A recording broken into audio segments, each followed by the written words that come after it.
This telecast of our signal to our off-track betting parlors is authorized by Supreme Ventures Racing and Entertainment Limited for the sole use of our licensees.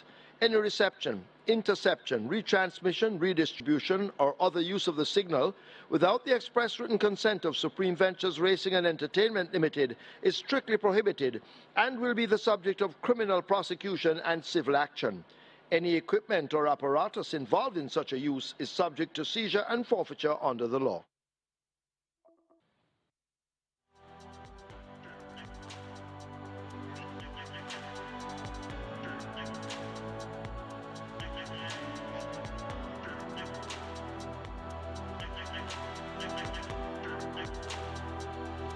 Now they're off.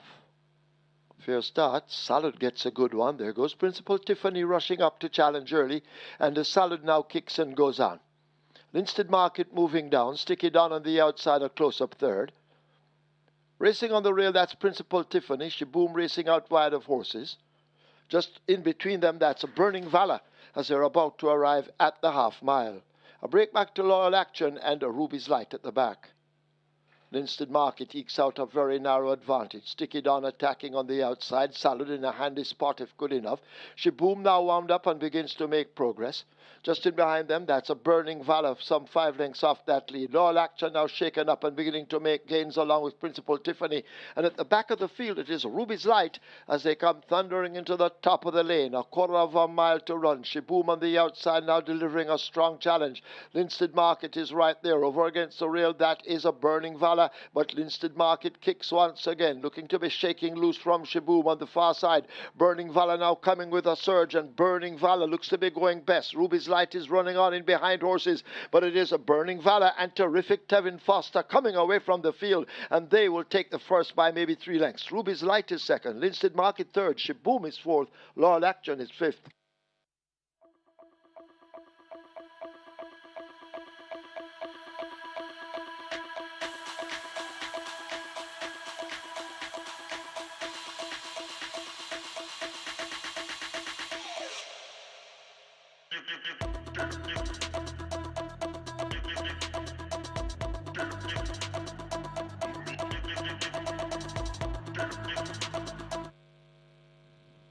Off on racing, Big Guy in the Sky does everything wrong and gives the field a couple of lengths jump.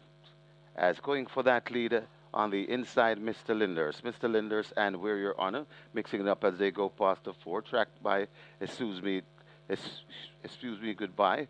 Right against the rail, Don Almighty out on the outside, the Big Guy in the Sky recovering.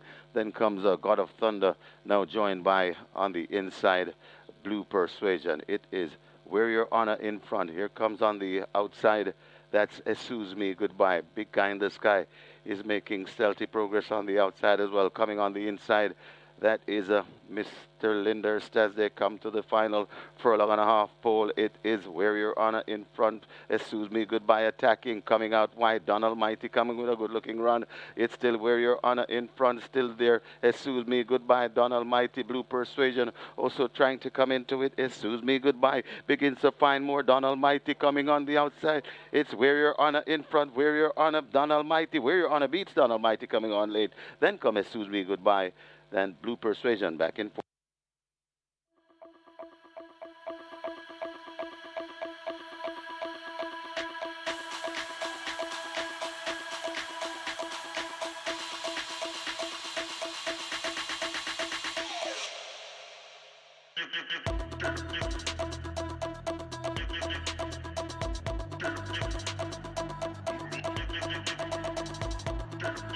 Nelson Miller is ready. They're off. Perfect start.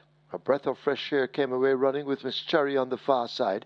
Titan Tempo is also moving quickly down against the rail, and the Titan Tempo now goes on from a run toward the outside. She's Dallas Love now moving into second. Miss Cherry slotted in between them. A breath of fresh air is some 3 or 4 lengths off those leaders. Indestructible are further 2.5 lengths back. Hail the Queen begins to fade a bit, and the General has a lot of late catching up to do. We're about to arrive at the 7:16. She's Dallas Love striding out on a one-length advantage. Titan Tempo continues the chase from second. Miss Cherry now asked to bubble to the boil as they're about to arrive at the 5:16. A breath of fresh air being caught by Indestructible. A gap to the General on the outside. And racing at the back of the field, it's Hail the Queen as they've turned for home. She's Dallas Love drifting down toward the rail. Titan Tempo right against it. Miss Cherry now picking up momentum in between horses, and Miss Cherry now goes on narrowly. She's Dallas Love continues the battle under the left-hand stick. It is Miss Cherry out in front and beginning to inch away from them. A 16th to catch Miss Cherry. Miss Cherry in the hands of terrific Tevin Foster. They will not catch Miss Cherry in the third event. Miss Cherry wins by 3 or more. Titan Tempo second. She's Dallas Love third. The General is fourth.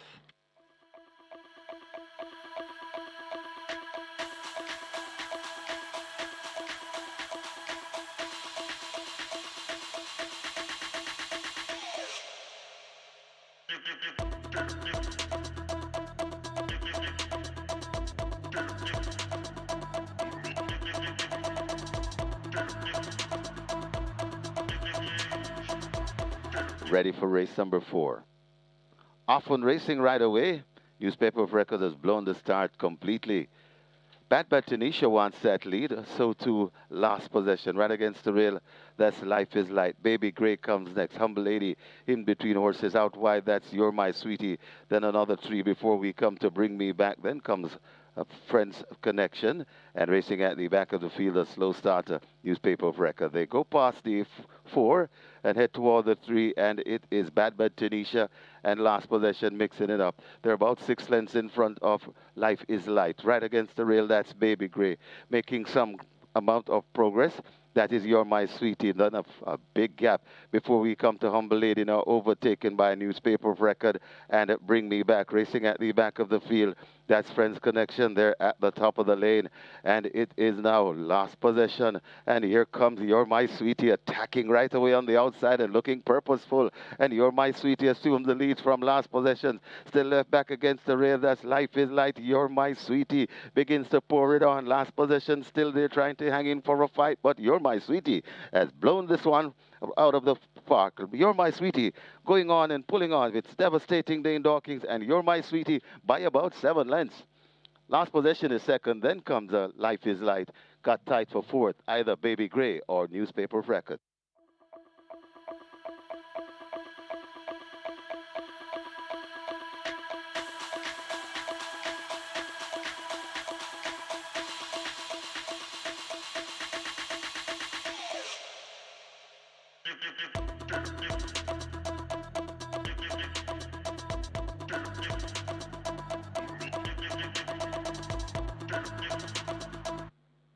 They're off.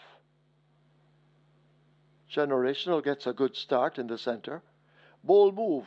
Big Daddy, they race over on the far side in the early exchanges. KP Choice is nearest to us in the yellow First Offense as they make their way now toward the final 3. Generational very prominent. So too KP Choice under the stand fence. Rejected Roger is racing with Justin Big Time for company. First Offense is right there with those as they run toward now the final quarter. A Bold Move shaken up for run on the far side, but it's still wide open. KP Choice nearest to us. A Generational running a good race along with Justin Big Time. Rejected Roger and Justin Big Time rubbing shoulders. First Offense and Catawba asked to come on, but they make their way toward the final furlong. Generational on the far side under the left-hand stick. KP Choice, Thousand Treasures right against the stand fence. Several horses spread across the track. Generational here now is Rejected Roger now trying to worry Generational hanging on. Generational possibly over Rejected Roger close between Thousand Treasures, Catawba. First Offense, Justin Big Time not too far off those.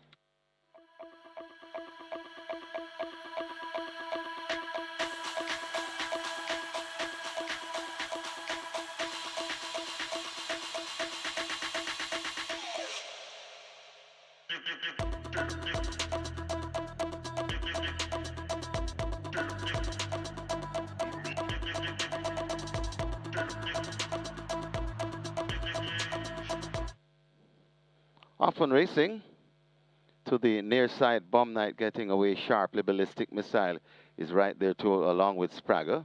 Undeclared War racing prominently in the middle. Over on the far side, that's Speed on Wheels and Noble Monarch. These are the prominent ones as they make their way coming out of the chute. And Noble Monarch, right there too, ballistic missile up at the front end. Speed on Wheels, the gray on the far side, is right there too. Sprague trying to come into it. Also Lord Espo and Lucky Papa coming on nicely. They're coming to the final 2 furlong on the course, and it is Ballistic Missile on that lead. Noble Monarch is right there too. Ballistic Missile closest to us with that lead. Ballistic Missile in front of Noble Monarch. Lucky Papa trying to run on over on the far side. That Speed on Wheel. Ballistic Missile begins to fly away from these, and Ballistic Missile is sprinting clear. Ballistic Missile going on to score easily in the end, maybe by 6 lengths. Ballistic Missile beating Sprague into second, got a bang up for the remainder of the placings.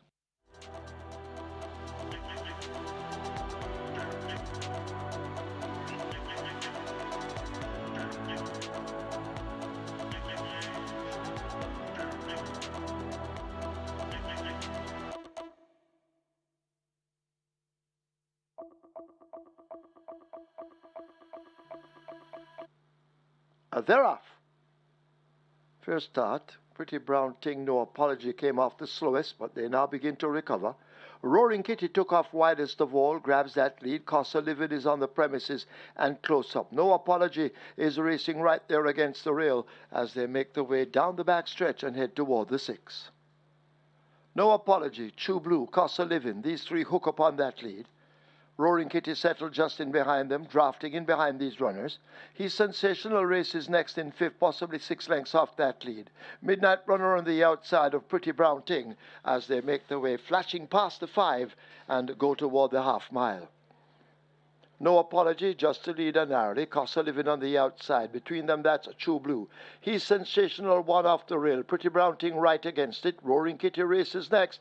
And Midnight Runner shares last as the field covered by maybe 5 lengths on the run passing the 7/16th. He's Sensational with that lead. Cost of Living hidden from view on the outside of True Blue. Midnight Runner now stoked up for a run. Pretty Brown Ting beginning to find a path against the rail and looks dangerous as they slip past the 5/16th. Roaring Kitty is next. Forget No Apology. Into the lane they come. He's Sensational. Just on that lead under DeMar Williams as they've left a quarter pole behind them. Pretty Brown Ting now wound up on the rail and begins to come forward. And it is Pretty Brown Ting who snatches the lead from He's Sensational, the grey. Midnight Runner under the stick and driven for all he's worth, but still it is Pretty Brown Ting out in front, opening up lengths inside the final 16. Pretty Brown Ting in control under Shavon Townsend. They won't catch Pretty Brown Ting winning by 4 or more. Roaring Kitty is second. Midnight Runner is third. True Blue looks to be fourth over He's Sensational.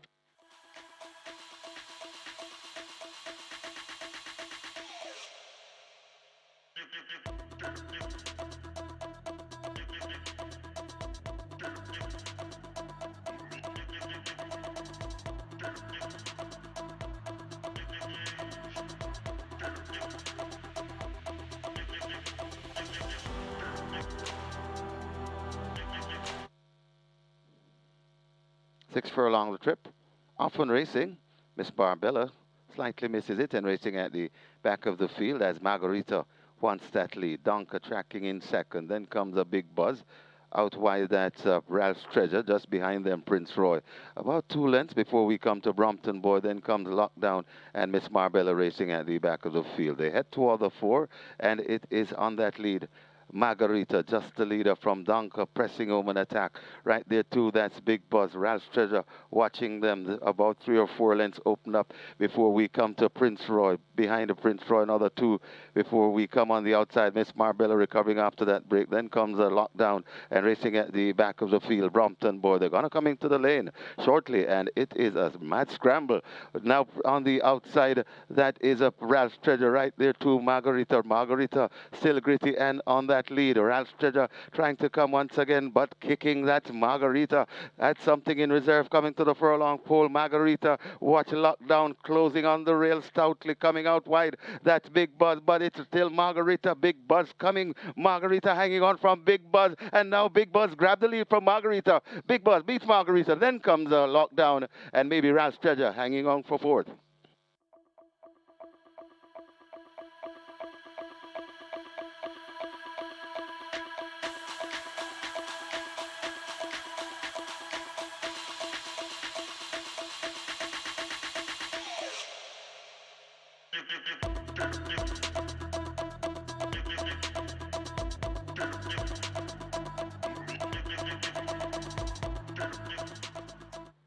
They're off. Supremacy just a beat slowly out, but now asked to recover. Commander Z rushes up, a gift from Ben showing speed on the outside. Huntsman moving in between horses. Supremacy getting closer on the rail. Firecracker races out wide of these horses. A gift from Ben comes next, and at the back of the field it is a Money Market as they make their way toward the half mile. A gift from Ben hidden from view on the outside. Huntsman is there. Supremacy is right there too, as they quicken up now toward the 7/16th. Commander Z making ground. Major Danger is also on the go. Firecracker toward the back, and Money Market is last as a gift from Ben leaves the 3/8 pole with that lead. Huntsman chasing in earnest in second. Toward the outside, that's a Money Market now wound up for a kick as they're about to come thundering into the top of the lane. Huntsman is right there on the premises as well. A gift from Ben stepping wide. Huntsman gets the run. Supremacy is scraping paint down against the fence, but Money Market now with a surge has taken that lead. Supremacy will have to run him down, but it is Money Market beginning to slip away from them. A furlong to run, and it is Money Market opening up. Supremacy has no answers at the moment, neither Huntsman. It is a Money Market coming away under devastating Dane Dawkins. He has a double on the card. Supremacy is second, Huntsman is third, Major Danger is fourth.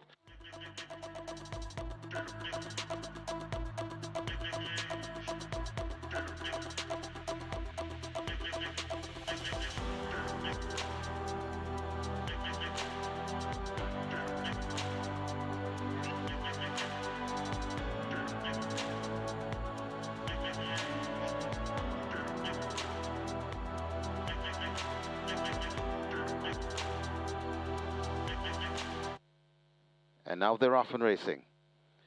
Blood Moon steps a bit slow, along with Buttercup and the Chief Dissident. But going for that lead, that's Toronado, that's Crypto Girl. Crypto Girl wants that lead right against the rail. That is Gilroy. Out wide, Bobby Too Bad, as they make their way coming to the 4 furlong point. And it is Crypto Girl narrowly in front of Toronado Steel right there. Bobby Too Bad comes next, then comes Gilroy. Just behind them, that's Cherry Blossom right against the rail. Princess Fiani, Tiffany Blue overtaken by Noble Sovereign. Then comes Blood Moon recovering after that break. And just behind them, about 4 lengths or so, that's a Chief Dissident, and racing at the back of the field, Buttercup. They're going to come into the lane shortly, and a mad scramble at the top of the lane. But it is Toronado Steel in front, Bobby Too Bad just on the outside. And Bobby Too Bad now joins Toronado Steel and points. Here comes a Blood Moon coming down dangerously. Bobby Too Bad still fighting with Toronado Steel. Blood Moon is really taking aim on Bobby Too Bad. Bobby Too Bad keeping on from Blood Moon. Chief Dissident is running on the outside. It's Blood Moon now up to the front. Blood Moon in front of Bobby Too Bad. And Blood Moon goes on to beat Bobby Too Bad. Then comes Chief Dissident, Noble Sovereign, and back in fifth, that's Toronado Steel.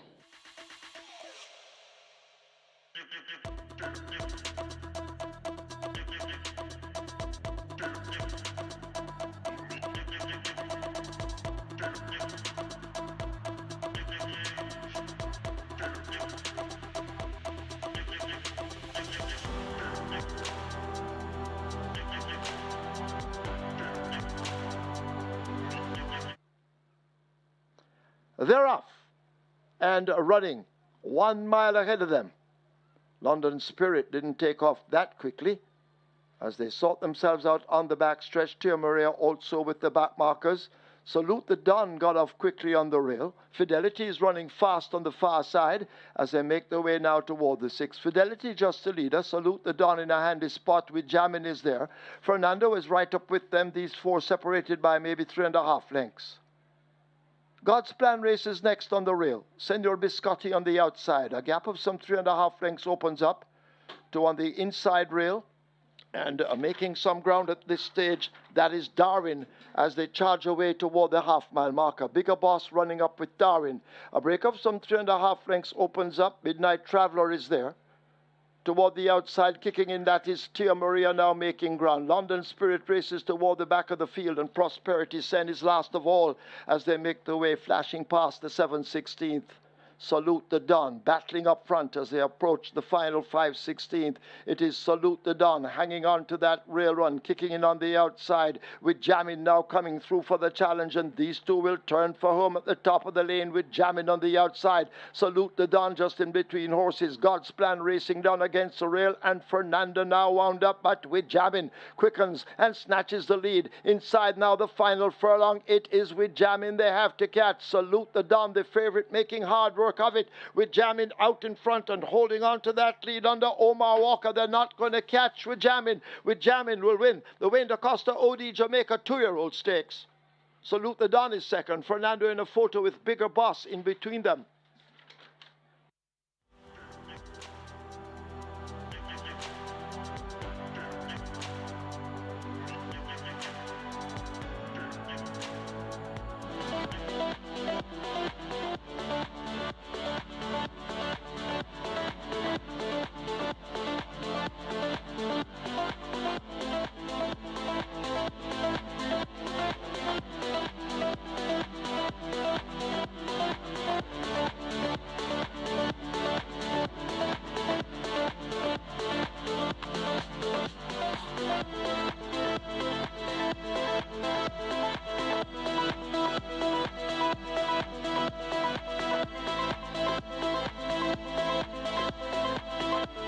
With Jamming will win the Wayne DaCosta OD Jamaica 2-year-old stakes.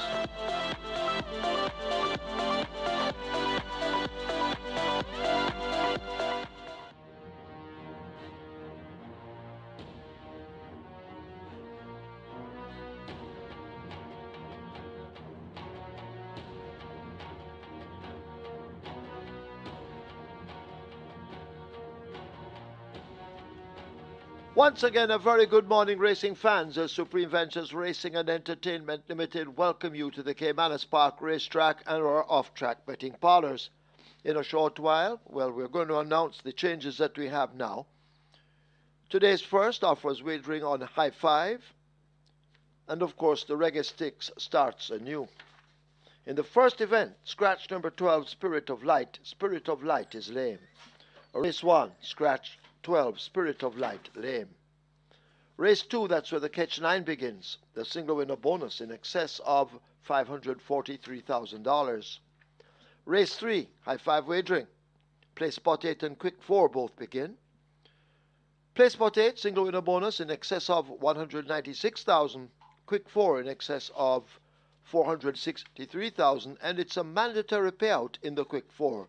So mandatory payout in the Quick 4, single winner bonus, now a carryover in excess of $463,000. A Race 4, the Die Job Sprint. Early 5-star begins there. Single winner bonus in excess of $216,000, and we have a carryover in excess of $973,000. So single winner bonus, $216,000 plus, carryover, almost $1 million. In the fourth event, scratch number 2, Dillsbury. Race 4, scratch 2, Dillsbury. A Race 5, that's where the Twilight 6 begins. Race 6, High Five wagering and the start of the late 5-star. Race 7, the Strike 4 begins there, the single winner bonus in excess of $308,000. There's also a carryover in the Strike 4 in excess of $976,000. Race 8, High Five wagering. That's where the late triple begins. Scratch number 2, Urchigal. Urchigal is lame. In the 8th event, take out 2 Urchigal lame, along with 7 Don Pablo, also lame. 7 Don Pablo, also a scratch in the 8th, lame. Race 9 is the Christopher Chrysamen Memorial Sprint. Race 10, the Vestia Trophy, High Five wagering offered there. As usual, I'll be back with you later on with Kevin when the real action begins. It's now time to go over to our racing analyst, as usual, Mr. Michael Kane. He will try to help you with your selections, hence allowing you to leave here with a bag of cash. Over to Michael.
A very good day to you, fellow racing fans, and welcome to Caymanas Park, home of the Caribbean's #1 derby, where the Caribbean's finest thoroughbreds. We're here for 10 races, and today, of course, is the final race day for 2025. Our feature is going to be the Christopher Cusaman Memorial Sprint. That's going to be race number 9, a field of 5. It's a greatest stakes open allowance contest with a purse of $2 million, and they go a distance of 1,100 meters or 5.5 furlongs. The Vestia Trophy is also going to be a feature as well. That's going to be race number 10, a field of 12. A restricted stakes contest for imported 3 years nuns of 3 and native bred 3 years and 4 years nuns of 4. The purse there 1.19 million. Another feature will be the die job sprint. That will be race number 4. 2 years will go 1,200 meters or 6 furlongs. The purse there $2 million. So those are our 3 trophy races on the card: the die job sprint, the Christopher Cusaman Memorial Sprint, and the Vestia Trophy. Mandatory payout is on for the Quick 4. That kicks off in race number 3. And we have carryovers in the early 5-star and the strike 4. Compliments, of course, of some outsiders that came in yesterday.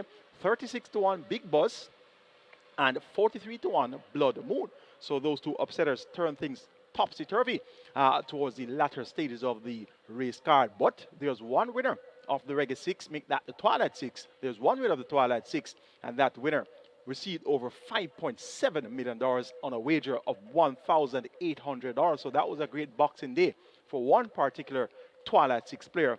$5.7 million, and that's off a ticket which cost $1,800. So big day there. Congratulations to the lone winner of the Twilight 6 yesterday. Today's card looks quite interesting as well. We have a couple bankers along the way, so let's get right to it. The first event is for 350 on the 250,000 claimers. They go a distance here of 5.5 furlongs or 1,100 meters. The purse is 700,000. The favorite is at odds of 7-2. Is it? And lukewarm joint favorite 7-2, 6 and 8. So number 6 Rum and number 8 Buzz Assault. They open up as the 7-2 joint favorites in what appears to be a wide open contest on paper. Scratch number 12 Spirit of Light. We're down to a field of 13. Reggae 6 kicks off a fresh minimum guarantee pay of 3.5 million. Jackpot a fresh at $1 million. Congrats to our Reggae 6 winners yesterday. Over 55,000 in dividends there. My best 4 includes 5 Princess Akila, 6 Rum with Me, 11 John P, and 13 Dodge the Sling. 5, 6, 11, and 13. They appear to be the top 4 here. Number 6 is the one that gets the vote. Rum with Me. Baby to have me riding for Peter Dunpasad. Peter Dunpasad had a big day yesterday. Won the Jamaica 2-year stakes, of course, the way in the cost of the Jamaica 2-year stakes with Jamin in fine style there. Impressive in victory. Omar Walker aboard for Paul Lumsden. And that one is going to be one to note for the 2026 classic season. Rum with Me could very well continue the good form. This one was a winner last time out, won by 3 lengths, going 5 furlongs straight on the 25th of October. So it's back on off a break. Races without a tag. So the waiver claim option engaged here by the connections of Rum with Me. And this Rum with Me looks likely to fight out the finish once he is ready once again, which he should be. Number 13 is Dodge the Sling. This one is quite capable at the level. Was an easy winner on the 29th of June at 350,000, won by 5 1/4 lengths, making most of the running, going 6 furlongs, start the clock in 1:18.2, beating Ahmad Ali and Last Dance. Demar Williams picks up the mount for Omar Williams, so you can expect that Dodge the Sling will certainly be able to give off his best here. He's currently at odds of 4-1, and that's a fairly generous price for Dodge the Sling. Number 5 is Princess Akila. This one gets odds of 5-1. Steps in among 350 claimers. Raced among restricted nuns of 4 the last 4 outings. So she's in among open company at the 350 level and faces horses who have won a lot more races than her. The likes of Rum with Me has won 8 races. We have seen Dodge this Link win 13 times already. So it's not going to be an easy assignment here for Princess Akila. But tongue tie taken off, and we'll see if this one will be able to at least get close throughout. Worked well on the 13th of December, 4 furlongs straight in 48.3 by 104 flat, so she's quite sound. Look for Princess Akila to acquit herself well here. And number 11 is Don P. This one has speed as well, and it should add to the respectability of the pace scenario. For the department, right for Byron Davis. This one reports first time of the claim for 350 on the 15th of November, and is nicely freshened for this assignment. Look for John P. to be forward the place throughout this 5.5 furlong dash. I'm going for number 6, Rum with Me. To get the better of number 13, Dodge the Sling, then 5, Princess Akila, and 11, John P. Reggae 6 kicks off in the first. We are back afresh in that jackpot, and we start minimum guarantee period of 3.5 billion. Let's take a look at my Reggae 6 ticket for the final race day of 2025. Starting off in race number 1, with numbers 5, 6, 11, 13, and 14. So in addition to that quartet I mentioned, I'm adding number 14, Little Groovy Thing, in the mix as well. So 5, Princess Aquila, 6, Run With Me, 11, John P., 13, Dodger Sling, and 14, Little Groovy Thing. And once again, please note that number 12, Spirit of Light, is a non-runner. Not quite sure why Spirit of Light is showing 22-1, but I'm certain I heard that one announced early as a scratch. So stand by for that and on the tote. Race number 2, we're going for numbers 1, 2, and 4. Another Wow, Total Eclipse, and Stardom, 1, 2, and 4. Race number 3, make it 3, 4, and 9. Skillet Arms, Prince Zayden, and Secret Sensation, 3, 4, and 9. Race number 4, the Die Job Sprint. Please note that number 2, Dillsbury, is out. That one's a scratch. Banky number 1, Sir Don. He's undefeated in 3 starts. Race number 5, make it 3, 7, and 8. Talona, Miniola, and Jordan Reigns. And race number 6, the cash out leg of the Reggae 6. Make the numbers 3, 5, 8, 10, 11, and 15. Ascend, 430. Big LA. Altogether, Platinum Princess, and Bangarang. 8,100 will get you my Reggae 6 ticket. 8,100. Nice Reggae 6 ticket. This, you have a bunker which looks unbeatable, and that's Sir Don. So let's see if we can get some price horses in along the way. And hopefully we can start off with the price horse in race number 1, and hopefully can close with the price horse in race number 6. That's how you get paid big bucks.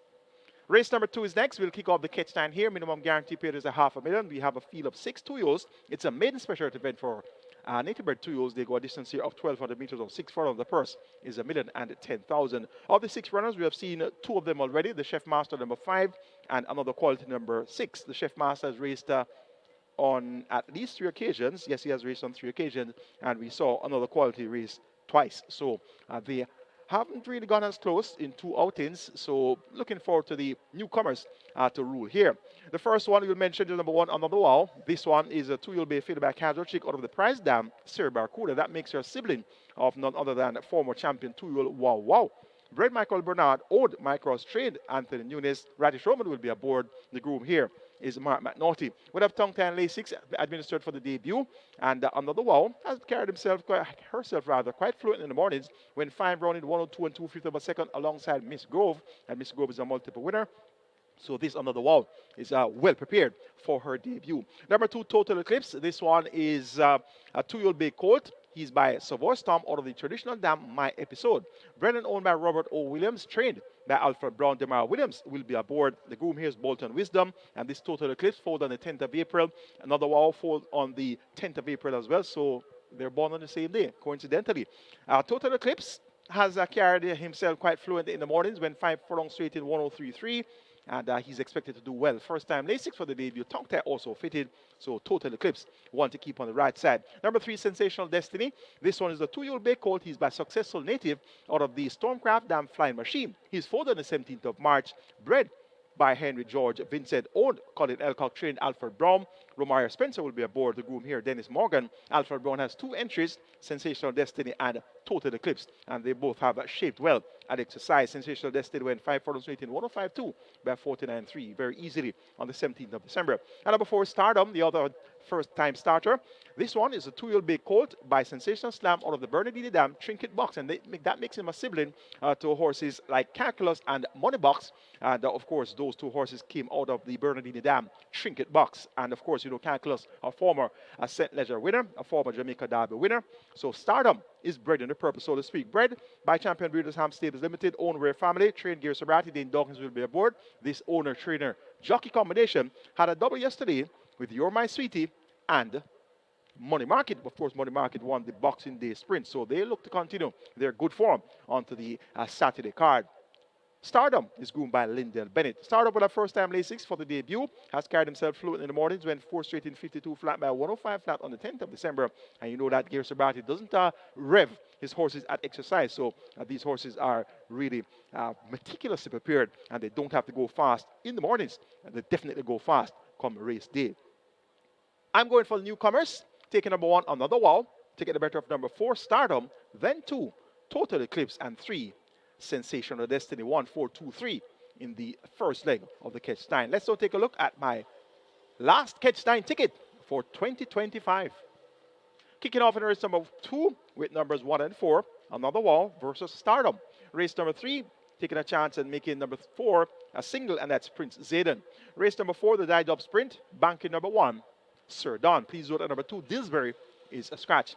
Race number 5, make the numbers here 3 and 8, Talona and Jordan Reigns. Race number 6, we're going 3, 5, 10, 11, and 15, Ascend, 430, altogether, Platinum Princess and Bangarang. Race number 7, banking number 7, Kuzmi. Race number 8, please note that we have 2 non-runners, 2 Ertugrul and 7 Don Pablo. Going with 1, 11, 12, and 14, Always Right, Shwami the Butcher, Xylophonic Steel, and Superior. Race number 9, the Christopher Kusama Memorial Trophy, going here for 1, 2, and 5. That's Pack Place, Legacy Isle, and Desert of Malibu 1, 2, and 5 in the Christopher Kusama Memorial Sprint Trophy. Race number 10, the Vestia Trophy, the Cashpot leg of the catch time, make it 1, 6, 10, and 11. Woman in Love, Fred the Master, Diesel Train, and Don Crazy, 1, 6, 10, and 11. Cost of that ticket, $4,800, and that's my idea of a live catch 9 ticket.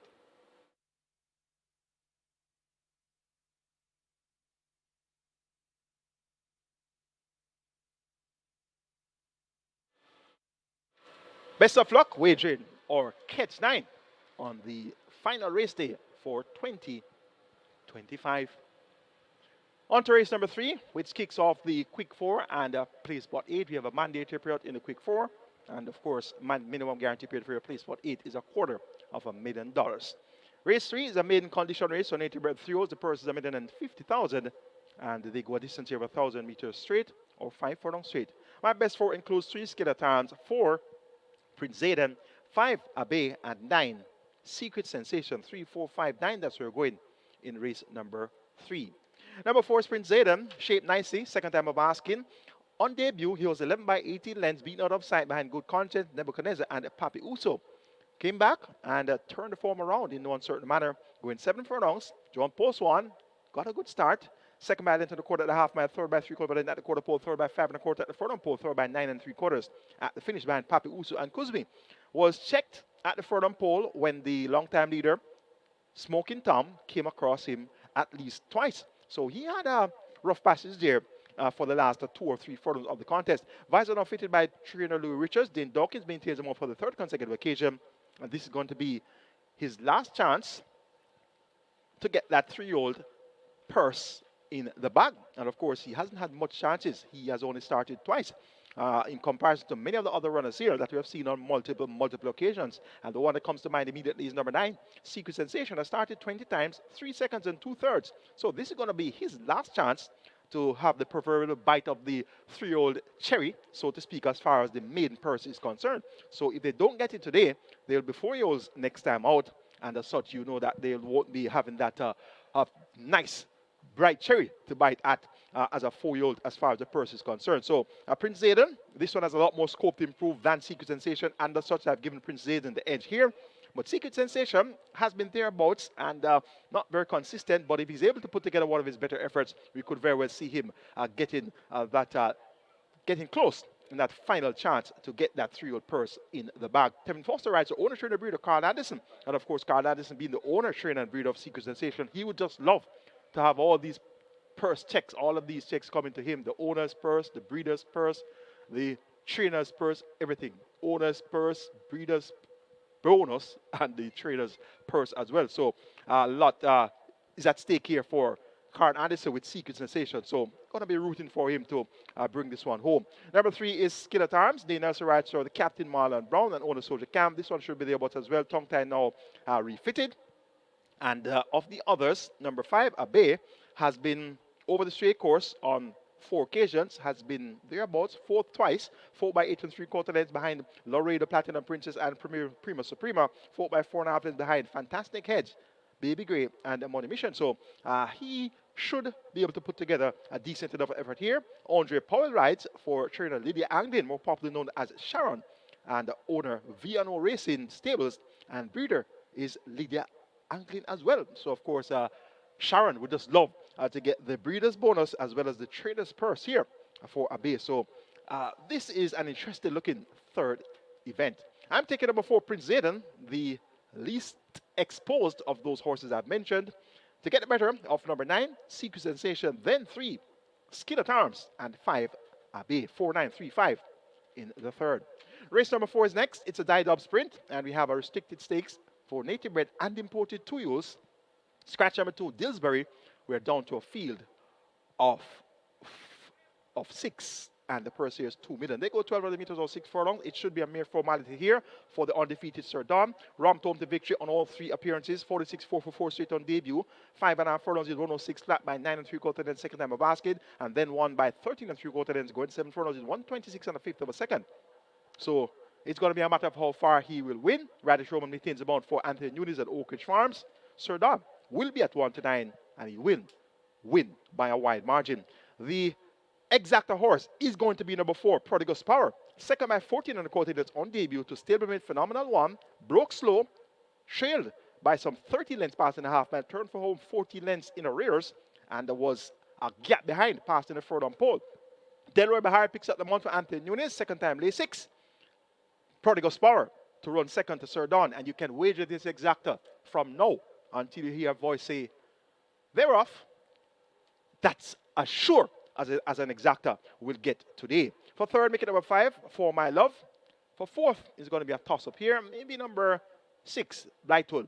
He has finished 4th on 4 of his 5 career starts. But the die-dub sprint will be Sir Don over Prodigal's Power. Race number 5 is next. We'll kick off the Twilight 6 here. Minimum guaranteed pay of 3.5 million. We have a field of 8. They go 1,000 meters straight to 5 furlongs straight. It's an optional claimant event.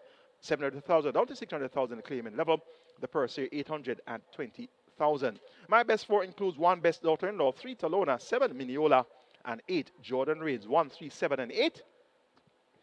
That we're going in the 5th event. Jordan Reigns steps down in class. Raced at $1 million last time out on the 19th of July. Chased the pace behind Generational. We saw that one upset the upper card yesterday at 12-1. Can you imagine that? Generational won at 12-1. Morning and odds 3-1. Very good chance given. So how did he get 12-1? That's quite surprising. Jordan Reigns finished up 5th by 23 lengths, so clearly something went amiss that day. Connections have opted to part company with Jordan Reigns to the tune of 700,000. Reverts to the straight course, and he has had multiple wins over the straight. He has started 22 times in his career. 8 wins, 2 seconds, and 3/3, so he's quite capable. He won over the straight course on the 19th of May, 2024. Made all the running in a minute and a 5th of a second, beating KP Charles and Duke with 57 kilos. He's drawn on the outside. Bebito Harvey rides for Peter Dunn Passard. And of course, after that big win yesterday in the Wayne Acosta D Jamaica 2 Stakes, the Passard camp must be booming with confidence right now. And they have in race number 1, Run With Me. And they have here in race number 5, Jordan Reigns. Both horses are being ridden by Bebito Harvey.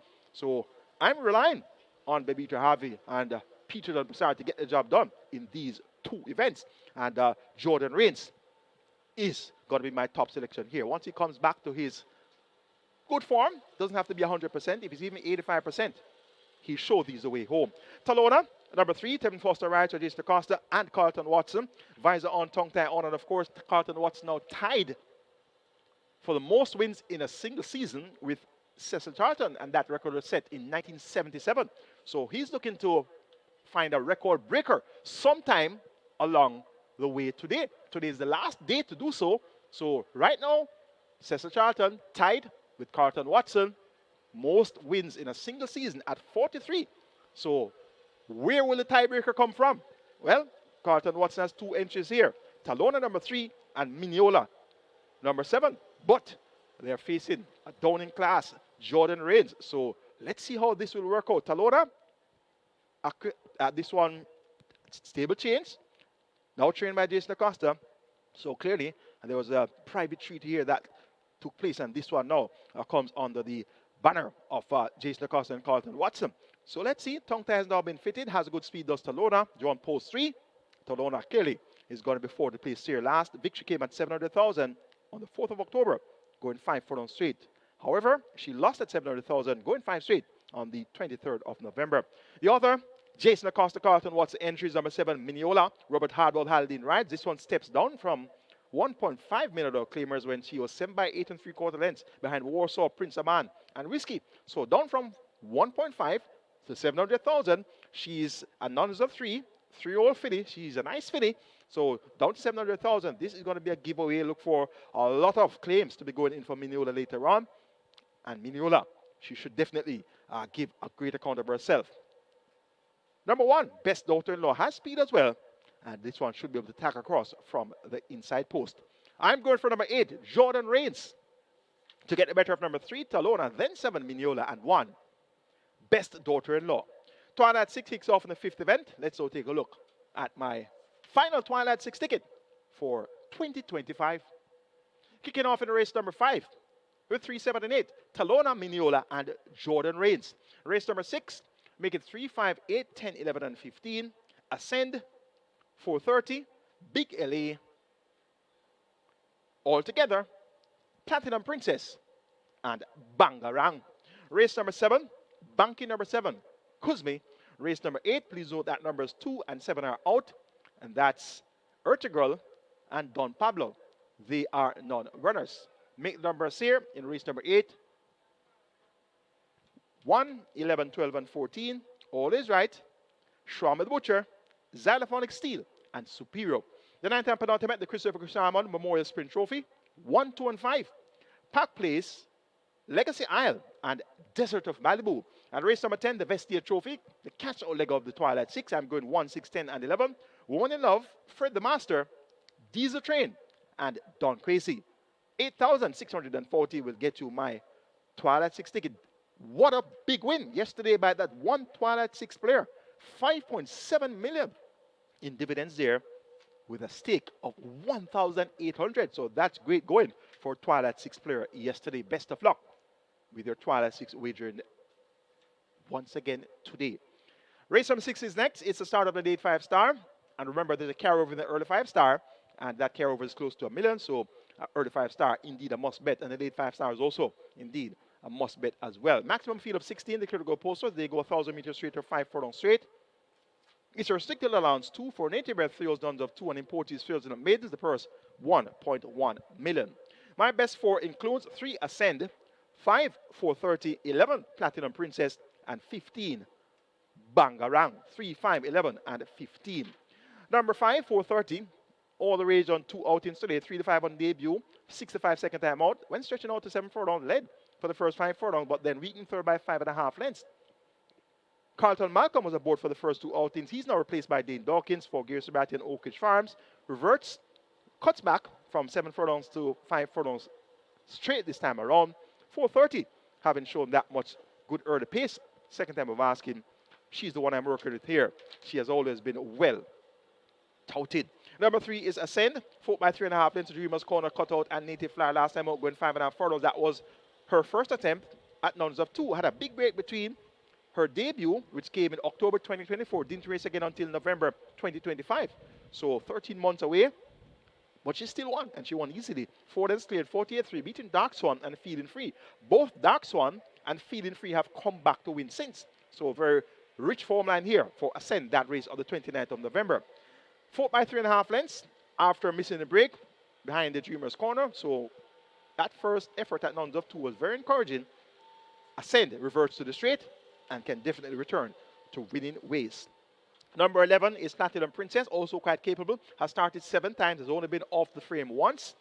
1 win, 2 second place efforts, 3 third place efforts. So she's quite productive. Today's the go picks up the mount for Anthony Nudis and Yardie Stables. Third by length at 3/4. First attempt at nuns of 2. That was at 46-1 behind Brompton Borher Stablemate, who did 46 and 4/5 of a second. Bubbling Warrior, another useful sort, was second. So Platinum Princess from this outside post has to be respected as well. And number 15, Bangarang, runner-up last time out to Margarita. We saw Margarita run a big race up in class yesterday, beat by 36-1. Big buzz. So Bangarang, John Post 15, coming over the straight. He won on debut, going 4 furlong straight. He's a late foal, foaled on the 3rd of June. So winning on debut in April as a late foal really speaks to the natural ability that this one has. Was well beaten at nuns of 2, for his first 4 attempts, but then rallied well to finish a strong second. First time over trainer Peter Dunbassard. Ryder Showman picks up the mount for owner breeder Dr. P.A. Henry Bloodstock for Bangarang from this outside post to be finishing fast and furious in deep stretch. Wide open looking 6th event. I'm going for number 5, 430. Hopefully today will be 430's day. Over number 3, Ascend, then 11, Platinum Princess, and 15, Bangarang. Race number 7 is next. It's the start of the Strike 4. We have a carry over the Strike 4 close to $1 million. So this is going to be a must-bet item for you. Minimum guarantee be at 500,000, a field of 7. It's a maiden condition race for native bred 3-year-olds, the purse, $1,050,000. So another opportunity for another 3-year-old to have the proverbial bite of the 3-year-old cherry. That purse of $1,050,000 for 3-year-old maidens are quite attractive indeed. But if you don't get it right today, you will be a 4-year-old a few days' time, and it's a total different purse scenario for 4-year-old maidens. Kuzmi, number 7, runner up the last 3 out in second by 8 3/4 lengths to Papi Uso, going 7 furlongs in 130 4/5. Second by 4 lengths, 2 center back to Joe for Surprise, going 8 furlongs in 145 and second by 6 lengths, going 7.5 furlongs to Irma Blitz in 137 2/5 of a second. So Kuzmi doesn't have a good early speed or pace, but he has a good late turn of foot. Not seen much in this race to oppose Kuzmi. There's one runner here who finished a strong second at a mile, but that was so far behind. It's not on the past performances here, and that horse is Attila, number 2. And that's why it's good to have memory when you're dealing with thoroughbred racing. Your memory is very important. Sometimes you have to remember some things that have gone past the past performances. Now, this Attila was second at a mile by a very narrow margin, maybe a nose or a short head. The time was slow, 146 and change, but the fact is that Athena was a strong second going a mile. She hasn't gone as close any time since. So clearly she has not improved along the expected lines. But the fact is that she ran well going a mile. So if there's going to be a horse that will give a strong challenge to Kuzmi, it should be Attila at the mile. Paul Francis ran to Fitzgerald Williams, more popular known as Features of Al Safra fame. Attila, my second choice behind what I'm expecting to be an easy winner in Kuzmi. Army Recruit of the others could very well fill the trifecta spot, unproven at any distance in excess of 6 furlongs. As a matter of fact, yes, he has only been as far as 6 furlongs, and he hasn't been running on. He has been showing pace on weekend, so let's see what he'll do here at a mile. And Lauren Secret, third by 6 lengths, going 4 straight. She has been at 7 furlongs once, and she finished down the track 10th by 26 3/4 lengths. So this Lauren Secret also unproven at a distance of ground. So it should be Kuzmi getting the better of Attila, then Army Recruit and Lauren Secret. Race number 8 is next. Late triple starts here. Minimum guarantee paid 400,000. This is the Rockin' Robin Handicap. It's a restricted allowance for native bred 5 years and up, nuns of 3, and importees 5 years and up, non-winners of 2. The purse here is 750,000. Scratch numbers 2, Urtigirl, and 7, Don Pablo. 2 and 7 are now out, and as you can see on the graphics now, number 12 is now off the board. So number 12 now scratched at the tote. Scratch also of course in race number 8, 2, Urtigirl, and 7, Don Pablo. I've narrowed it down to 1, 11, 12, and 14. All is right. Showman the Butcher, Xylophonic Steel, and Superior 1, 11, 12, and 14. And when I was looking at this race, I saw Superior back in action. And the last time Superior was at the races, I was so surprised to see Superior selling down the board. Favorite 65, 75, 85 from the betting opened. It was all about Superior. And I was looking in the form line, looking at the form book, 5th by 69.5 lengths to Provident. J Speed, Brenda Boy, yes. Prior to that, 12 by 26.5 lengths to Sir Wong Dun. Prior to that, 8 by 18 lengths to Shawma the Butcher. Shawma the Butcher is here, drawn post 11. Prior to that, 11 by 19.5 lengths. So I was really surprised to see Superior being bet off the board like that. Radish Roman was aboard that day, but this Superior was injured while at the gate, was actually loaded in the starting gate just before the race was about to be sent off. And I don't know what spooked him, but he reared up, and that was it. Had to be scratched. So when I saw him back on the program now, I said, well, all right then, I'm going to be Mr. Wise Guy now. And I'm going to tip this one to win, based on the fact that everybody else had Superior as a winner last time out, and it was touted left, right, and center. And the Railbirds really delivered the goods where this one was concerned, having this one been sent off as favorite. So I said, well, I'm going to just throw the farm book out of the window, and I'm going to take the tout again. Last time I did this was with a horse named 430, and 430 didn't win. So I'm giving the tout as another chance again, right? I'm going to put the handicapping book aside, right? Because when you handicap in a race, and you say 5 by 16.5 length, 12 by 26.5, 8 by 18, 11 by 19.5, there's no chance you can give a horse like that. There's absolutely no chance you can say, well, what is the reason? What did the horse work going into the race? Hack, shot, canted 9 furlong. What's the reason why Superior was sent off favorite? So I'm going to rely on you this time. I'm having some fun here. It's going to be a fun tip for me. Yes, I'm just enjoying myself here. It's the last race day. We had Boxing Day racing yesterday. We enjoyed ourselves Boxing Day. So I'm going to enjoy myself. I'm going to tip Superior now. I'm obliging you, real birds, right? The totals that really delivered this one the last time out to send off this one, well, would have been sent off favorite because they were going to go off. And then Superior just reared up, and that was it. So I'm taking the tout. I'm taking the tout because right now, as a matter of fact, the biggest tout at the racetrack is the tote board. If you want to come to the racetrack and know who was touted, where, and who is coming to run and who, you just look at the tote board.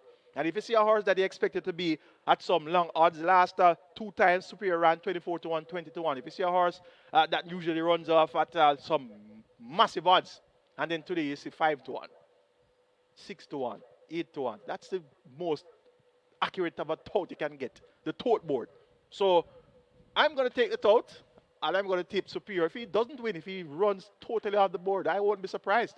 But based on the strength of the market signal that this one had the last time out on that intended outing of the 14th of December, I'm going to take the tout, and I'm going to tip this one. Superior number 14 on top. On paper, number 11, Shawam the Butcher, won by 13.25 lengths on the 15th of March in an event where Superior was 8 by 18 lengths. So on paper, this Shawam the Butcher could very well be the one to beat. Christopher Mandin picks up the mount for Andrew Lambert Jr., and coincidentally, he was aboard to that wide margin victory of the 15th of March. So the hint must be taken. Christopher Mandin back aboard for owner breeder Oliver Gray, more popular known as Buller Gray. So Shawam the Butcher, one to respect here as well. And number 12, Xylophonic Steel, settled catching the pace of the river. Second by a head, 2 starter back to Daniel, going 6 furlongs, 117.2. Last time out, 5th by 16 lengths, going 6.5 furlongs after chasing Golden Loyalty relentlessly up to the furlong pole. So Xylophonic Steel clearly caught the pace of this level. Cuts back by a furlong from 6.5 furlongs to 5.5 furlongs. Siobhan Townsend had a spanking double yesterday. Pretty Brown Thing and Big Buzz. And I hope you like the way I really broke down that race for you with Pretty Brown Thing. 4 by 19.25 lengths, but the winner won by 10. The distance between second and third was 8. Total distance between first and third is 18.25. 19.25 lengths was what Pretty Brown Thing got. Just a length behind Brahma Bull. Brahma Bull was a next out winner after that third place effort. Runner-up was also a next out winner. That was I'm Outstanding.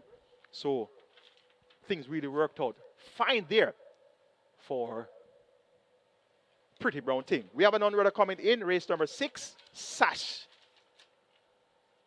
It is out. So race number 6, scratch. Number 6, Sash It. A non-runner out of the 6th event. So this Xylophonic Steel is going to be one to keep on the right side. Siobhan Townsend, spanking double yesterday. Pretty Brown Thing and Big Buzz. Xylophonic Steel, trained by Kerry Tucker, also known as Music Man.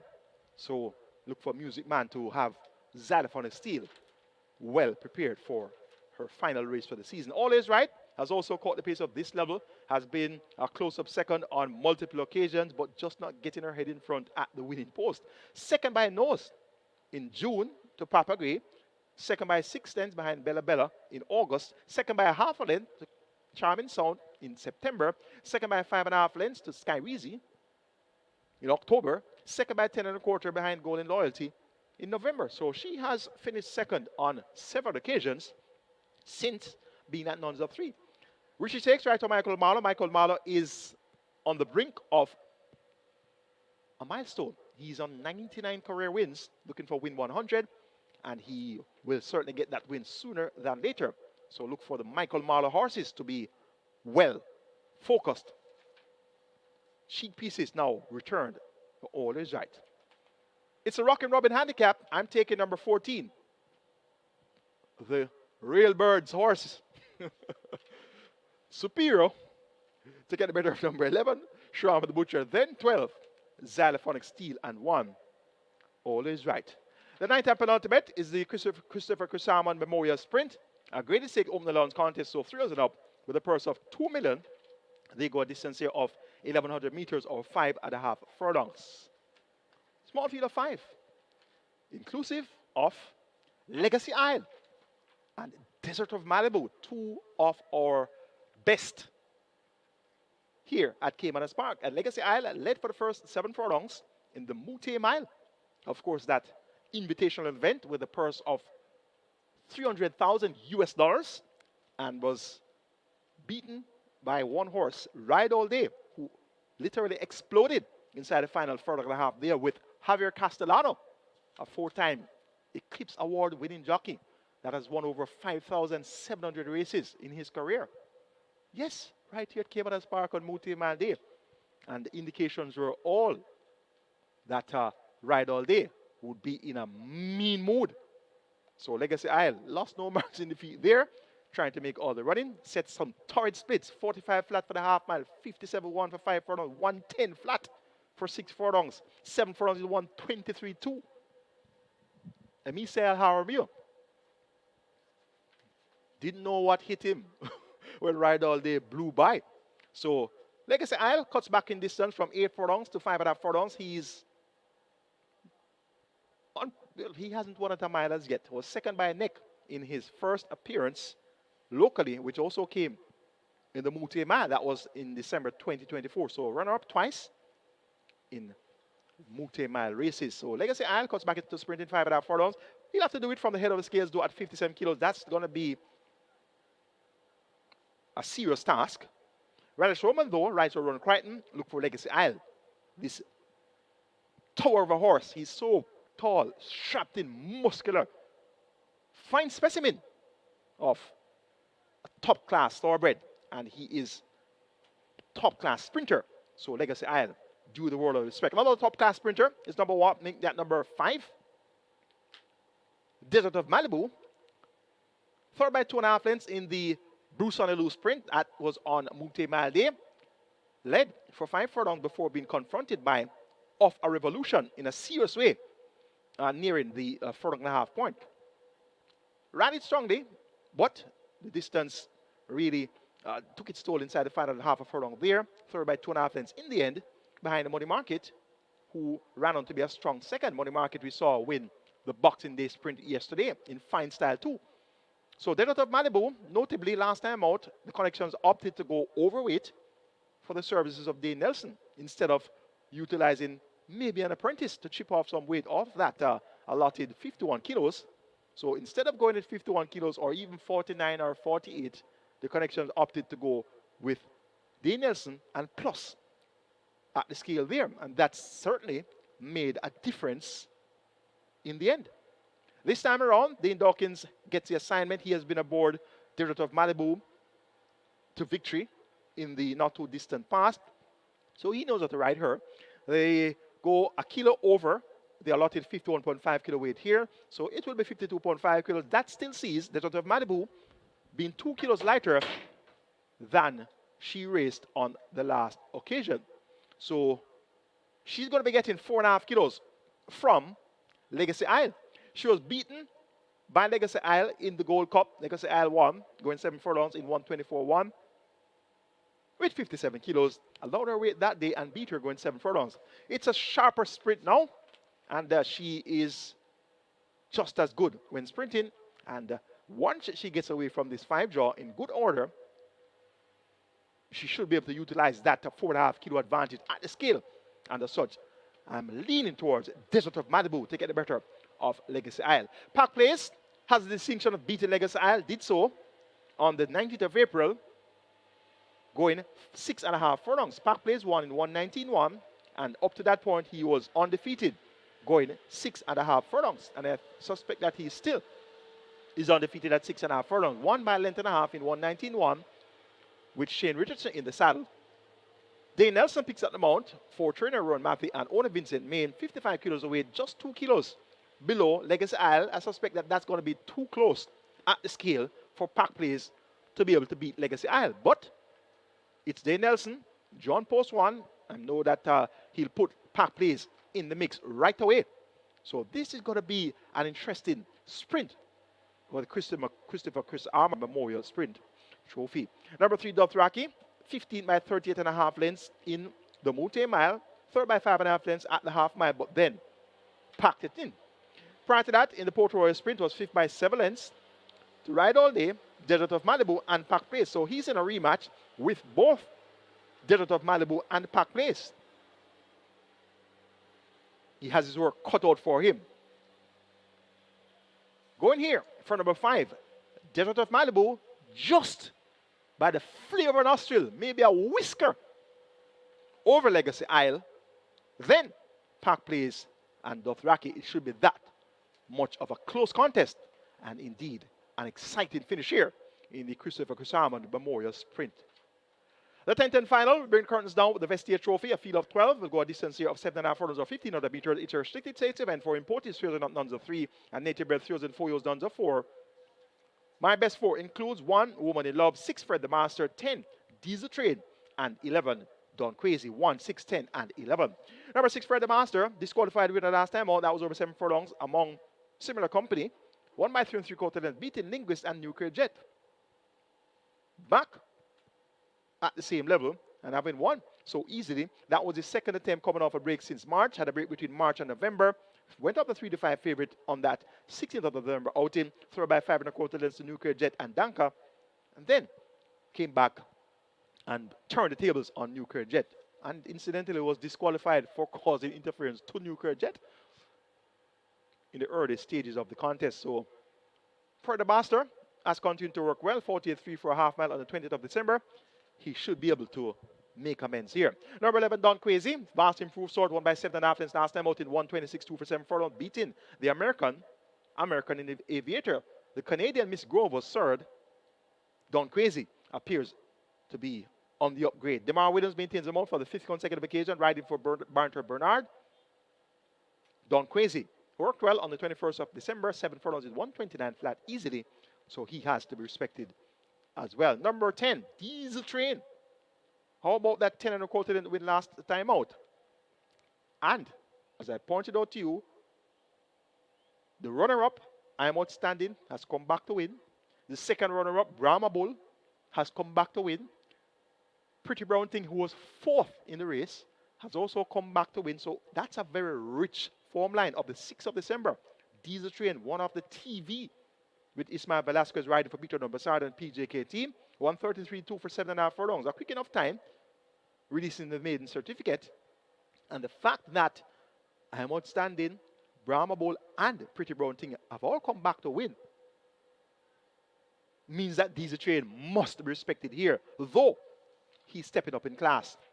Peter Bassard also has number 1, Woman in Love. Tevin Foster picks up the mount here, replacing Radish Roman, and notably, Radish Roman partnered Woman in Love for her last 5 races, and he's off Woman in Love and on Diesel Train, while Tevin Foster picks up the mount aboard Woman in Love. Visor off, blinkers on, figured on. John Post 1 at 7.5 furlongs. She's packed with good early pace. Last time out was 4 by 6.5 lengths behind Nuclear Jet, Danka, and Fred the Master. Look for Woman in Love from this inside post, and the blinkers fitted. She's undefeated in the blinkers, 2 starts in the blinkers, and she won on both occasions, and those were her 2 career wins, the maiden win and then another 2 win. So looking for 3 from 3 with the blinkers on. Woman in Love also due the word of respect in the Vestia Trophy. An interesting contest to close the year. The 10th and final. I'm taking number 6, Fred the Master. Taking the better of number 11, Don Crazy. Then 10, Diesel Train. And 1, Woman in Love. That's the handicapping seminar for you today. And I sincerely hope that that analysis would have been a fairly good guide for you to make your decisions when comprising your permutations. And at the end of today's wagering, you'll be a winner. Wagering right here at Caymanas Park, all OTBs island-wide, as well as on the SV Games app, wagering through MBet, and also on the overseas betting apps such as the Woodbine mobile betting platform, as well as ExpressBet, NairaBets, and indeed FanDuel. Have a great day wagering on the final race day at Caymanas Park.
Here, the last day of racing for 2025 here at Caymanas Park. So Getting off quickly, a nice big field to open up in race one. In this one, number 6, Rum With Me, currently at $1.50.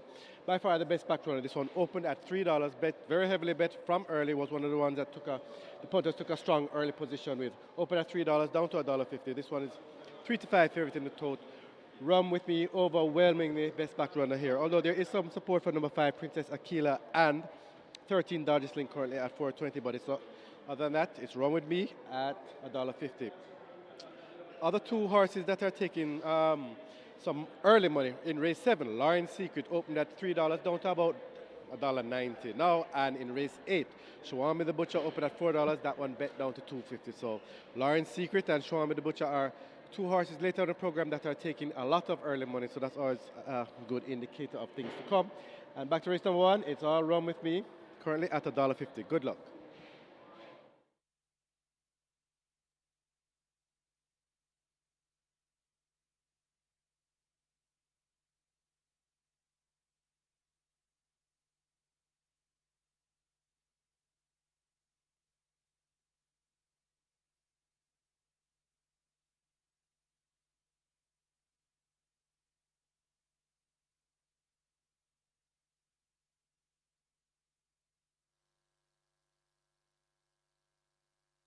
So just saw the riders up, race number 1 here at Caymanas Park. The Reggae 6 approaching 7 million. Reggae 6 on its way to $7 million. We're starting afresh today. And the early triple on its way to 600,000. Early triple approaching 600,000. High five we're doing offered. That's approaching 200,000. And over at simulcast we have the regular slated tracks. Gulfstream, Tampa Bay, make that Gulfstream, Laurel Park, Tampa Bay, and Aqueduct, and they'll be joined later on by Turf Paradise. Got some nice jackpot bonus at Gulfstream Park, play spot 8, jackpot bonus in excess of $500,000, and that's just telling you a fraction of the action over at a simulcast. Get your wagers on here, Caymanas. The runners are on their way out onto the track, so make your wagers, and the best of luck.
Horses take the track for the first. It's for 3-year-olds and up. It's an optional claiming event, 350,000 to 250,000. Native bred 6-year-olds and up, down winners of 3, And imported 6-year-olds and up non-winners of 2. The distance 1100 meters or 5.5 furlongs. Number 1, Dancing in the Breeze, 53 kilos or 117 pounds. 4, Tapping In, 52.5 or 116. 7, Traditional Boy, 55 or 121. 8, Buzz Assault, 51.5 or 114.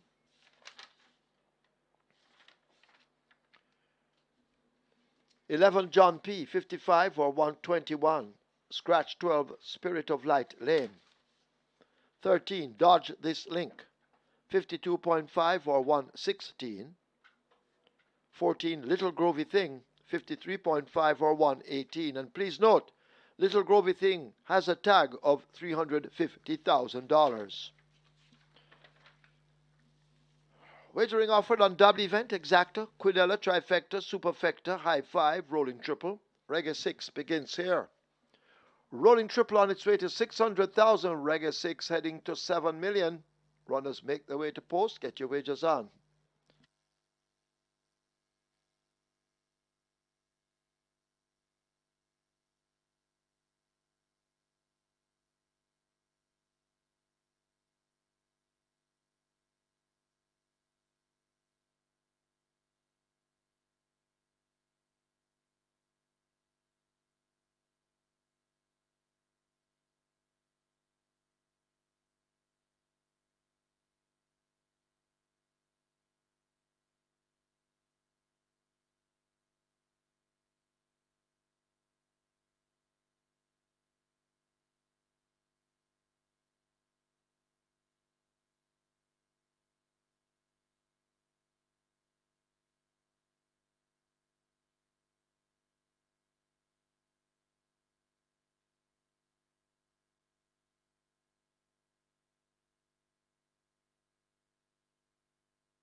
Reggae 6 on its way to $8 million. Reggae 6 on its way to $8 million. The rolling triple on its way to 650,000. High five now approaching 250,000. Don't forget, today the mandatory payout starts at race number 3.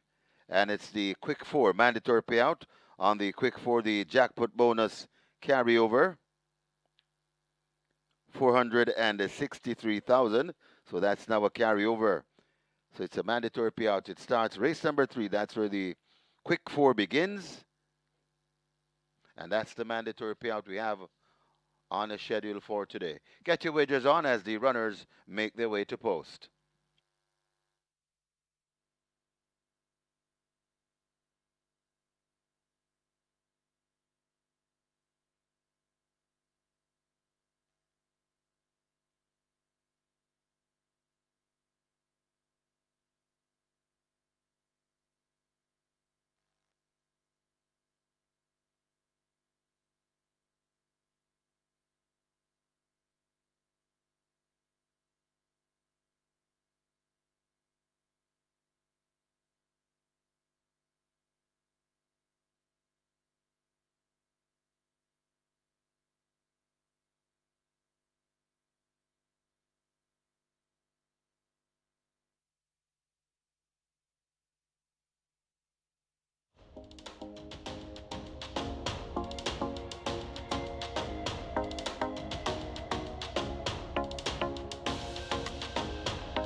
Hello again, Thorpe fans, and welcome to Caymanas Park, home of the Caribbean's #1 derby, where the Caribbean's finest thoroughbreds and home of the Mote Mile. We're here for the final race day of 2025, and we have 10 races in store for you today. Our feature is going to be the Christopher Crusaman Memorial Sprint Trophy. That's going to be race number 9, purse of 2 million, a field of 5, and they go 5.5 furlongs or 1,100 meters. We also be having the Vestia Trophy. We also be having the Die Job Sprint. Those are our trophies up for grabs today. Carryovers abound. We have a carryover in the Strike 4 or the 5-star. So things are looking quite good for the wagering. Race 1 kicks off the Reggae 6, already $7.5 million wagered, and the early trip is at 650,000. Let's take a look. 5.5 furlong the trip, 350 claimers, top selection. Number 6, Run With Me. What easy the last time out of 3 to 5. 3 lengths clear, going 5 straight to the minute and 4 fifths, beating Southern Flight and Millennium Star. But Victor Harvey picks up the mount for Peter Dumbassard. Now comes 5.5 furlong. Look sharp and ready. This Run With Me and Run With Me definitely has the back class to put it across these comfortably. Races without a tag. The waiver claim option engaged here, so Run With Me can't be claimed. Number 13, Dodge This Thing, also very much capable at this level. Was easy in victory on the 29th of June, going 6 furlongs in 118.2, beating Ahmad Ali and Last Dance. Deem Lane when intended to run on the, well, actually after finishing on the 30th of August. So has had a break since the 30th of August and is back here now. Demar Williams, right to Omar Williams and Tanya Carr owner. The price here, 5 to 1, looks attractive as well. Number 5, Princess Akila gets 4 to 1, steps in among claimers at the 350 level. She's on as a 4. Worked well on the 13th of December, 4 straight in 48, 3 by 104 flat. So she's sound and ready. And she should acquit herself well here. The customary tongue tie has now been removed. Number 11, John P. has speed. He's at 10 to 1. He should be forward the pace, but not all that resolute. However, he'll make the pace hot up front. Going for number 6, Rum With Me. To get a bet of number 13, Dodge This Thing. Then 5, Princess Tequila. And 11, John P. Regular 6 pool, 7.5 million and climbing. Triple, 650,000 and climbing. You have limited wagering time remaining. Get your bets on and best of fortune.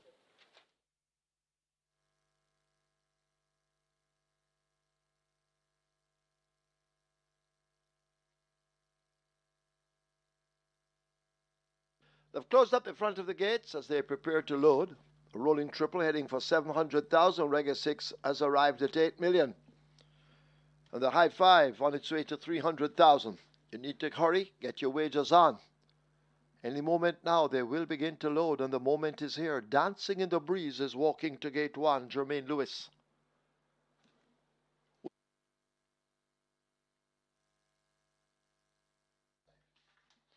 Dancing in the Breeze is in. Tapping in will follow. 5.5 furlongs, the first event. Denzel Miller will be the starter for this one. Stormer Come goes in along with a tapping in. Traditional Boy heads to 7.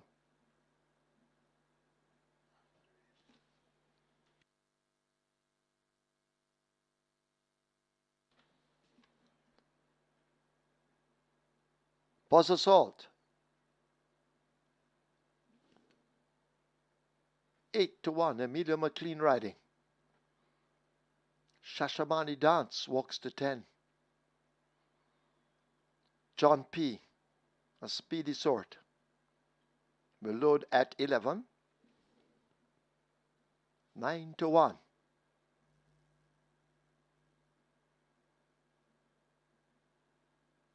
Six to load. Not much time to wager. Dodge This Link loads at 13. Demar Williams, Hot Apprentice. Last Dance coming into 2. No Surrender will load at 9. Little Grovy Thing heading to 14. Princess Akila. Carlton Watson still on 43 wins. If he wins this with Princess Akila, he will have set a new owner's record in a season of 44 wins. And the favorite, A Rum With Me, now loads at 6. Field in line for the first of 10. Starter ready.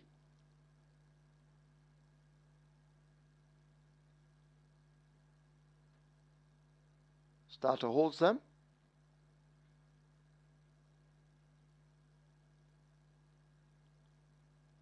They're off for the first. Last Dance misses it along with No Surrender. Looks to have hit a speed bump early.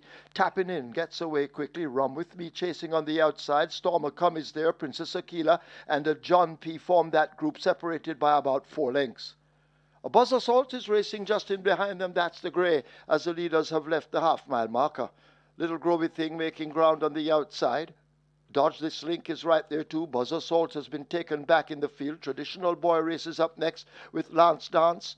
Shashamani Dance is on the outside of horses. No Surrender second from the back. And the Dancing in the Breeze not yet ready to boogie as they've left the 5/16th and about to come thundering into the top of the lane. It is Tapping In under a ride from Remain Gordon that leads the field past the 3/16th. On the outside, here comes a Rum With Me now, wound up for a late kick. John P. is left over against the rail. It is Tapping In continuing to fend them off inside the final furlong. Rum With Me now comes a calling, and Rum With Me points inside the final 16th. It is Rum With Me and Bebito Harvey, the favourite, holding a 1.5 length advantage. Rum With Me wins it.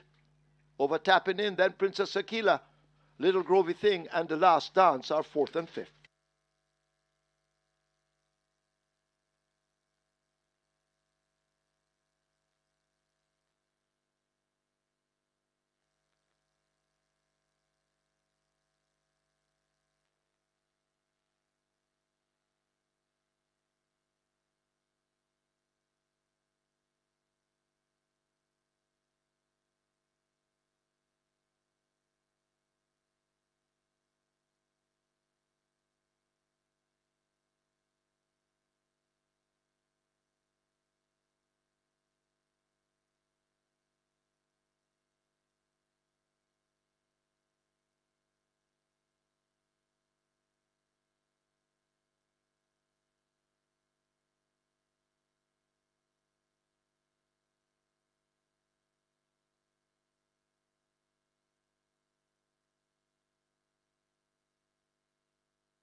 We have claims. We have claims in the first. Number 3, Stormer Come. 2 claims submitted. Byron Davis for K&R Syndicate.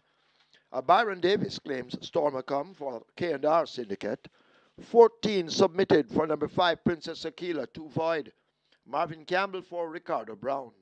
Marvin Campbell claims Princess Aquila for Ricardo Brown.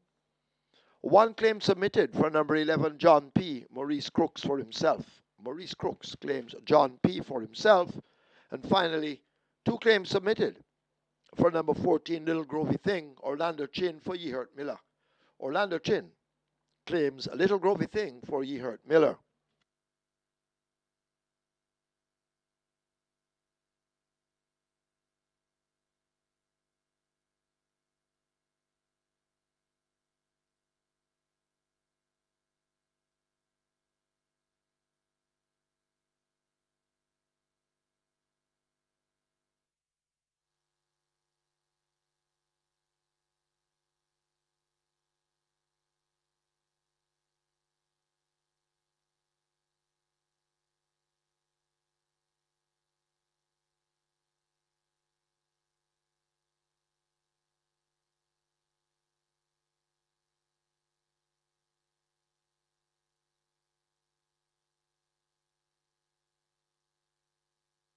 In the winners enclosure, the unofficial winner of race number 1, and someone just told me it's the best named horse in the race, number 6, Rum With Me, an 80-year-old bay horse by Casual Trick, Zacapa by Elysius, bred at Donald Webby, owned and trained by the Hot Trainer, Peter John Passad, the winning rider, Bebito Harvey, the groom, Kobe Anthony, second, number 4, Tapping In, third, number 5, Princess Aquila, fourth, number 14,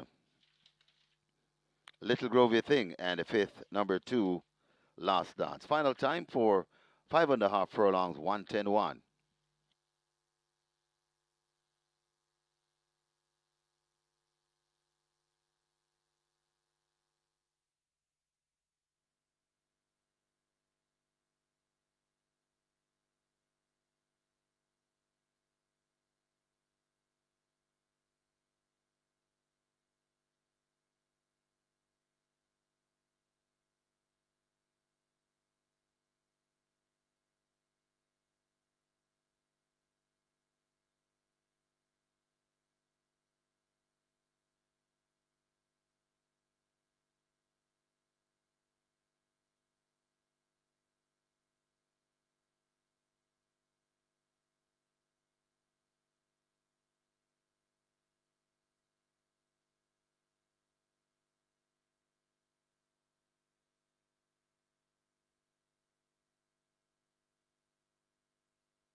They're off for the first. Last Dance misses it along with No Surrender, looks to have hit a speed bump early. Tapping in, gets away quickly. Rum With Me chasing on the outside. Stormer Come is there. Princess Aquila and John P. form that group, separated by about 4 lengths. A Buzz Assault is racing just in behind them. That's the grey, as the leaders have left the half-mile marker. Little Grovey Thing making ground on the outside. Dodge This Link is right there too. Buzz Assault has been taken back in the field. Traditional Boy races up next with Lance Dance. Shashamani Dance is on the outside of horses. No Surrender second from the back. And the Dancing in the Breeze not yet ready to boogie as they've left the 5/16th and about to come thundering into the top of the lane. It is Tapping In under a ride from Remain Gordon that leads the field past the 3/16th. On the outside, here comes a Rum With Me now, wound up for a late kick. John P. is left over against the rail. It is Tapping In continuing to fend them off inside the final furlong. Rum With Me now comes a calling, and Rum With Me points inside the final 16th. It is Rum With Me and Bebito Harvey, the favourite, holding a 1.5 length advantage. Rum With Me wins it. Over Tapping In, then Princess Aquila, Little Grovey Thing, and The Last Dance are 4th and 5th.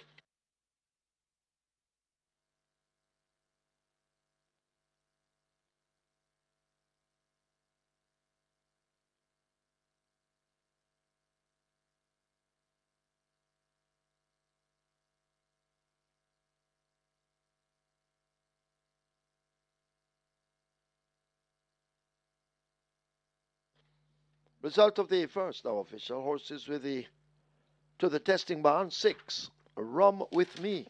14, Little Grovey Thing. 6 and 14 go to be tested. Splits 24-1, 49-2. Final time 5.5 furlongs, 110-1. Margins 3/4 by 3 3/4.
Horses take the track for the second. It's a maiden special weight for native bred 2-year-olds. The distance 1,200 meters or 6 furlongs.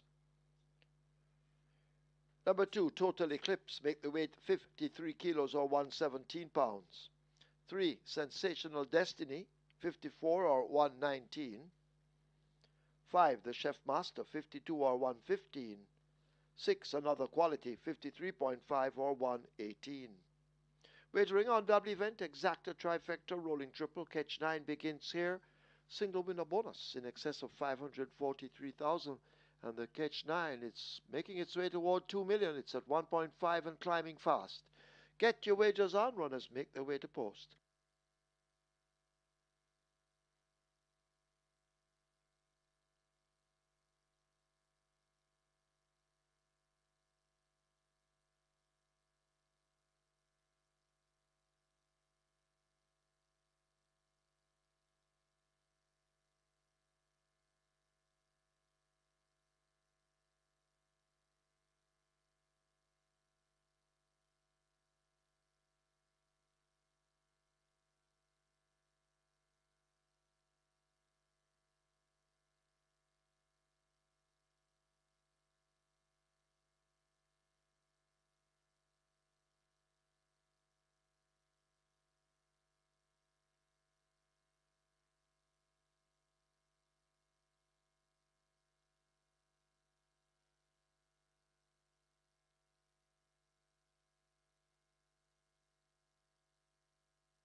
So the runners are making the way to post, and the catch 9 is all the rage.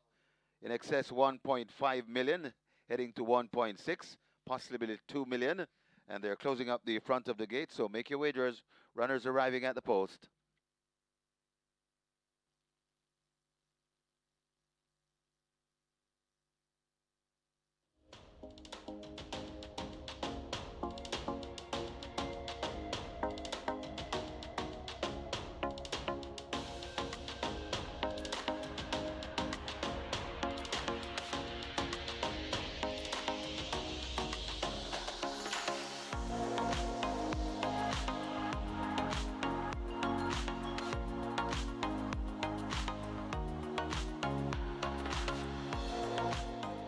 No problems there for the top selection. Run with me. Baby Happy riding there for Peter Dumbassard. And they'll be teaming up later on with Jordan Rain. So they'll be looking for a double. Live ticket gone on the Reggae 6 starts off at 3,573 at 5.7 million plus in that net pool. It's time to kick off the catch 9. A field of 6 2-year-olds. They go 1,200 meters or 6 furlongs. Top choice goes to number 1 on the wall. We saw a sibling to former champion 2-year-old Wow Wow. Looks extremely well. This filly, Radish Robin rides to Anthony Nunes and owner Mycross. She has worked well, and she's at 2 to 5. That's my top selection. Number 4, Stardom also looks the part. He is a sibling to Calculus and Money Box. They're out of the Bureau de Dam Trinket Box. He looks well also. Dean Dawkins rides for Gives a Brat and Weir family. They had a double yesterday, and that was with Money Market. And You Are My Sweetie. Number 2, your Total Eclipse looks well also. He makes a debut. Demar Williams to Alfred Brown. And number 3, Sensational Destiny also trade Alfred Brown. Lamar Spencer is aboard. 1, 4, 2, 3.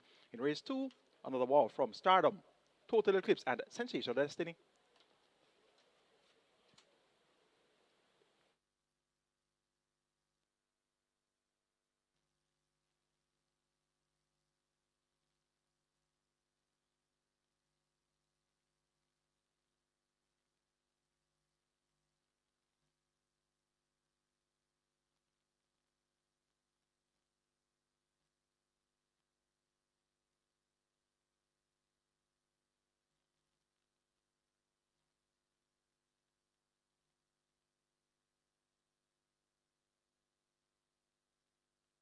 Horses loading, loading for the second as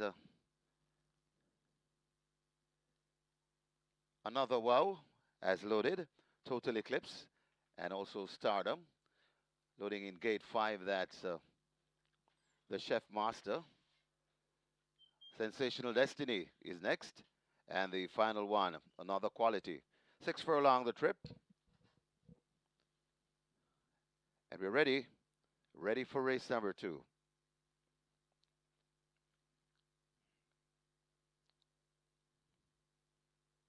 Starter Timel doing duties. And now they're off and racing. Another wow steps back and racing at the back of the field along with Stardom as another quality goes on for that lead. Hustled up and now crosses over and it takes the rail. Another quality on that lead right there to the Chef Master in between horses. Right against the rail, that's Total Eclipse, and out wide, that's Sensational Destiny recovering after the break. That's Stardom, and left out of it, way out of it, that's another wow. We'll have to do running later. They're coming past the 3, and it is another quality now joined on the outside by Stardom. So Stardom goes on from another quality. Then comes the Chef Master, another 3 lengths before we come to Total Eclipse. Then comes Sensational Destiny, and another wow is wounding up and begins to come forward, but it is on that lead, still making the running. Another quality right there too, that Stardom. These two fighting for it. The Chef Master left back against the rail, but it is now Stardom that hits the front. It's Stardom in front. It looks like another quality has no answers, and coming to the furlong pole, and Stardom looks to have flown the scoop, coming on late and running, really running on late. That's another wow, but Stardom has done enough. Stardom and Dane Dawkins, devastating Dane Dawkins, winning the second. Got tight for second, could be another wow coming from out of the cloud. Then comes another quality and a Total Eclipse back in fourth.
In the winners enclosure, the unofficial winner of race number 2, number 1 Stardom, a 2-year-old bay colt by Sensational Sam, Trinket Box by Bernardini, Bredham Stables Limited, owned Weir Family, trained Gary Sabrati, ridden by Devastating Dane Dawkins, and this combination, owner, trainer, jockey combination, is hot this weekend.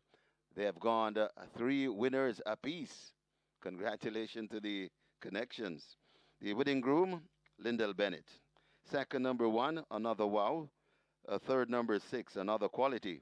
And the fourth, number 2, Total Eclipse. Final time for 6 furlongs, 116 flat.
And now they're off and racing. Another Wow steps back and racing at the back of the field along with Stardom as Another Quality goes on for that lead. Hustled up and now crosses over and takes the rail. Another Quality on that lead right there to the Chef Master in between horses.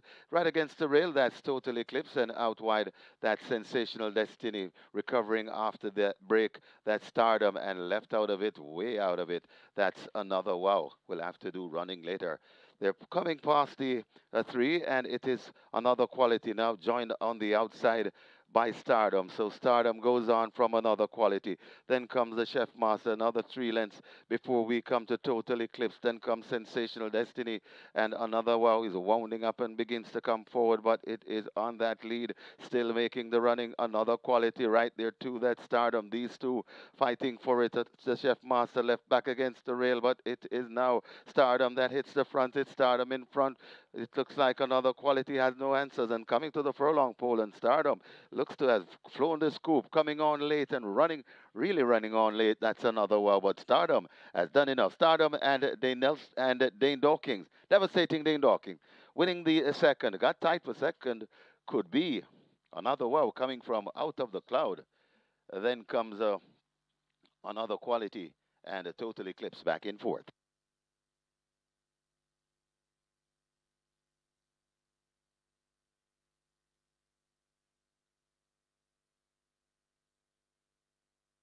Result of the second now official. Horses to the testing bound 1, Another Wow, 4 Stardom. 1 and 4 go to be tested. Splits 24-4, 49-4. Final time 6 furlongs. 116, margins 9.5 by a half a length.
So coming up next, race number 3, where we have the mandatory payout in the quick 4.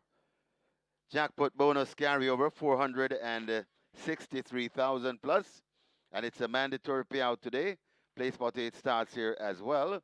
So the mandatory payout coming up next in the quick 4. Jackpot bonus carryover, 463,000.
Race number 3 here, and the even money favorite in the tote number 4, Prince Zayden. Zayden, being very strongly bet here at the fixed odds winners, currently at $1.40. It's actually drifting up a bit. It was $1.30 a few moments ago, but very, very, very strong support for number 4 Prince Zayden.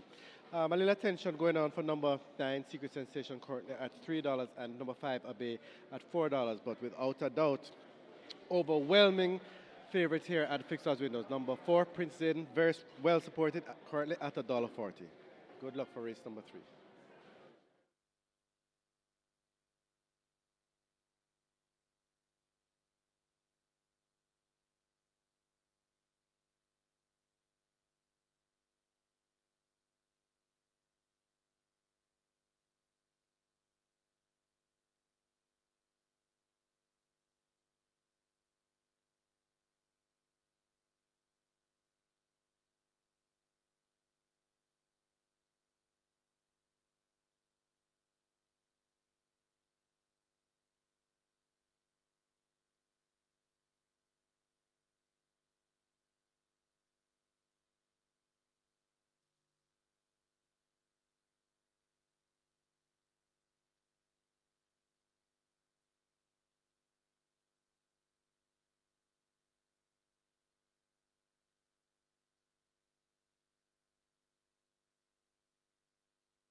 Number 10, Informal Gladiator, takes the track early.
Horses take the track for the third. It's a maiden condition race for native bred 3-year-olds. The distance 1,000 meters or 5 furlongs straight.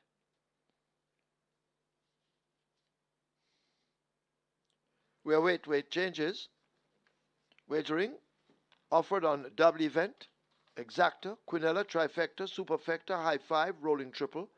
Play spot 8 and quick 4 both begin here. Play spot 8 has a single winner bonus in excess of 196,000. And the quick 4, a single winner bonus, becoming a carryover as we have a mandatory payout in the quick 4, just short of 500,000. Quick 4 at 2 million and climbing, play spot 8, heading for 600,000. Get your wagers on.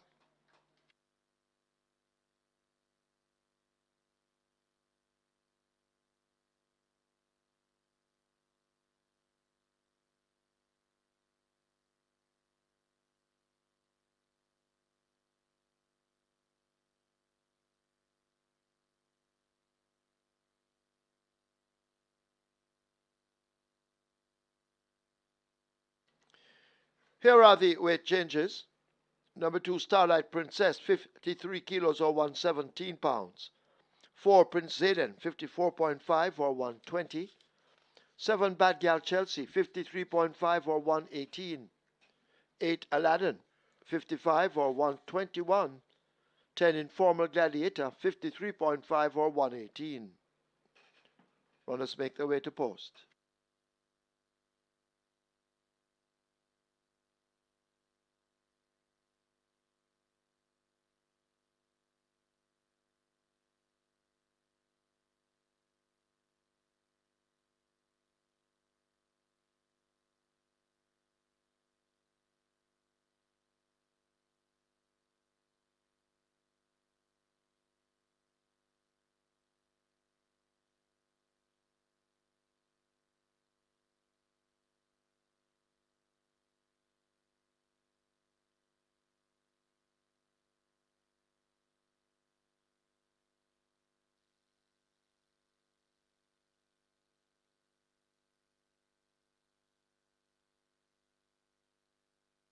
Runners making their way to post. Race number 3, the quick 4, approaching 2.5 million. Quick 4 pool approaching 2.5 million.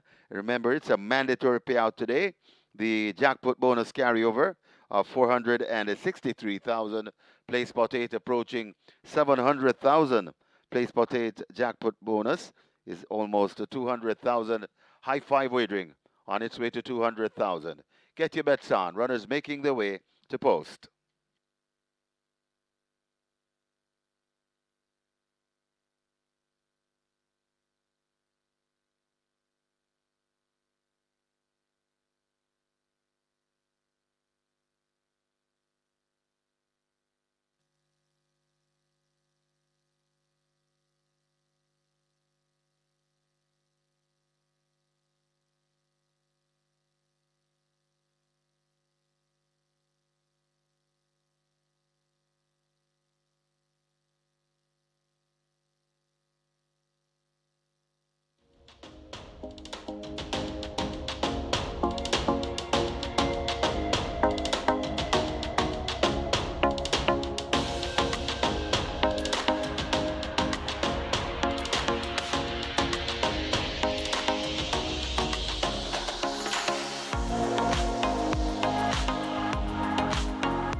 Stardom gets the win in race number 2. Dane Dawkins teams up with Weir Family and the Girardi. They had a double yesterday, Money Market in the Boxing Day sprint, and they had You're My Sweetie. So they are really going well right now. Runner-up, another wow, came from well out the pace. She missed the start and had a lot to do, but she appears to be the type that should get distances well in excess of 1,200 meters, so she could be one to watch for the longer distance races. Live ticket count on the Regular 6, 1,591 with 5.7 million plus in that net pool, and we have the catch line starting off on 245 live tickets and 982,000 plus in the net pool there. It's on to the start of the quick 4, and we have a carryover in the quick 4, and the place where it also kicks off here in the third. It's a main conditioner, so native bred 3-0s, the last chance to have the bite at the proverbial cherry as far as the 3-year-old maiden purse is concerned. 1,050,000. A field of 10 goes 1,000 meters straight. Let's take a look. Top selection goes to number 4, Prince Zayden. Dane Dawkins, he's riding well, and he looks for a quick double here. Rides for Lou Richards, owner trainer, and Dane Dawkins and Lou Richards, they have teamed up for multiple wins recently. Galopin de Veloz is that horse. Prince Zayden has only raced twice, ran on the 6th of December for his debut, 11 by 80 lengths to good conscience, then came back on the 20th of December, 2 weeks later, stretched out to 7 furlongs and showed a lot more form. Second by a length at the quarter and a half mile, third by 3/4 at the quarter pole, and then was hindered. Had to be checked, was the leader. Smoking Tom came across him at least twice, so he had somewhat of a rough passage there. Third by 9 3/4 in there to Papi Uso and Kuzmi. Reverts to a shorter distance. It's now 5 furlongs straight. Vice has now been fitted. Not seen much in terms of opposition here for Prince Zayden. And others we have seen several times already. Secret Sensation we have seen 20 times, 3 seconds and 2/3. So he has been knocking at the door as well, but he's not quite consistent. Tevin Foster rides to Carl Anderson, and this is going to be Secret Sensation's last chance at a 3-year-old purse. So he should be on his A game as well. Number 3, Skill at Arms. The Nelson rides for the Captain Marlon Brown. Tongue tie on. Has been prominent, but has not been very resolute. 8-1, the price there for Skill at Arms. And Abe number 5 has raced over the straight on multiple occasions, 4th twice, 4th by 8 3/4 to Laredo, Platinum Princess, and Primo Suprema. That type of effort will be good enough to fight out the finish here. And 4th by 4.5 lengths to Fantastic Hedge, Baby Grey, and Money Mission.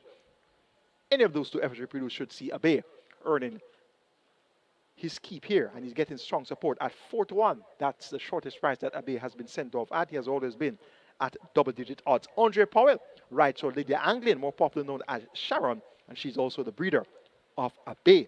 Abe owned by V&O Racing Stables. Going 4, 9, 3, and 5 in race number 3, that's Prince Zayden to get the better of Secret Sensation, Skill at Arms, and Abe. Quick 4 pool is at 3 million. Remember the carryover, and the place where the pool is at 650,000. Front of the gates being closed. You have limited wagering time remaining. Best of luck.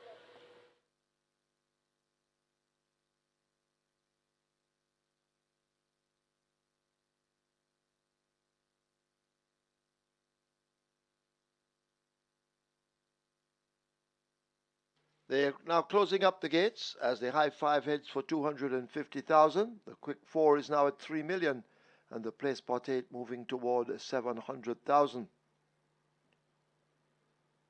Loading up will soon begin. Get your wagers on.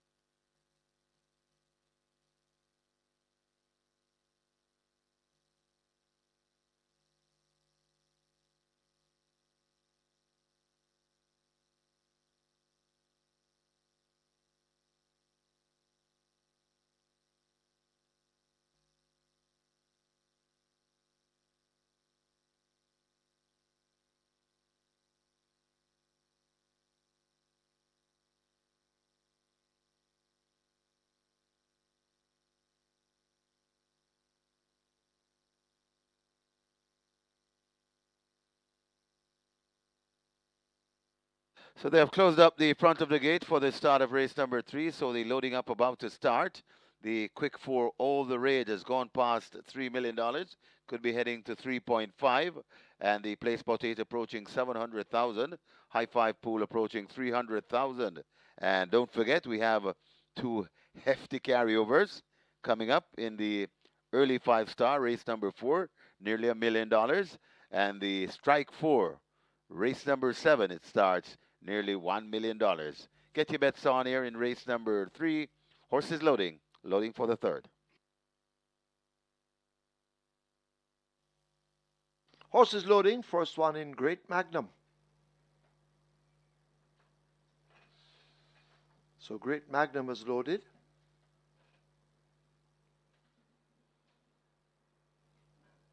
You need to get your wagers on.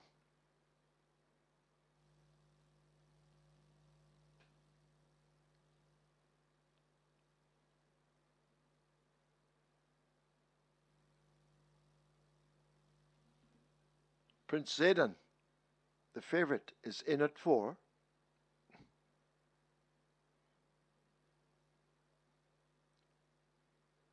Hoofedi coming into 6.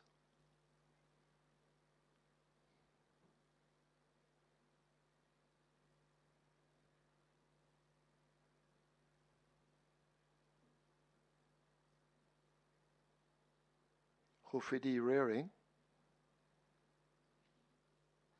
Bad Gal Chelsea in at 7.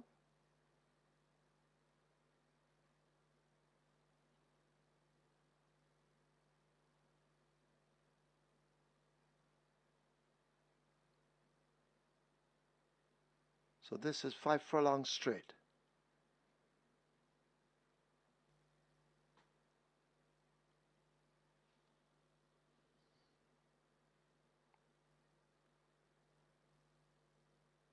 Not sure who they're trying with next.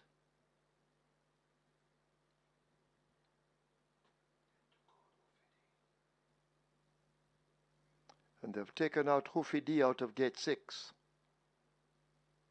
Rider of Bad Gal Chelsea. Roger Hewitt standing in the gate. Secret Sensation is in at 9.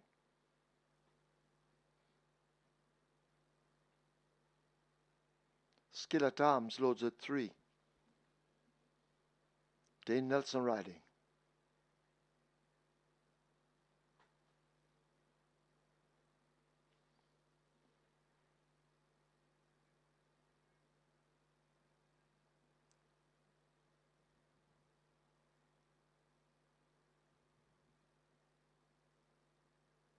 So loading up, moving slowly.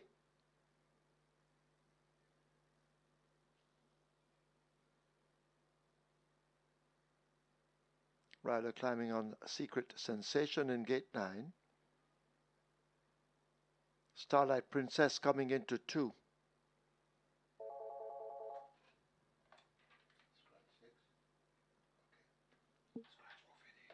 Number 6, Hoofedi, now a late scratch. Scratch number 6, Hoofedi. On Ruly Behavior. Here comes Informal Gladiator. Informal Gladiator coming into 10.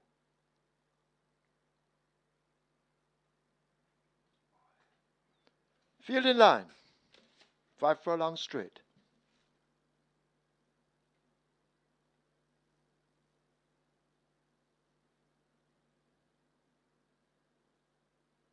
Action in gate 2 with Starlight Princess. Seems to have been taken out. So Starlight Princess was taken out. Informal Gladiator is also out. Not sure what's happening here. But Hoofy D, a late scratch. Starlight Princess being reloaded. And Aladdin has thrown the rider out of the gate.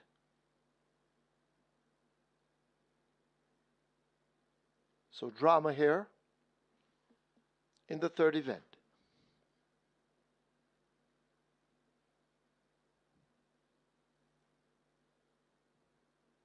Informal Gladiator loading once again at 10. Rider seems to be back on Aladdin at 8. So field in line once again. Aladdin starting for Winston Griffiths OD. First starter since he became a trainer. They're off. Aladdin breaks pretty quickly. The favorite, Prince Zayden, takes off in behind horses. Skillet Arms is running quickly. A bay just toward the center of the track. Bad Gal Chelsea also showing some early dash. But it's early days as they sort themselves out and make their way now toward the final 3. Skillet Arms showing speed in the center of the racetrack. A bay is also running quickly. Bad Gal Chelsea now being urged to get closer all the while. Secret Sensation continues to tack to the stand fence, but it's still wide open as Skillet Arms may just have that overall lead. Abbey now asked to put in an attack. Secret Sensation is racing right against the stand fence. In behind them, Bad Gal Chelsea. The favorite, Prince Zayden, running on the spot on the far side, but it's 3 abreast. And now Secret Sensation snatches the lead. It's Secret Sensation and Terrific Tevin Foster beginning to come away from this field. Abbey and all of them chasing in vain as Secret Sensation will take it effortlessly in the end. It's going to be tight for second between Prince Zayden on the far side and Abbey. Skillet Arms in behind them and a Great Magnum finishing next.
And if you had a number 6, Hoofity, in your exotics, you move to the off-time favorite. And the off-time favorite was a number 4, Prince Zayden.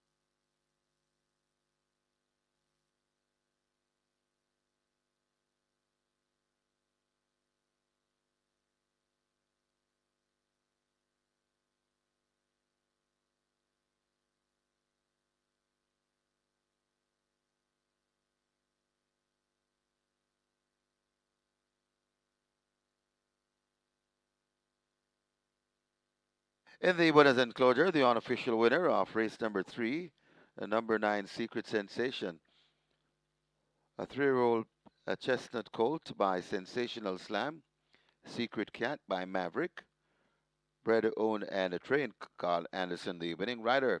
Terrific Tevin Foster, one of our True Shake Nutrition Shake sponsored riders, and a True Shake is in the house with us today. So we hope they're having a great day at the races. The groom, Henrold Cunningham, second. A number 5, Abe. Third, number 4, Prince Zayden. Fourth, number 3, Skillet Arms. And a fifth, number 1, Great Magnum. Final time for 5 furlongs straight, 102 and 3.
Aladdin starting for Winston Griffith's OD, first starter since he became a trainer thereof. Aladdin breaks pretty quickly.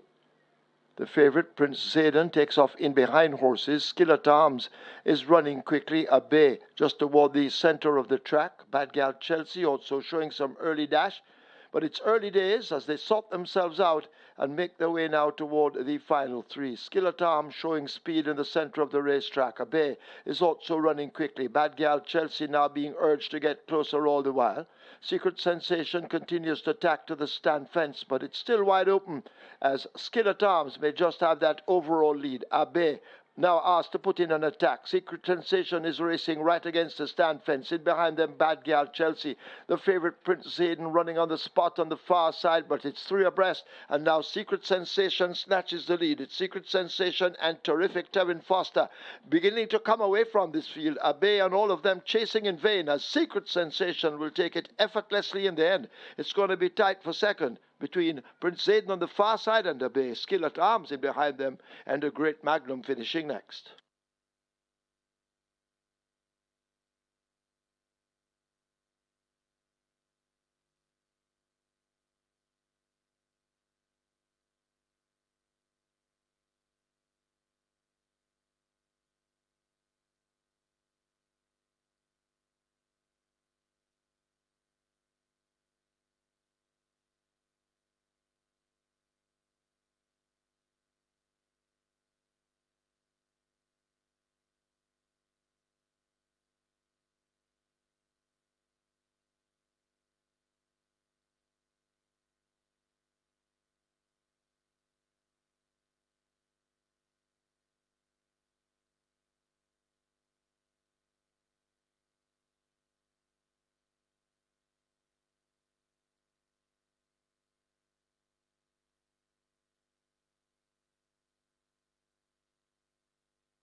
And of course, today's race is sponsored by Frontrunner Feeds and True Shake Nutrition Shake.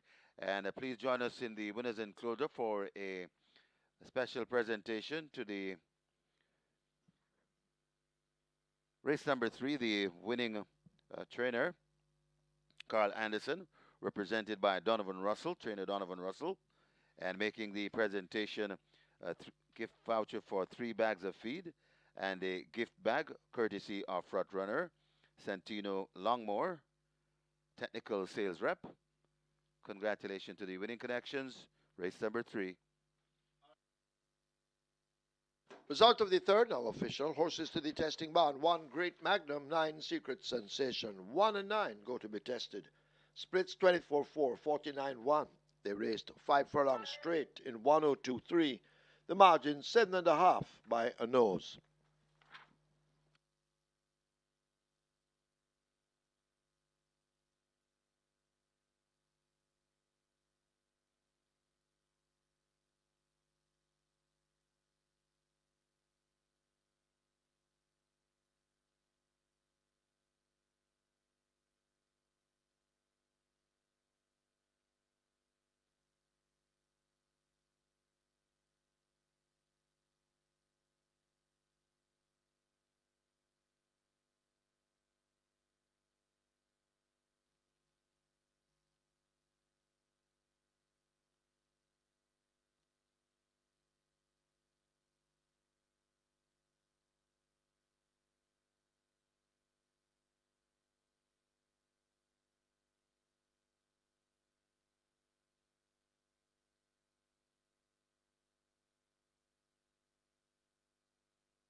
Coming up on screen is the photograph for the second place here in race number 3. Second went to number 5, Obey, closest to us, getting there just nosing front of number 4, Prince Zayden. So that's the second place print on your screen.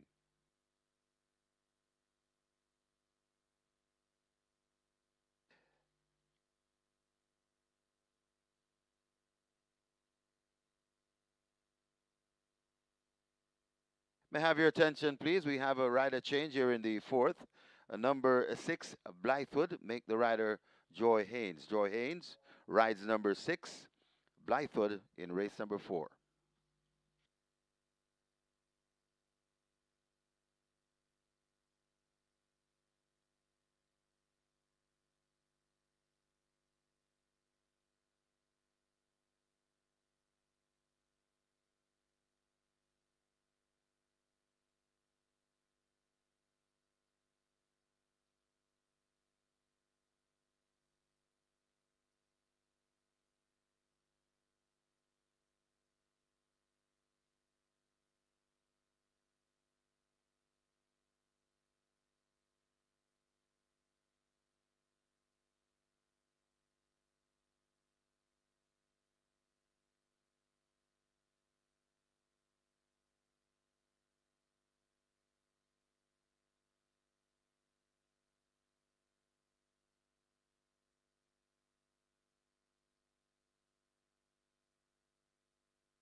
So just reminding you, coming up here in race number 4, the Die Job Sprint, we have the early 5-star with a massive carryover, nearly $1 million. So the early 5-star begins here, and the carryover nearly $1 million with a jackpot bonus of 216,000 coming away right now.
On to race number 4 and number 1 Sirdan currently at $1.05. 1-9 favorite in the tote, and this one they're treating it as if it's won already, which is pretty fair. It seems to have won this one already. So there's really been not much betting because nobody wants to take him at such a cheap price, and nobody wants to try and beat him with anything else. So it's pretty much very little activity taking place. $1.05 Sirdan, and we look forward to the next race as Sirdan seems to have already won race number 4. But good luck nonetheless.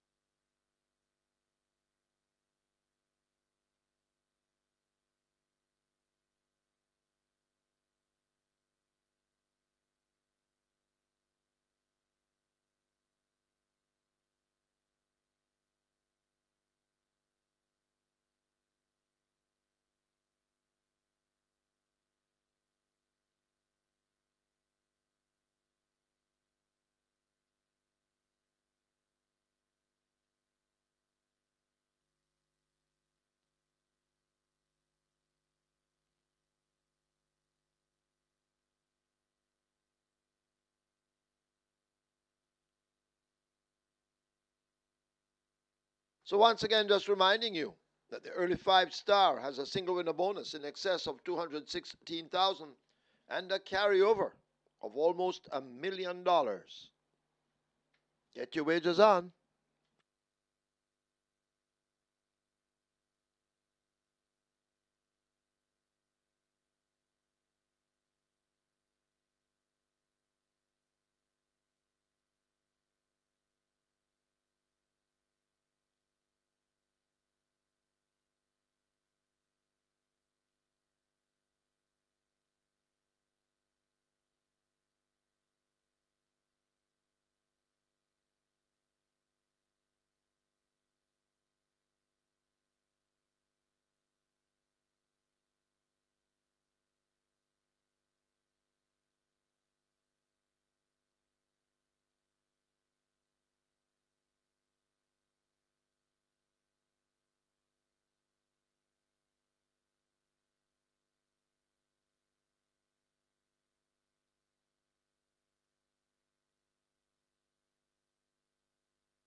Horses take the track for the 4th. It's the Dijob Sprint. Restricted stakes for native bred and imported 2-year-olds. The distance 1,200 meters or 6 furlongs. Scratch number 2, Dillsbury Lane. 3, Comune Trece, 53.5 or 118 pounds. 6, Blythewood, 51.5 or 114. Make the rider Joy Haynes. Wagering on double event, exacta, trifecta, rolling triple. Early 5-star begins here. Single winner bonus in excess of 216,000 and a whopping carryover just short of $1 million. The early 5-star heading for $2 million. The rolling triple 400,000. Get your wagers on.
Secret Sensation finally gets it right on attempt 21. And congratulations, owner, trainer, breeder Carl Anderson, getting the final chance to bite the cherry, the proverbial cherry, with the 3-year-old purse of 1,50,000. If it wasn't today, Secret Sensation will be a 4-year-old when next at the races. And Secret Sensation really deserve to take home that purse for you. And indeed, Kevin Foster did a great job in the saddle there. So Secret Sensation, no longer a maiden, and releases the maiden tag as a 3-year-old. Runner-up, Abe also ran a brave race. Prince Aiden ran below expectations. He was third. Skiller Times checked in fourth. Live ticket count on the Regular 6, 1,057 with 5.7 million plus in the net pool there. Catch line live ticket count down to 122, and that has a 982,000 plus net pool. It's on to the start of the early 5-star. We have a carryover in the early 5-star. Not quite sure where those graphics are, but we have a carryover in the early 5-star, and that's close to $1 million.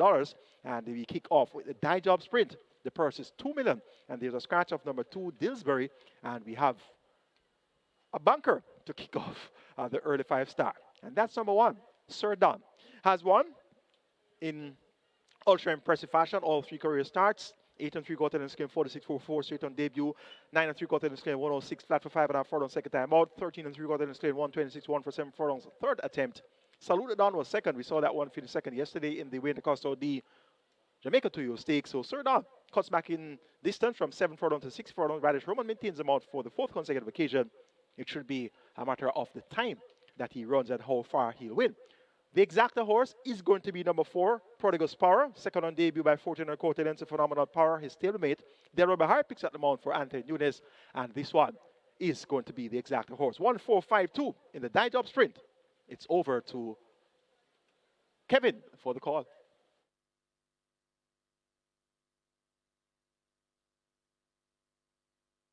Horses loading for the Die Job Sprint. Prodigious Power in at 4. Rockhampton in at 7. Blythewood in at 6. Comune Tracy in at 3. And the final one to load, Sir Don. Gate number 1. Sir Don, the 1-9 favorite. And this one has been awesome in all starts so far. 6 furlong the trip. Starter Timal is ready, and we're ready for race number 4. Often racing, Rockhampton misses it and races at the back of the field. Sir Don goes right through for that lead. Sir Don in front, Prodigious Power now testing on the outside, right against the rail. That's Comune Tracy. For My Love is right in the middle. Just on the outside, that's Blythewood, and tailing off badly. That is Rockhampton. Going to the 4, and it is Sir Don in front, just about 3/4 from Prodigious Power racing back in second, about 6 or 7 before we come to Blythewood. Comuna Tracy rushing down on the rail, about another 3 or 4 before we come to For My Love, and not in it at all. That's Rockhampton. Gonna come into the lane, and it is still on that lead. Not by far, though. Sir Don tested all the while by Prodigious Power. Sir Don in front, Prodigious Power. Now Radish Roman keeps on looking back. He looks confident on Sir Don. Sir Don still in front. Prodigious Power switched toward the inside. Sir Don, Prodigious Power is really testing Sir Don this afternoon, coming to the half a furlong pole. It's a good-looking race in the Die Job. Prodigious Power looks to be getting the upper hand. Sir Don digging in. Sir Don, Prodigious Power here. Ooh, that's too tight. Not trying to split those. Then comes a Comune Tracy back and forth. That's Blythewood.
And after the smoke is cleared, and number 4 gets it. Number 4, Prodigious Power.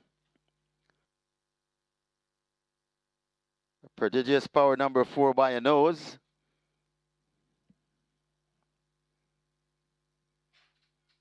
Anthony Baba Nunes as the exactor in the die job sprint.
In the winners enclosure, the unofficial winner of race number 4, the die job sprint, the number 4, Prodigious Power, a 2-year-old bay colt by Global Campaign, Go See by Ghost Zapper, bred Breverton Jones, owned ACK Stable, trained Anthony Baba Nunes, the winning rider, a fine ride from Delroy Bihari, the groom Stephen Smith.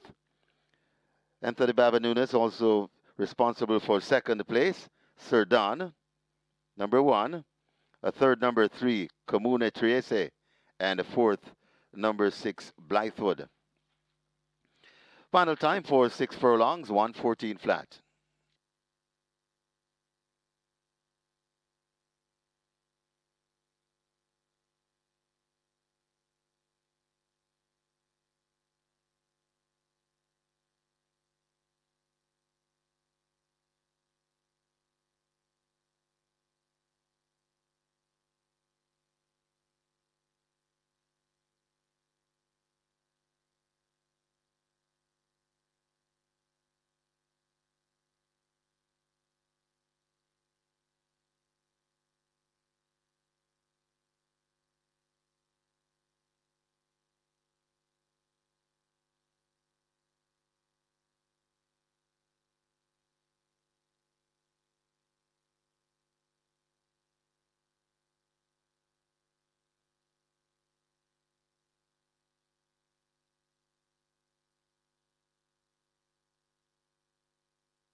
Is at the back of the field. Sir Don goes right through for that lead. Sir Don in front. Prodigious Power now testing on the outside, right against the rail. That's Comune Triese.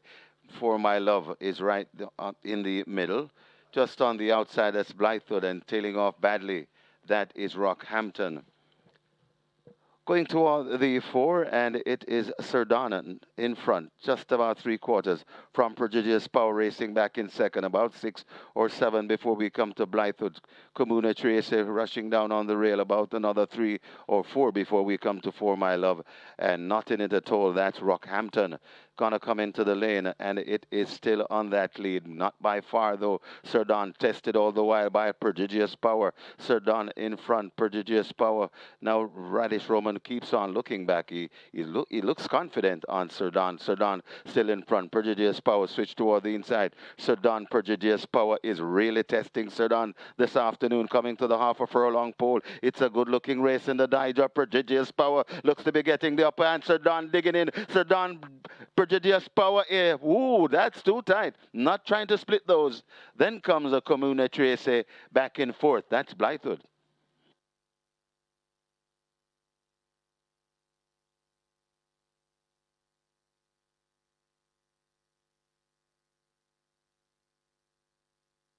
Result of the fourth now official horses to the testing band 3, Comune Trece, 4, Prodigious Power. 3 and 4 go to be tested. Splits 24-48. They raced the 6 furlongs in 1:14. The margins are nose by 11 and a quarter.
So just ahead of the presentation will be the photograph on screen. A very tight finish.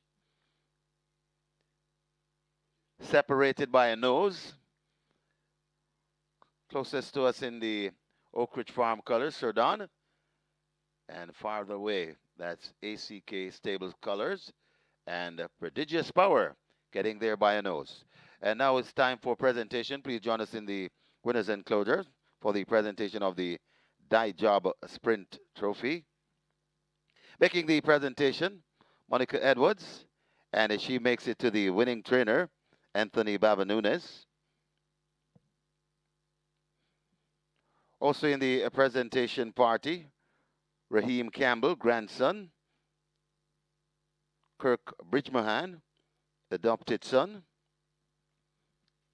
and Rohan Daly. And now a special presentation to the Winning Connections front runner.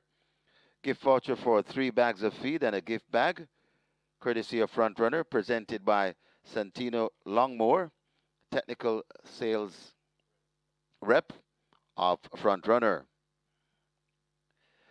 Congratulations to the Winning Connections, race number 4, the Die Job Sprint.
Horses take the track for the 5th. It's for 3-year-olds and up. It's an optional claiming event. 700,000 to 600,000 the tag. 5-year-olds and up, non-winners of 4, and imported 5-year-olds and up, non-winners of 3. The distance, 1,000 meters or 5 furlongs straight. Number 2, Beautiful Moon, 50.5 or 111 pounds. 3, Talona, 54 or 119. 7, Miniola, 54.5 or 120.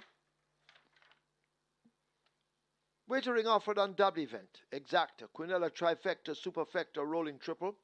This is where the Twilight 6 begins, and the Twilight 6 is at 6 million. The rolling triple at 350,000, making its way to 400,000. Runners make their way to post. Get your wagers on.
So runners heading to the post. This is race number 5. This is the where the Twilight 6 begins.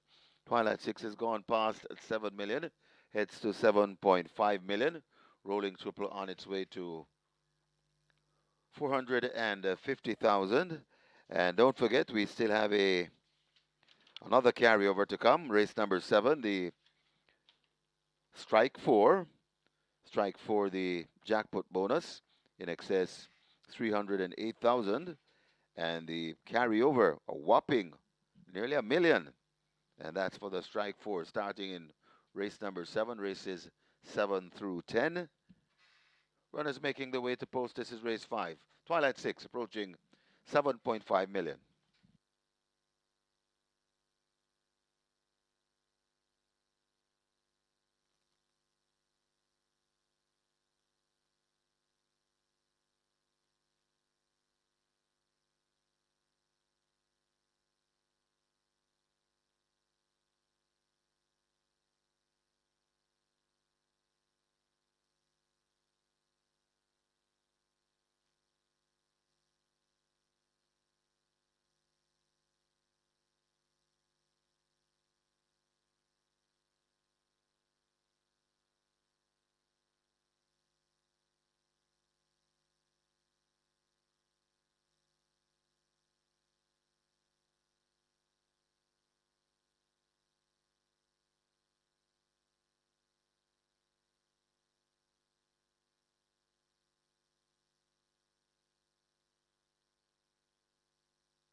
The die job sprint that goes to Prodigal's Power. At odds of 5-2, the second choice in the wagering behind the 1-9 favorite, Sir Don. 7 horses went postwards. 6 of the 7 horses trained by Anthony Nunes.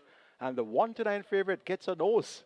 Delroy Bihari in the saddle there for Anthony Nunes aboard Prodigal's Power for ACK Stables.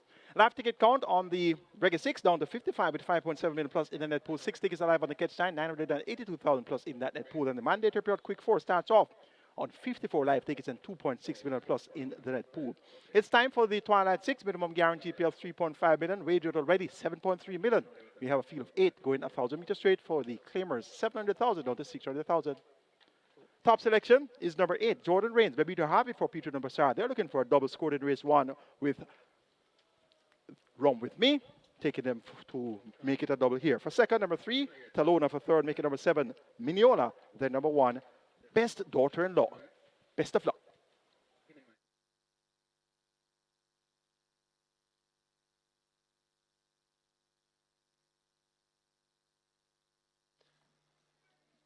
They've now closed up the gates. And the horses are loading. Beautiful Moon is in. Twilight 6 heading for 7.5. Rolling triple 500,000.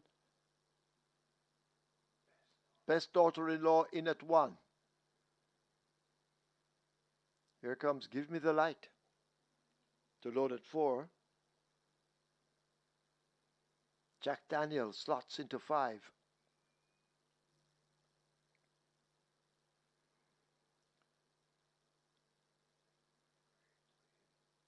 Great Wayne in at 6. Mineola coming to 7. Carlton Watson has 2 here. He's still stuck on 43 wins for a season. In the Owners' Championship, he has equaled the record. And now Talona goes in at 3. Jordan Rains, they've opened the front. Riderless coming into 8.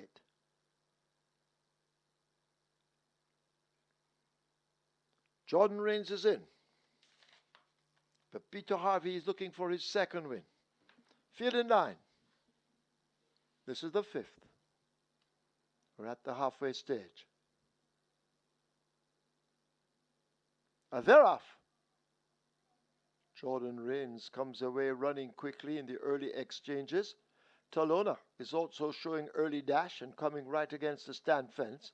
In the center, the gray Give Me the Light is there. Beautiful Moon, dead center of the racetrack. Just in behind Beautiful Moon in the green, that's Jack Daniel. Best daughter-in-law is in the blue with the yellow cap, and also prominent as they're arriving at the 3. Talona, possibly just the leader. A Great Wayne right against the stands. Jordan Rains has been switched over toward the far side, but they're charging up inside the last quarter, still wide open. Great Wayne and Talona matching strides. Given the Light in the center. Jordan Rains and Best Daughter-in-Law over toward the far side, but it is Great Wayne who has that lead. Great Wayne out in front, leaving the furlong pole behind. It is Great Wayne they all have to catch. Jordan Rains now asked to close the gap, but Great Wayne is full of run. Inside the final 16th, it is Great Wayne and Gemma Jackson romping it in the end by maybe 5 over Jordan Rains, then Talona and Mineola.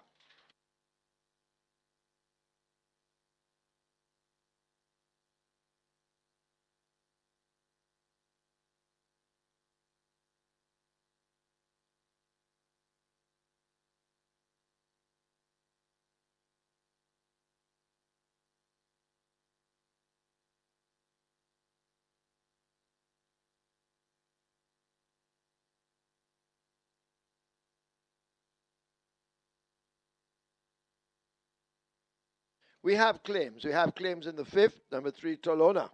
2 claims submitted. Oral Hayden for Carol Campbell. Oral Hayden claims Talona for Carol Campbell. 1 submitted for number 6, Great Wayne. Omar Williams for Anthony Minto. Omar Williams claims Great Wayne for Anthony Minto. 4 claims submitted for number 7, Mineola. 1 void. Gary Griffiths for Gregory Stewart and Tashian Ramcharan Griffiths. So Gary Griffiths claims Mineola, number 7, for owners Gregory Stewart and Tashian Ramcharan Griffiths.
In the winners enclosure, the unofficial winner of race number 5 and number 6, Great Wayne.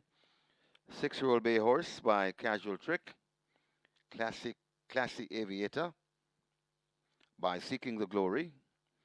Bred Everdeen Reeves. Owned and trained Carl Anderson. That's the second win on the card for the trainer. Winning rider, Jamar Jackson. The groom, Courtney Newman, second. Number 8, Jordan Rains. Third, number 3, Talona. And the fourth, number 7, Mineola. Final time for 5 furlong straight, 101 flat.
They're off.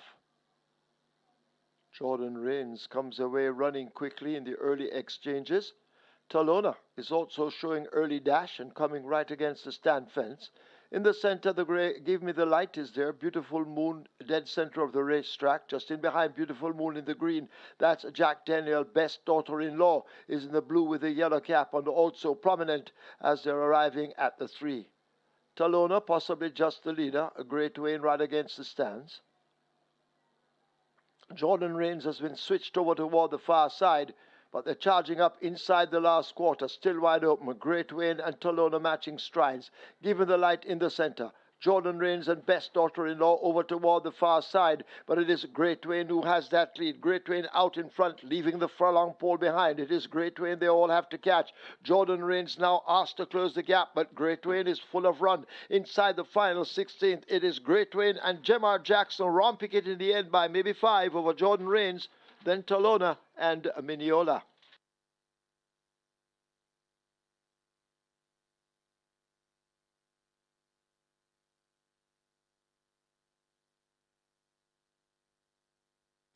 Your attention, please. A notice to all trainers. Entries for the race meeting of Thursday, January 1st, 2026, opening day, close at 12:30 p.m. on Sunday, December 28, 2025, scratch time Monday, December 29, 2025.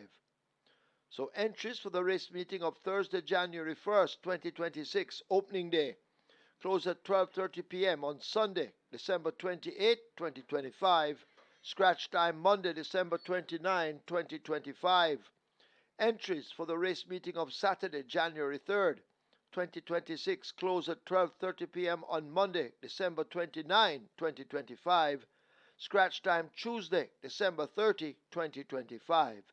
So once again, entries for the race meeting of Saturday, January 3rd, 2026.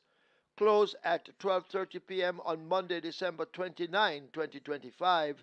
Scratch time Tuesday, December 30, 2025.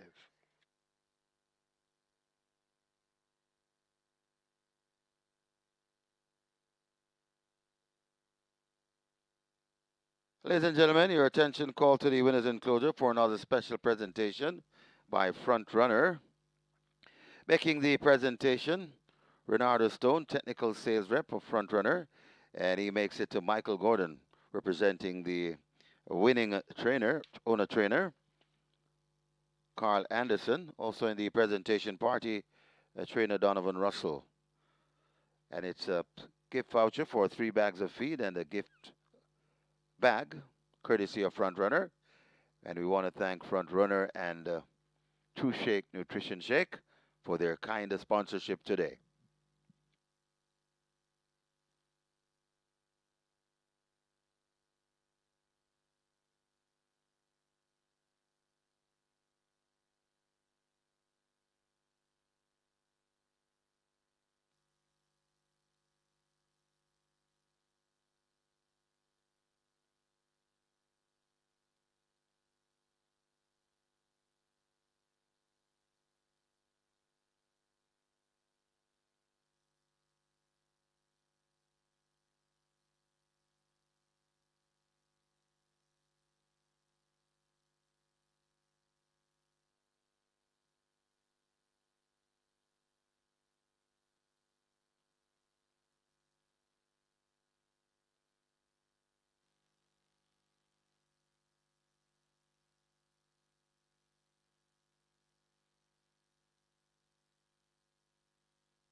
Horses take the track for the 6th. It's a restricted allowance 2 for native bred 3-year-olds, a non-winners of 2, and imported 3-year-olds are not maidens. The distance 1,000 meters up 5 furlongs straight. Number 1, Dark Swan, 49.5 or 109. 3, Ascend, 50.5 or 111. 4, Candy Girl, 50.5 or 111. 5, 430, 53.5 or 118. Scratch 6, Sachet, injured. 7, Nebuchadnezzar, 54.5 or 120. 9, Earmark Blitz, 54 or 119. 11, Platinum Princess, 50 or 110. 13, A Family Feud, 52 or 115. 14, A Native Flyer, 52 or 115. 16, Sparkling Fire, 53.5 or 118. Wagering on double event exacta, Quinella Trifecta, Superfecta, High Five, Rolling Triple. The late 5-star begins here, and the late 5-star is heading for 2 million. The Rolling Triple on its way to 500,000. Get your wagers on. High Five on its way to 250,000.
So Great Wayne gets the job done in race number 5. And incidentally, yesterday we honored the great Wayne Acosta OD with the Wayne Acosta OD Jamaica 2 Stakes. And the entire day yesterday was all about Wayne Acosta OD.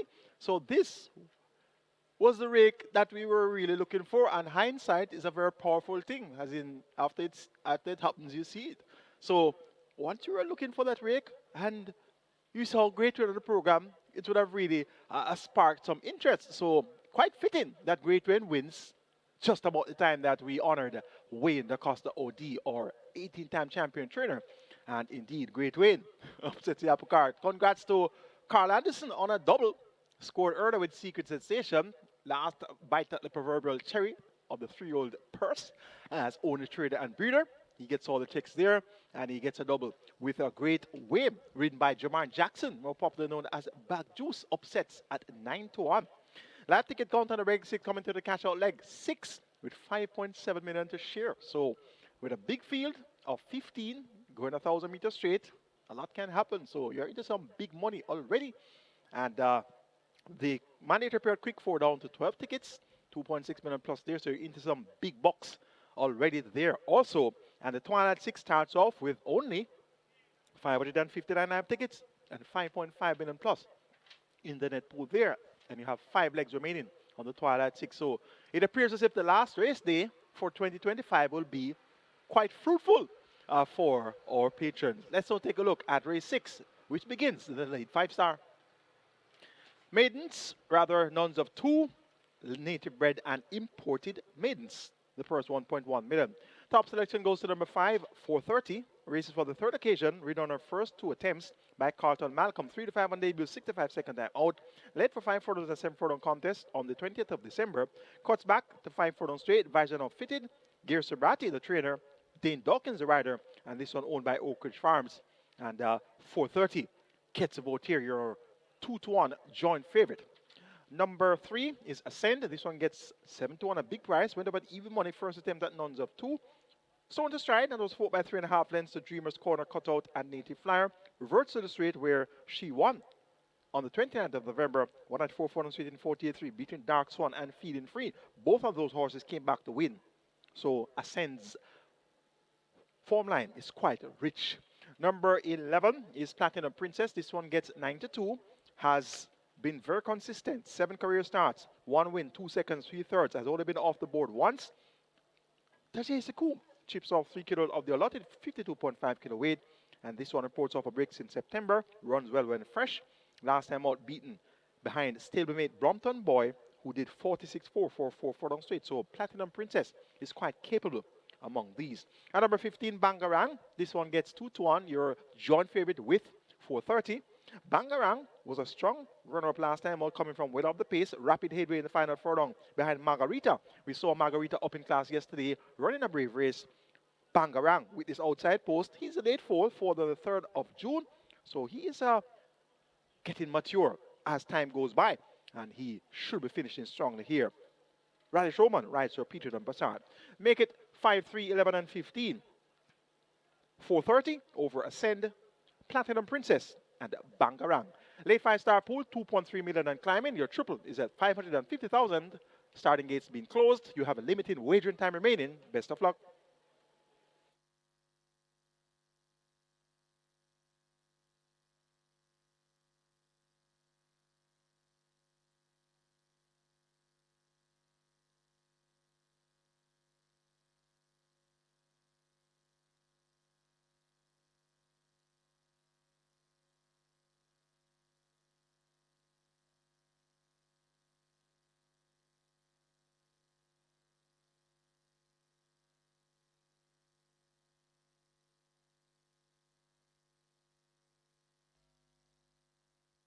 They've closed up the front of the gate for the start of race number 6, and we have a massive, when I say massive, a massive late 5-star, approaching 2.5 million.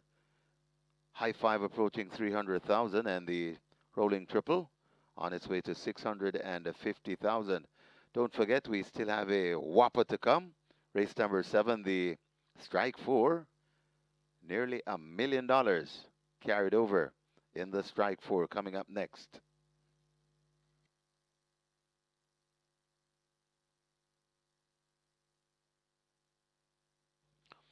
Horses loading for the 6th, a Candy Girl, slotted into 4. Dark Swan in the gate, number 1.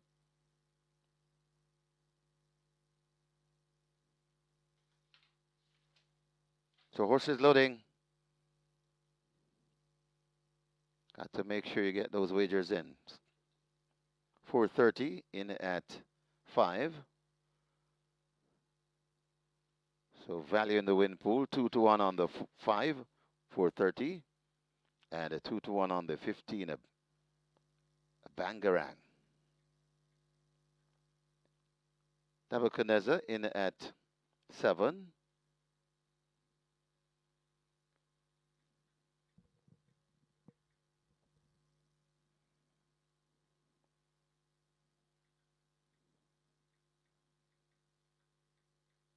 Massive late 5-star pool this. Working on earmark blitz.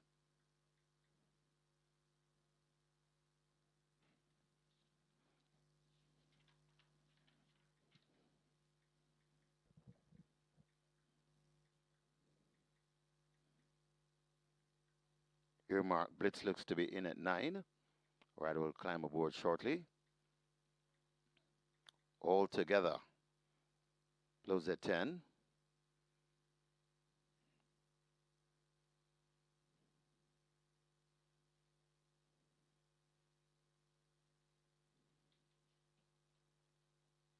A native flyer. The gate 14.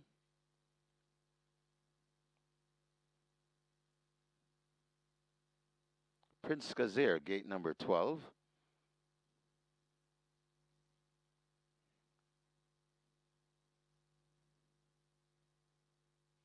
Family Feud in at 13.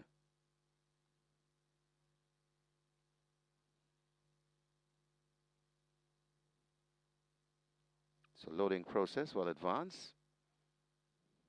Sparkling Fire, gate number 16.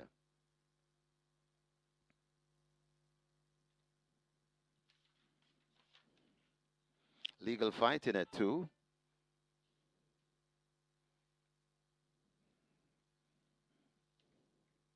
Ascend, gate 3.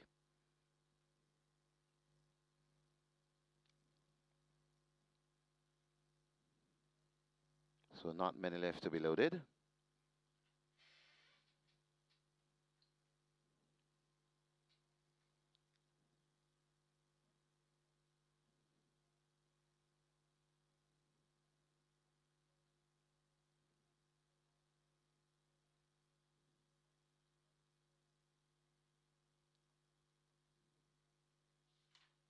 So they're working on Bangarang, gate 15.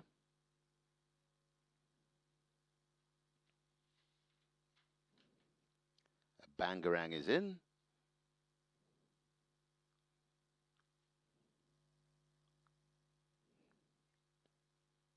Big LA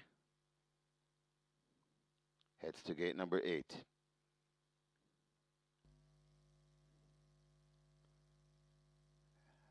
Big LA locked away.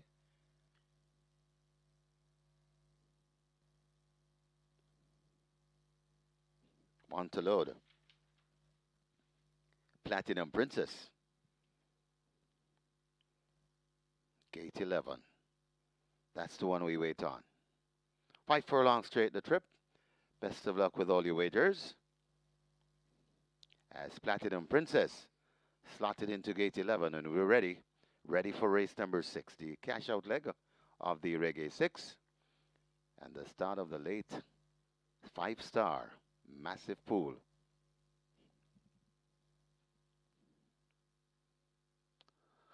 Off on racing. Level break for everyone. Sparkling Fire gets away from the near side, but tacks over to the middle, but still on the near side.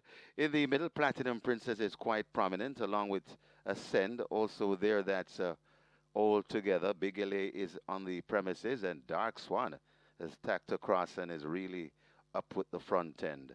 So coming right into it now, that's that's a Native Flyer. So Native Flyer, Ascend, and Dark Swan charting the course. Just behind them, that's all together, and a Big LA as they come out of the chute and come with just about a furlong and a half. It's a mad scramble, spread right across the track. Who wants the money? And Ascend looks to in front. It's Ascend in front of Native Flyer. Coming once again, Ascend in front. Native Flyer trying to get to Ascend, but Ascend is traveling better than them. Ascend goes on to beat them. Ascend goes on to win. Got tied for second. It looks like Native Flyer hanging on from Prince Kazir and Bangarang back in fifth. It could be Nebuchadnezzar.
Your attention, please. There's now a Strode's inquiry. Strode's looking at an incident in the final 200 meters. Please hold all tickets. Strode's inquiry.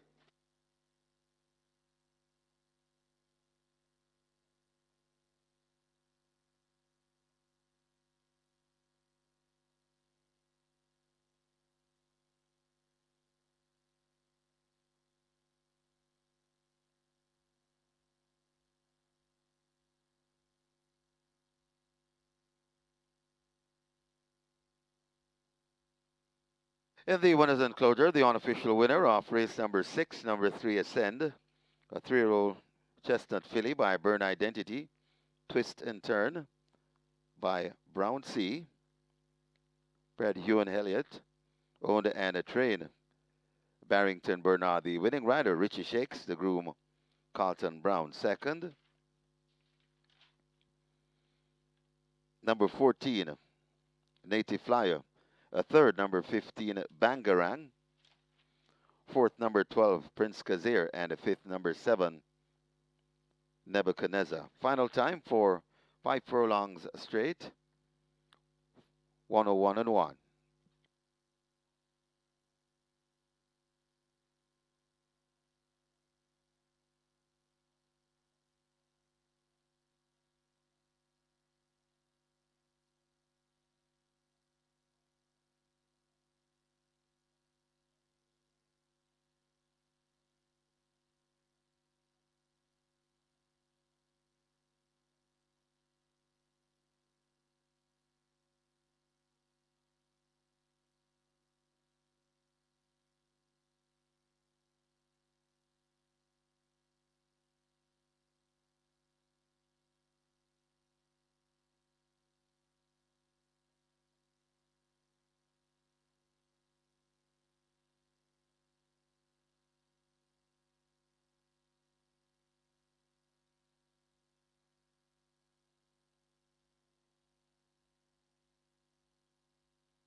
Off on racing. Level break for everyone. Sparkling Fire gets away from the near side, but tacks over to the middle, but still on the near side. In the middle, Platinum Princess is quite prominent, along with Ascend. Also there, that's all together. Big LA is on the premises, and Dark Swan has tacked across and is really up with the front end.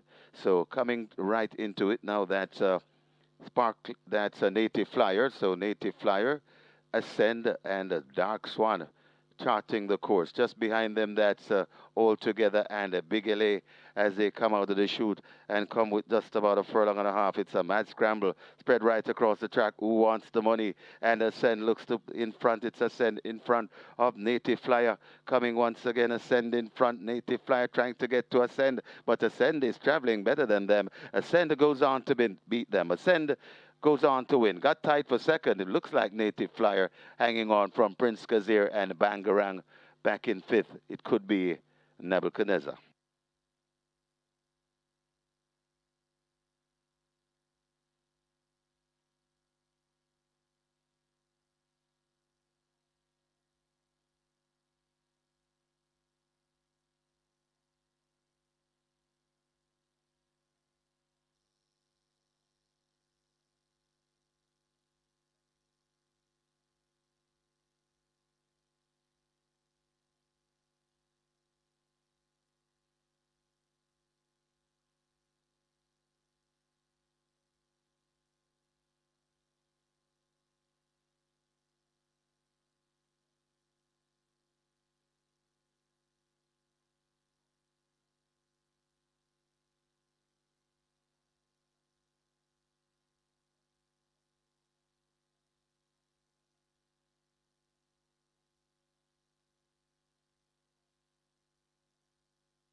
As well as the Stewards' inquiry, there's now a jockey's objection. Radesh Roman, aboard number 15 Bangarang, third past the post, objecting against 14 Native Flyer, second past the post. So Stewards' inquiry and jockey's objection continue.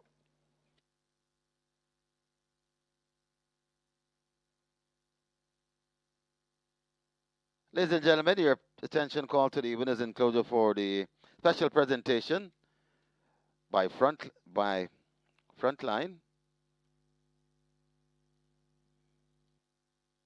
Make that front runner feeds. Making the presentation from front runner, Mr. Bruce Thomas, livestock specialist, and he makes it to the winning owner trainer, Barrington Bernard. That's a gift certificate for 3 bags of feed and a gift bag, courtesy of Front Runner. I want to thank Front Runner for their kind sponsorship today, along with True Shake, Nutrition Shake.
So in the meantime, we await the results of the stewards inquiry and jockey's objection. Kindly note that coming up next in race number 7 is the carryover strike 4 over 976,000 in the strike 4 carryover. And the pool is bubbling to a boil right now. We have a field of 7 maidens to kick off the strike 4. And the sequence looks quite interesting. And indeed, we could have a very attractive payout in the strike 4 here. So it's a final strike 4 for 2025 with that carryover to boot of 976,000. So get your strike 4 wagers on. And we'll be with you in a little while to give you a preview of the upcoming 7th event. It's strike 4 time with a carryover of just under $1 million.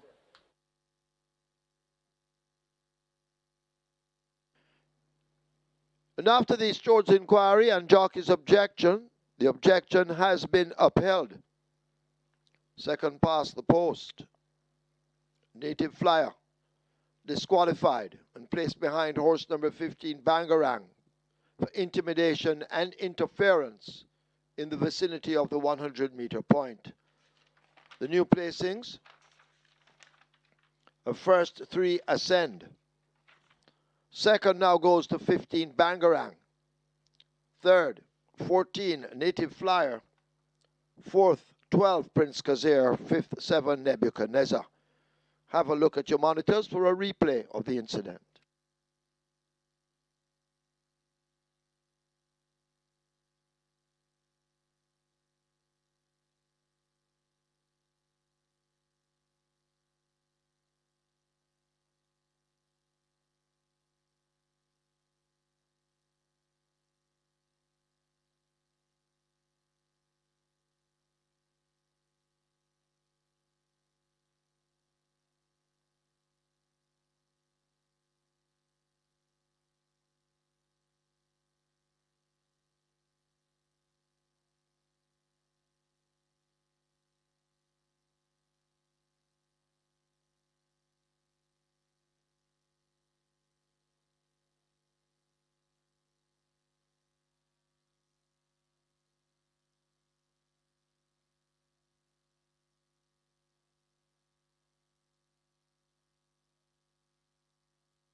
Result of the 6th, now official. Horses to the testing barn. 3, Ascend. 7, Nebuchadnezzar.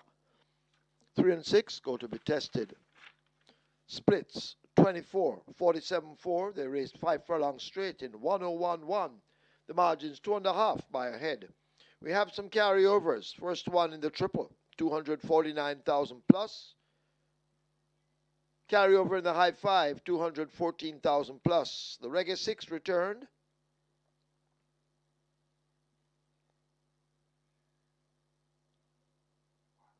A 1 mil, 3,591. Single winner bonus, 1 mil, 720,442 and 16 cents.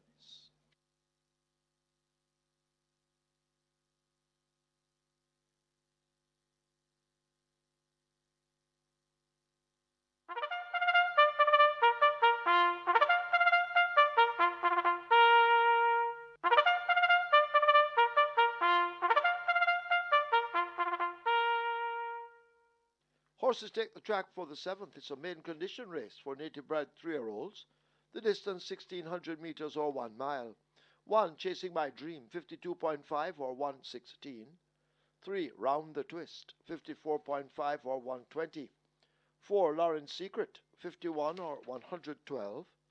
5, Army Recruit, 54 or 119. 6, Dreamer, 49.5 or 109. Wagering on a double event, exacta, trifecta, rolling triple. This is where the strike 4 begins.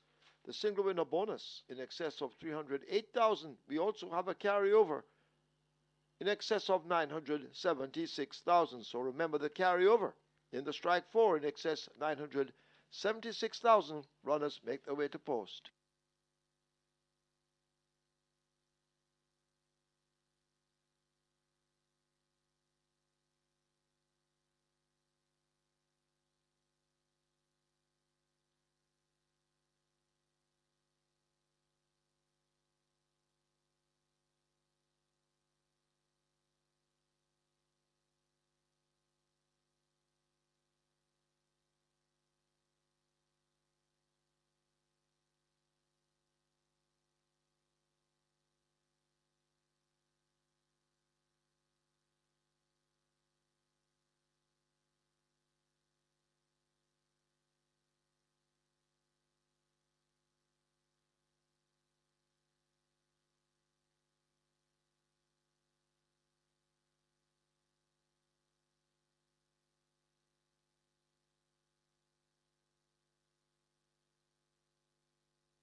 Congrats to our Regular 6 winners, million and 3,000 plus in dividends there, and that was a send. Big price, 7-1, morning line odds 3-1, checked in fourth when well fancied on the step up in class on last. Should get a lot closer, so you were given good enough guidance there, and a send going off at 7-1. Big price indeed, and that's good, great Regular 6 dividend there, the first day after the mandatory payout, 1,03,591. 1.7 million plus is in the jackpot, and that will be up for grabs on New Year's Day.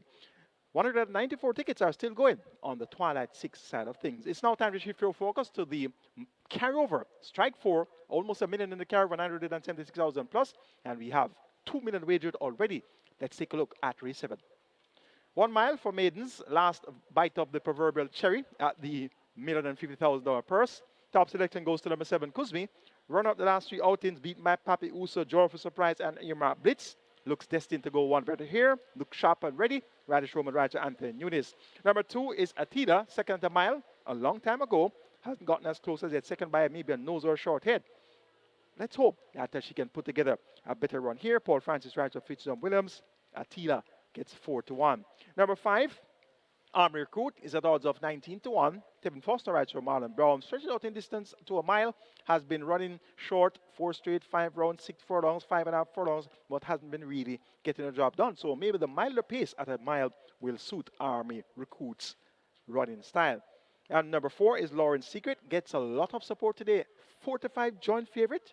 Am I seeing right? Emilio McLean rides for Patrick Lynch and Houston Stables. Third by 6 cents last time out, going 4 furlongs straight. Now stretch it out to a mile. Last time was at 4 straight. The furthest that Lawrence Secret has been is 7 furlongs, and that came on the 11th of October, 10th by 26 3/4 lengths to Rush of Class, Good Conscience, and Modern Monarch. So let's see how effective Lawrence Secret will be at a mile. Kuzmi, number 7, to get the better of number 2, Attila, then 5, Army Recruit, and 4, Lawrence Secret. Strike 4 pool continues to climb. You have limited wager time remaining, though. Get those strike 4 bets on. And best of luck.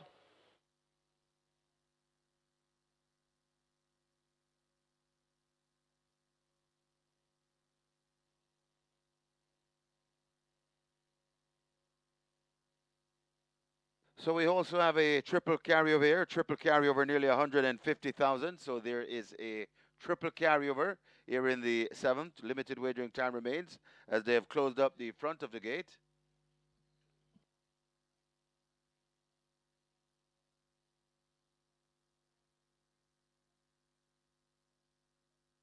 So nearly 250,000. That's the carryover in the triple.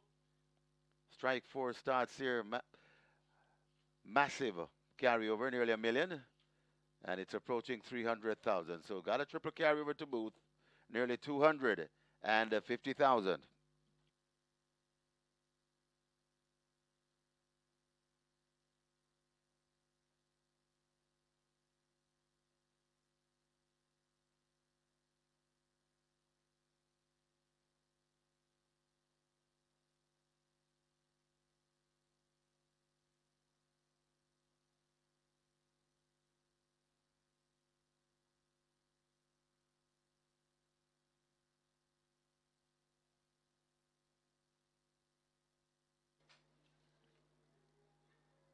So the gates are closed and horses are loading, chasing My Dream and Anthony Allen in at 1.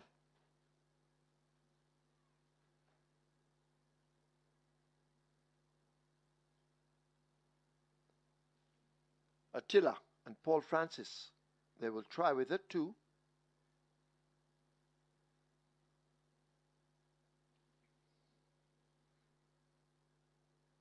So Attila being pulled into 2.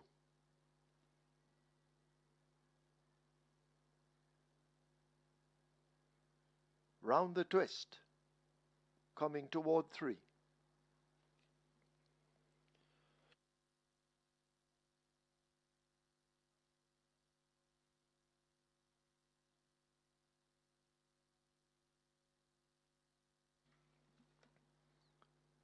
Round the twist goes in.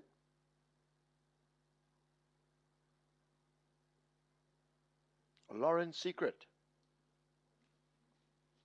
We'll load at 4. Lauren's Secret is in. Army Recruit and Terrific Tevin Foster. He's looking for his second. They will load at 5.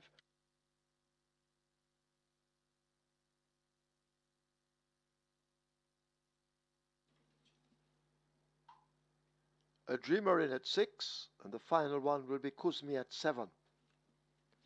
Field in line, 1 mile the trip. Michael Sims. He'll set them off.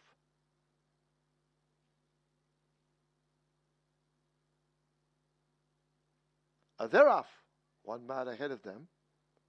Round the twist just came off a beat slow. Kuzmi came off quickly, attacked early by Army Recruit. There goes Lawrence Secret rushing up on their inside. And Lawrence Secret now takes charge as they lead the 7. Kuzmi and Army Recruit chasing. Chasing My Dream is racing back in 4th spot on the run toward the 6. Army Recruit has faded back on the outside of Attila. A break back to Dreamer. And last of all, it's around the twist. They've left the 6. They make their way to the 5. Kuzmi on the outside. Lawrence Secret a half a length down on the inside rail. Chasing My Dream watches them. Just about 4 lengths separates that bunch. Attila races a further 2 lengths back. Round the twist moving up with Army Recruit shoulder to shoulder and a Dreamer at the back of the field. The 7 runners arrive at the half mile and go spinning into that turn, and Kuzmi has now shaken loose and gone about his business. Kuzmi with a 5-length lead or more. Lawrence Secret chasing in second. A break of 3.5 to 4 to Attila now moving away from Chasing My Dream on the fade. Army Recruit is next, round the twist on the outside, and a Dreamer backing out of it as they arrive at the 5/16th, about to come into the lane. And Kuzmi holds on to that lead. Lawrence Secret trying to renew the challenge. The rest of them all left in the wake of what was a crippling move. And it is Kuzmi continuing to hold the advantage. Lawrence Secret left back on the rail, but Kuzmi, although under the right-hand stick, begins to drift off a true line, but still holds the advantage, a clear one. Lawrence Secret is getting the stick over against the rail, but it is Kuzmi out in front. He's stretched the gap to a huge margin inside the final 16th. It is all Kuzmi and the champion jockey Radesh Roman. They win by maybe double digits. Lawrence Secret will be second. A Dreamer will be third. He's down. Round the twist is 4th.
In the winners enclosure, the unofficial winner of race number 7, Kuzmi, 3-year-old Bay filly by Sensational Slam, Capote by Takarub, bred Sandra Solomon, own Rajendra Punai, Stefan Ryan Singh, and Orange Valley Estates. Train Anthony Babanunas, the winning rider, the champion jock, the Sneaky Fox, Radish Roman, the groom Romeo Hutchinson second, number 4, Lauren Secret, third, number 6, Dreamer, and fourth, number 3, Round the Twist. Final time for 8 furlongs, 1 mile, 1:43 flat.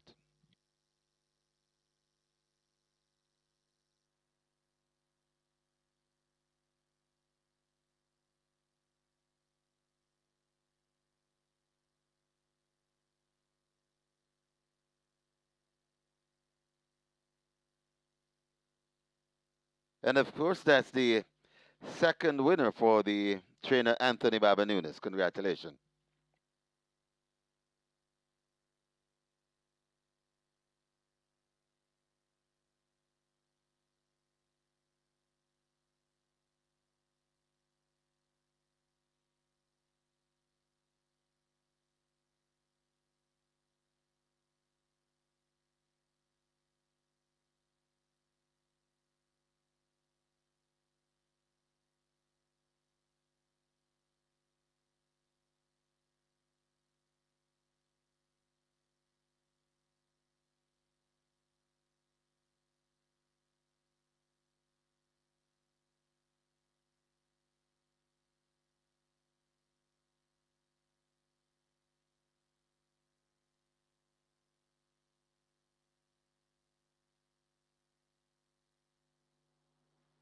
They're off.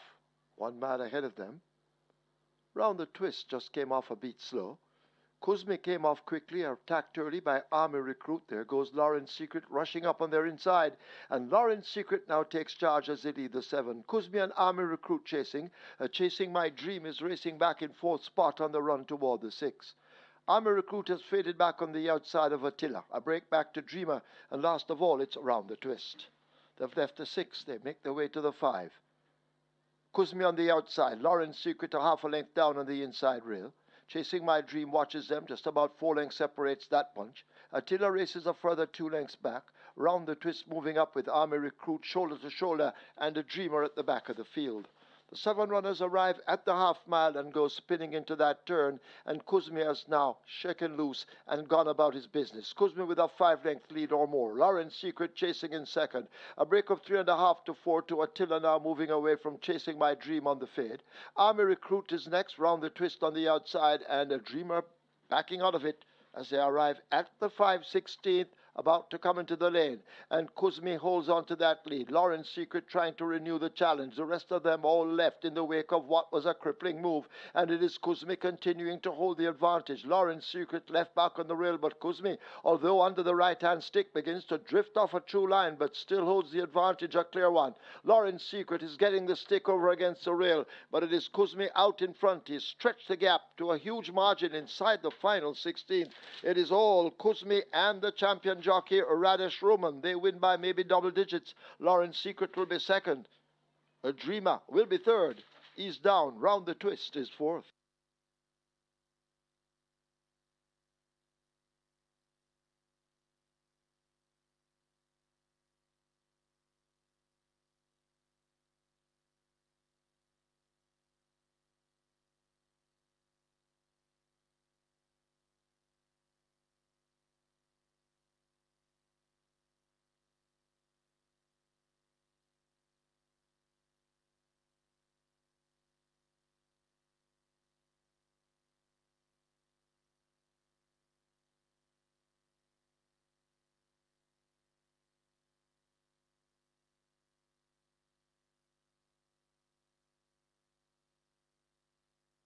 Result of the 7th now official. Horses to the testing barn. 6 Dreamer, 7 Kuzmi. 6 and 7 go to the testing barn. Splits 24-3, 48-2, 115-2. A mile raced in 143 flat. The margins 11 by 17.5.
Ladies and gentlemen, your attention call to the winner's enclosure for another presentation by Frontrunner. Gift voucher, bags of feeds, and a gift bag. Making the presentation, Renardo Stone, of technical sales representative, to the winning trainer Anthony Baba Nunes for a second success on the afternoon. Also in the presentation party, Michael Muggs.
Number 11, Shuame the Butcher, takes the track early.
Horses take the track for the 8th. It's a restricted allowance 4 for native bred 5-year-olds and up, non-winners of 3, and imported 5-year-olds and up, non-winners of 2, the distance 1100 meters or 5.5 furlongs.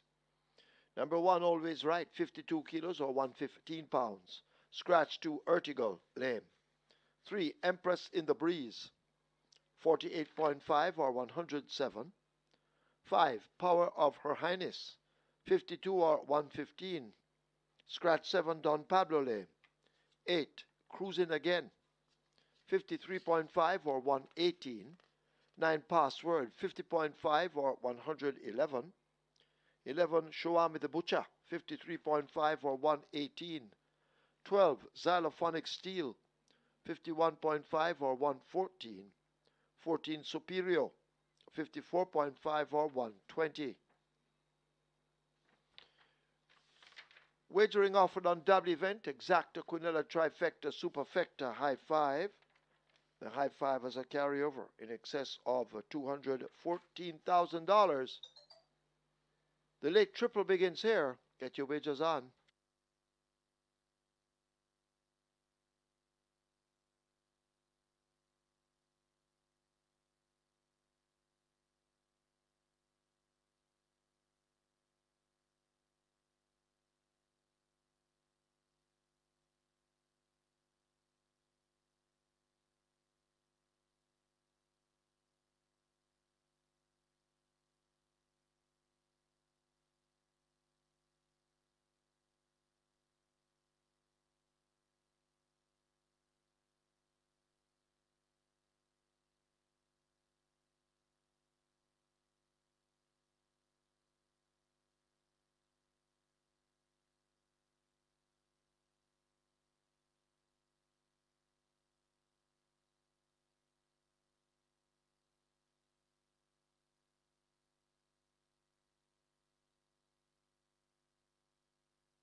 Ladies and gentlemen, join us in the winner's enclosure for another installment of the Rocking Robin Handicap.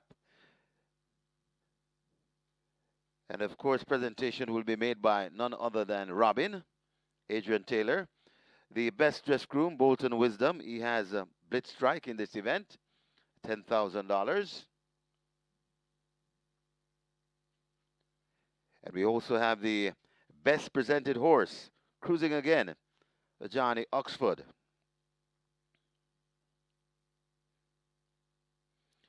So congratulations to the best dressed groom, Bolton Wisdom, the best presented horse, cruising again, that's Johnny Oxford.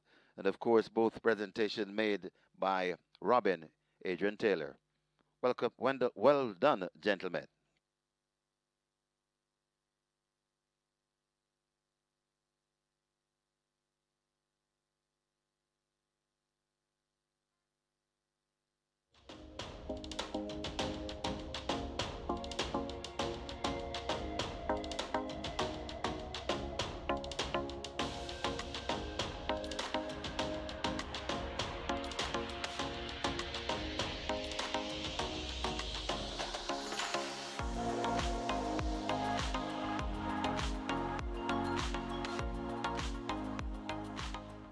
So the big favorite, Kuzmi gets the job done in race number 7 and was aggressively ridden early. I never seen Kuzmi that early in any race before. And she was on the lead maybe a half a furlong after the start. So Kuzmi really had nothing to fear there. So once she found the lead, it should have been all over by the shouting. So tactics employed there were quite in keeping with the opposition on the day. Lauren Secret, the second favorite, checked in the exact spot. Live ticket count on the Twilight 687 with 5.5 million plus in the net pool there. It's now on to the start of the late triple, the final triple for 2025. And we already have 850,000 wagered. Usually we surpass a million, but looking forward to maybe at least $1.5 million or 2 million for this last triple for 2025. Scratch 2, Ertugrul, and Scratch 7, Don Pablo. We have a field of 12 going 1,100 meters.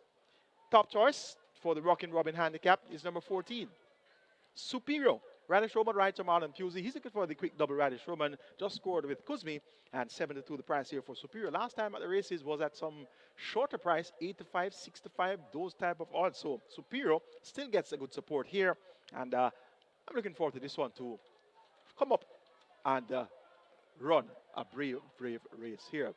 For second, number 11, Shram the Butcher. This one is all the rage at even money. Last time this one won was by 13.25 lengths with Christopher Mandina aboard. So we're expecting another brave effort here from Shram the Butcher. And she's all the rage today. Trained Arno Rambali Jr., owned and bred and owned by Oliver Gray, more popularly known as Bulla Gray. Number 12 is Xylophonic Steel. This one gets 5-1 Siobhan Townsend, riding for the Music Man, Kerry Tucker. Showed good speed last time out and chasing goal and loyalty, going 6.5 furlongs. Cuts back in distance by a furlong to 5.5 furlongs. A strong second on the 19th of October, going 6 furlongs behind Jack Daniel. So a similar effort. Could see Xylophonic Seed getting the job done. She looks quite well also. And number 1 is Always Right. Has always been there thereabouts at this level. Yet to get over the hump at non-wins of 3. Sherina Michael Marlowe looks for his 100th career win. And Always Right could very well oblige. Richard Shakes looks for a double, had a win earlier with Ascend, so 5-1 represents good value for the chances of Always Right. Make it 14, 11, 12, and 1 in a wide open looking Rockin' Robin handicap. Superior on a hunch over Shram the Butcher, Xylophonic Steel, and Always Right.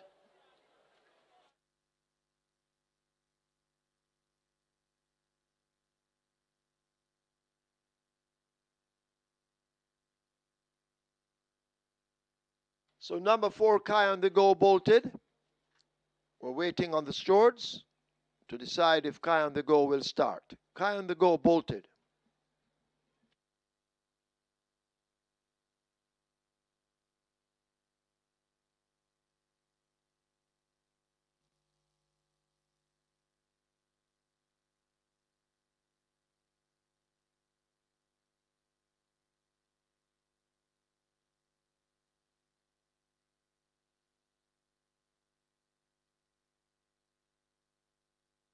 So we have a further non-runner in race number 8, scratch number 4. Scratch number 4, Kai on the go. That one bolted.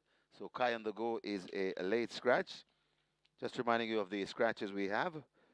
Number 2, Ertugal, scratched earlier. Kai on the go just scratched, and also scratched earlier, Donna Pablo. So 3 scratches here in the 8th. Updating you on the pool, we have a high 5 carryover in excess 214,000. High 5 carryover in excess 214,000. Your high 5 pool heads to $500,000. It's heading to 500,000, and we're nearly $1 million in your very popular late triple. Get your bets on.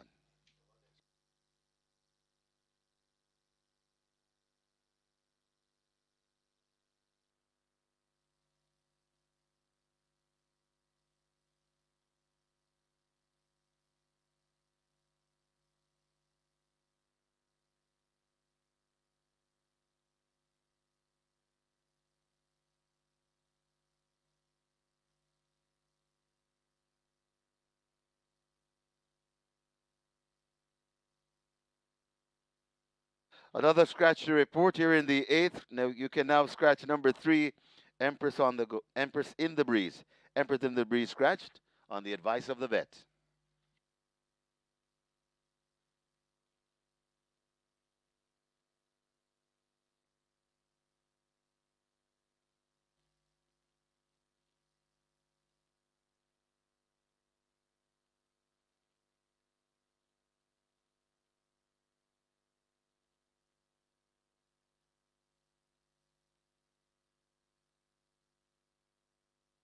You're getting a chance to make further wagers and change your bets if you had those scratches, late scratches in your bets.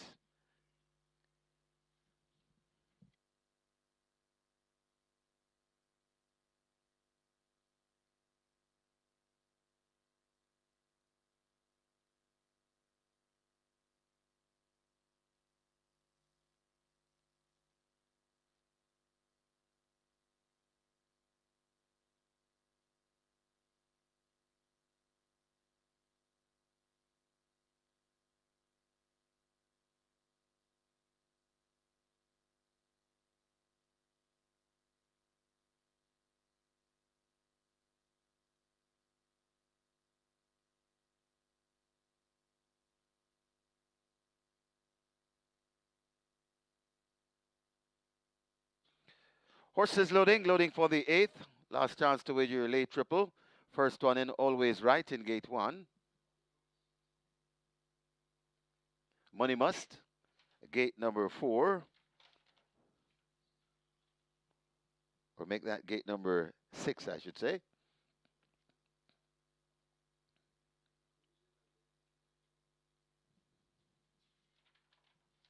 Cruising again, gate 8.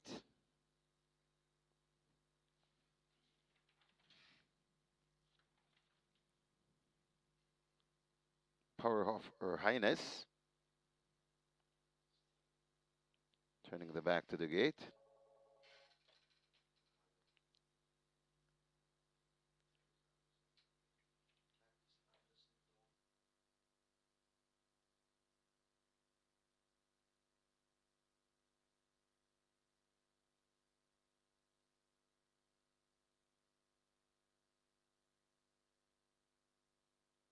Working on Power of Her Highness. Just got word that Tyrese Anderson is down for the rest of the day, so trainer would book the services of Tyrese Anderson. Please make other arrangements and contact the stewards. Power of Her Highness goes in. Shawama the Butcher in at 11.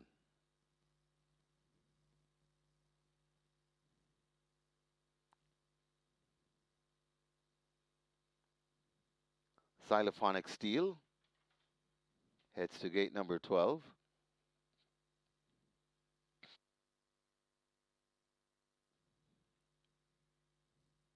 Password, gate 9.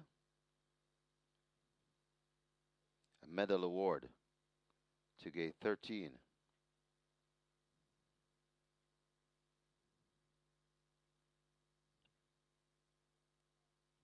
A blitz strike, gate 10. Superior will be the last to load. 5.5 furlong the trip. Blitz strike. Turning sideways. Straightened out once again. A blitz strike goes in. One to load Superior. The champion jock, Radish to Sneaky Fox Roman. He looks for 2 on the day. Superior goes in. Roman climbing on the gate. Started Timmel at his spot. And we're ready. Ready for race number 8.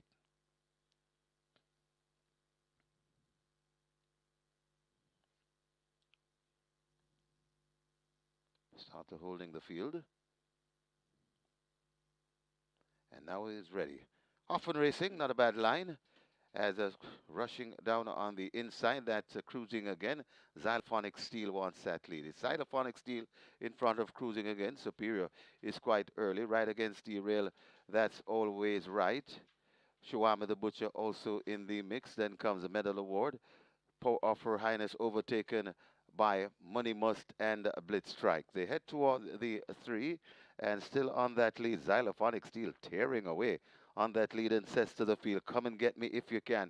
Xylophonic Steel about 6 or 7 lengths in front of racing in second. That's cruising again, now overtaken by Shawami the Butcher. But it's Xylophonic Steel at the top of the lane with just about a furlong and a half to the money. Xylophonic Steel in front. Shawami the Butcher coming on. Money Must also trying to come on to a password is also finishing with a flourish, but it is Xylophonic Steel running them off their legs. Money Must on the outside. Xylophonic Steel tying up, but still has a good cushion. It's Xylophonic Steel. Money Must trying to get to Xylophonic Steel. Xylophonic Steel has done it. Xylophonic Steel beats Money Must. Then comes Chuam the Butcher. Got tied for 4th. Either password, Blitz Strike, or Always Right.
In the winners enclosure, the unofficial winner of race number 8, number 12, Xylophonic Steel.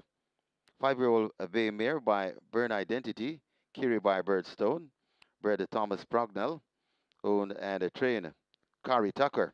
The winning rider, Siobhan Townsend. The winning groom, Granville Singh. Second, number 6, Money Mus. Third, number 11, Shawame the Butcher. Fourth, number 9, Password. And fifth, number 10, Blitz Strike. Final time for 5.5 furlongs, 1:11.1.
Ladies and gentlemen, join us in the winners enclosure for the presentation of to the winning connection in the Rocking Robin series.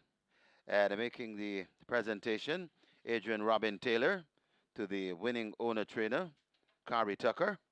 Also in the presentation party, the winning rider, Siobhan Townsend. And also the presentation of the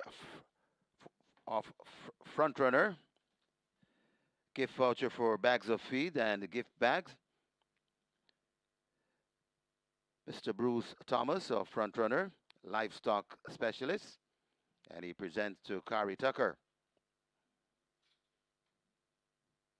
Congratulations to the winning connections, Rocking Robin and front runner.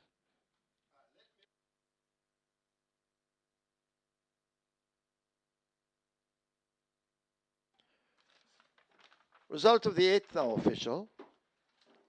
Horses to the testing barn, 9 Password, 12 Xylophonic Steel. 9 and 12 go to be tested. Splits 24-1, 50 and 1. Final time 5.5 furlongs, 1:11.1. The margins won by 2 3/4. Up next, the feature, the Christopher Chris Armond Memorial Sprint.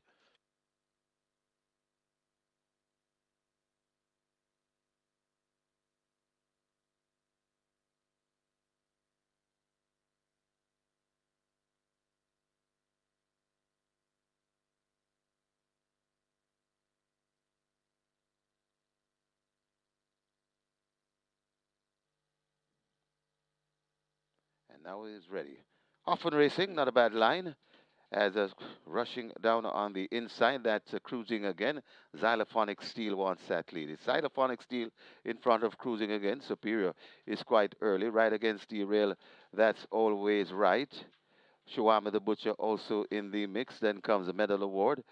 Power of Her Highness overtaken by Money Must and Blitz Strike. They head toward the 3 and still on that lead. Xylophonic Steel tearing away on that lead and says to the field, come and get me if you can.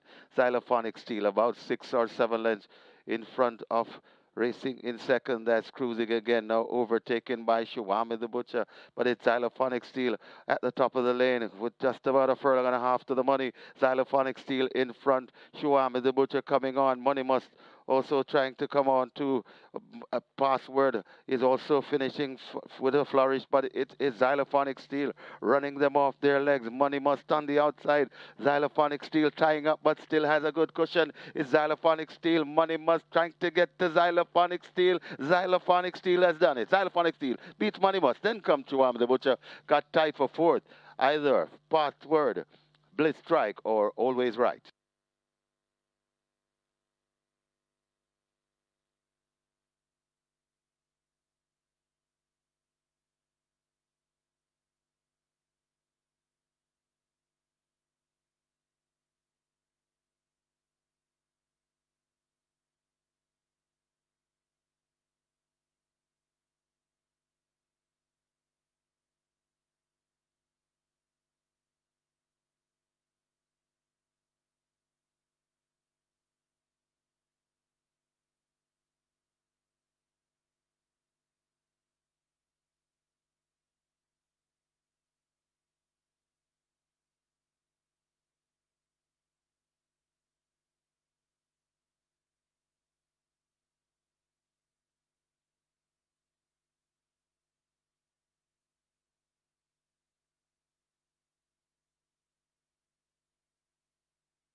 Your attention, please, in today's 10th event. Number 9, Sash On, now the mount of Emilio McLean. Emilio McLean rides 9, Sash On, in the 10th.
Horses that take the track for the 9th. It's the Christopher Chris Armond Memorial Sprint. It's a graded stakes, open allowance for 3-year-olds and up. The distance 1,100 meters or 5.5 furlongs. Number 3, Dothraki, 54.5 or 120 pounds. 4, California Crown, 54.5 or 120 pounds. Wagering on double event. This is the late double. Exacta and a trifecta. The double on its way to $1 million. Runners will make their way to post. Get your wagers on.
So Xylophonic Steels show rivals a clean pair of heels in the Rockin' Robin handicap, and that's Siobhan Townsend in the saddle for owner trader Kerry Tucker, more popular known as Music Man.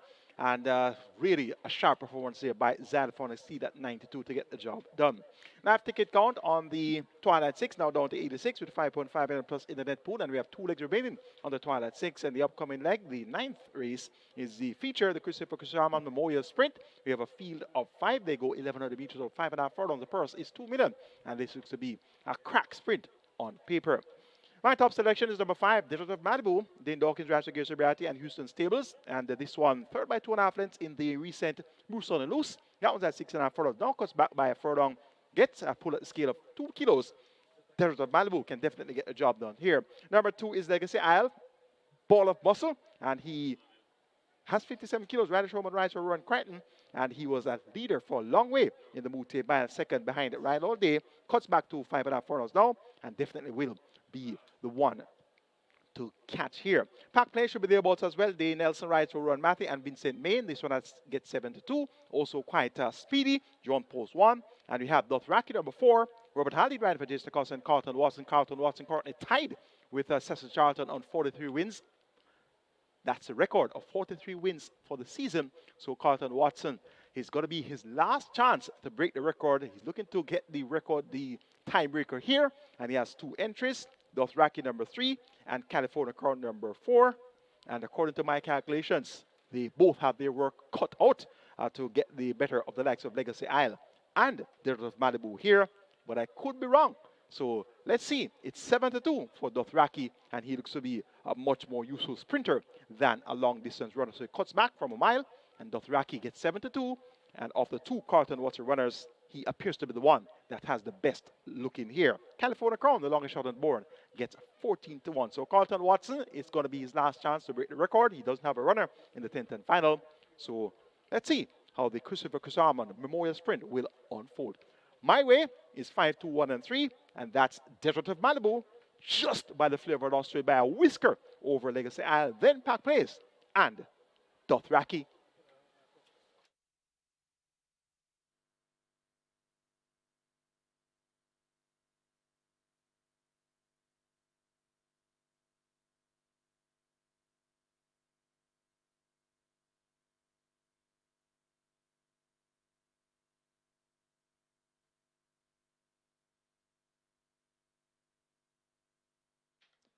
Horses now loading for the Christopher Chris Armand Memorial Sprint.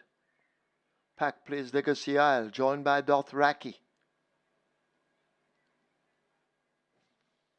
California Crown with Tevin Foster are in. Desert of Malibu is in. Up goes Dane Dawkins. Field in line for the Christopher Chris Armand Memorial Sprint. 5.5 furlongs. Over to Michael Sims.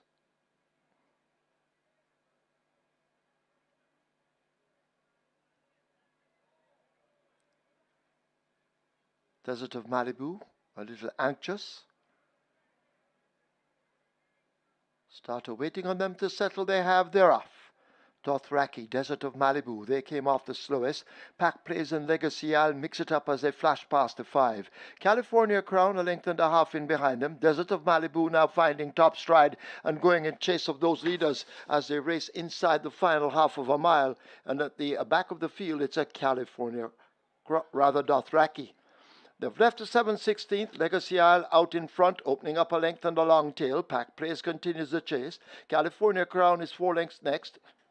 Desert of Malibu racing near the rail in the blue silks, and Dothraki now shaken up by Haladine and asked to close as they're coming into the top of the lane, and the Legacy Isle is loose on that lead and powers right away from them. The rider having a peep in the mirrors as the Legacy Isle is in complete control. A crack of the right-hand stick inside the final furlong. Legacy Isle, it seems to be all over. This is the Christopher Chris Armand Memorial Sprint, and Legacy Isle is in complete control under the champion Radish Roman. Radish Roman and Legacy Isle win by double digits. Desert of Malibu second. California Crown is third. Pack Plays is fourth.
In the winners enclosure, the unofficial winner of race number 9, the Christopher Chrisamon Memorial Sprint. Number 2, Legacy Isle. 5-year-old bay horse by Shackleford. Queen Amina by Read the Footnotes. Bred Irv Wilvery and Ralph Kinder. Owned Rowan Crichton, Daniel Walters, and Dennis Smith. Trained Rowan Crichton, the winning rider. 2 on the day for Radish the Sneaky Fox Roman, the champion jock. And of course, he's powered by True Shake, Nutrition Shake. The groom, Howard Angling. Second, number 5, Desert of Malibu. A third, number 4, California Crown. And a fourth, number 1, Pack Place. Final time for 5.5 furlongs. 104 and a 2.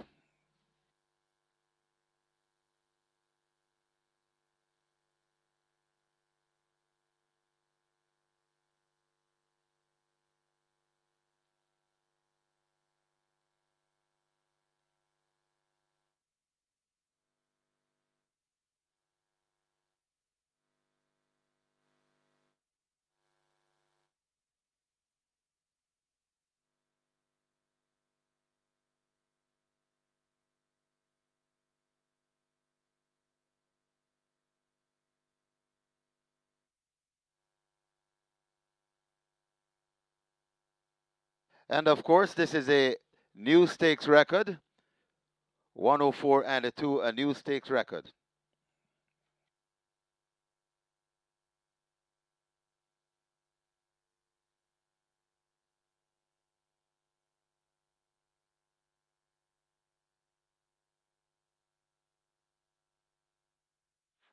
Dothraki, Desert of Malibu, they came off the slowest. Pack Plays and Legacy Isle mix it up as they flash past the 5. California Crown a length and a half in behind them. Desert of Malibu now finding top stride and going in chase of those leaders as they race inside the final half of a mile. And at the back of the field, it's a Dothraki. They've left the 7/16th, Legacy Isle out in front, opening up a length and a long tail. Pack Place continues the chase. California Crown is 4 lengths next. Desert of Malibu racing near the rail in the blue silks, and Dothraki now shaken up by Haladine and asked to close as they're coming into the top of the lane, and the Legacy Isle is loose on that lead and powers right away from them. The rider having a peep in the mirrors as the Legacy Isle is in complete control. A crack of the right-hand stick inside the final furlong. Legacy Isle, it seems to be all over. This is the Christopher Chrisamon Memorial Sprint, and Legacy Isle is in complete control under the champion Radish Roman. Radish Roman and Legacy Isle win by double digits. Desert of Malibu second.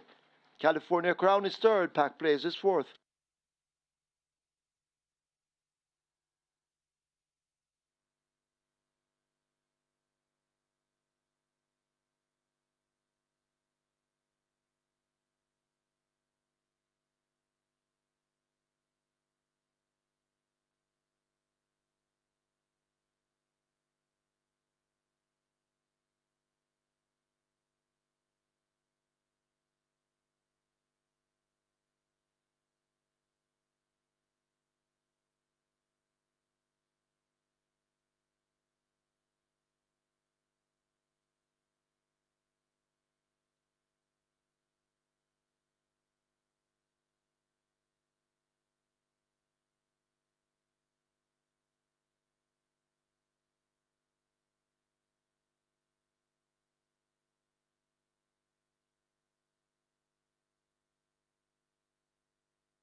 Ladies and gentlemen, your attention called to the winners enclosure for the presentation of the Christopher Chrisarmon Memorial Sprint Trophy. Making the presentation, our beloved track announcer, Brian Rickman, the great Brian Rickman OD, and he makes it to Larry Crichton.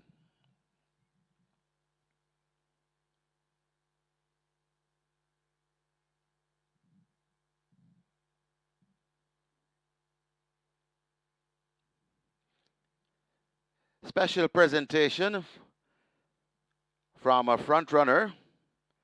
Presentation to be made by Mr. Santino Longmore to Larry Crichton. Gift vouchers for bags of feeds and a gift bag courtesy of front runner. Want to thank the kind sponsorship of front runner and True Shake Nutrition Shake for today.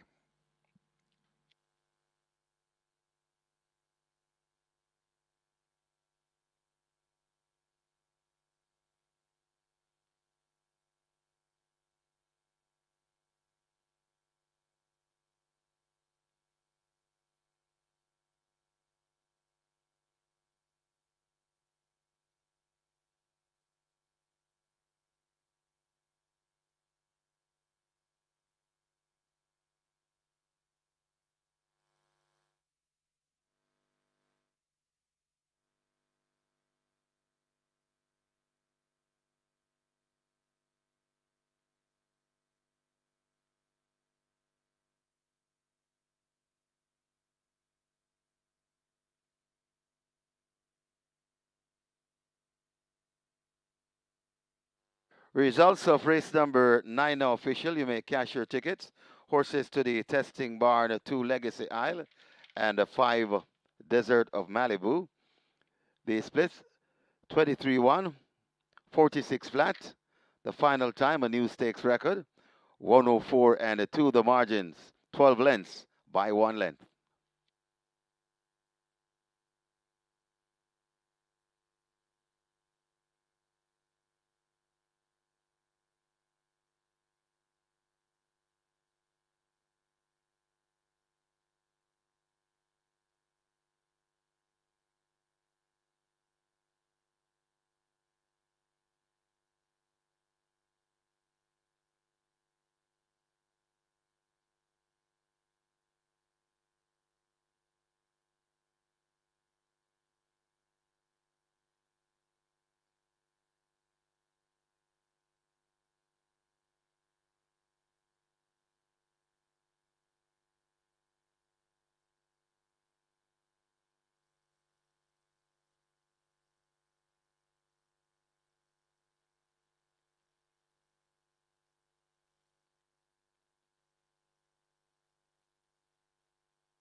Horses take the track for the 10th. This is the Vestia Trophy, a restricted stakes for imported 3-year-olds and up, non-winners of 3, and native-bred 3-year-olds and 4-year-olds, non-winners of 4, the distance 1,500 meters or 7.5 furlongs.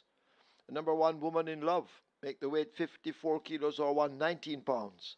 4, Rico, Rico, Rico, 54 or 119. 5, Fearless Mission, 55 or 121. 7, Miss Grove, 51.5 or 114. 8, Bob the Builder, 54.5 or 120. 9, Sash On, 50.5 or 111, the rider Emilio McLean. 11, Don Quezzy, 54 or 119. Wagering on Exacta, Quinella, Trifecta, Superfecta, High 5. Get your wagers on.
Your attention, please. Once again, a notice to all trainers. Entries for the race meeting of Thursday, January 1st, 2026. Opening day. Close at 12:30 p.m. on Sunday, December 28. Scratch time Monday, December 29. Entries for the race meeting of Saturday, January 3, 2026. Close at 12:30 p.m. on Monday, December 29. Scratch time Tuesday, December 30. Runners make their way to post.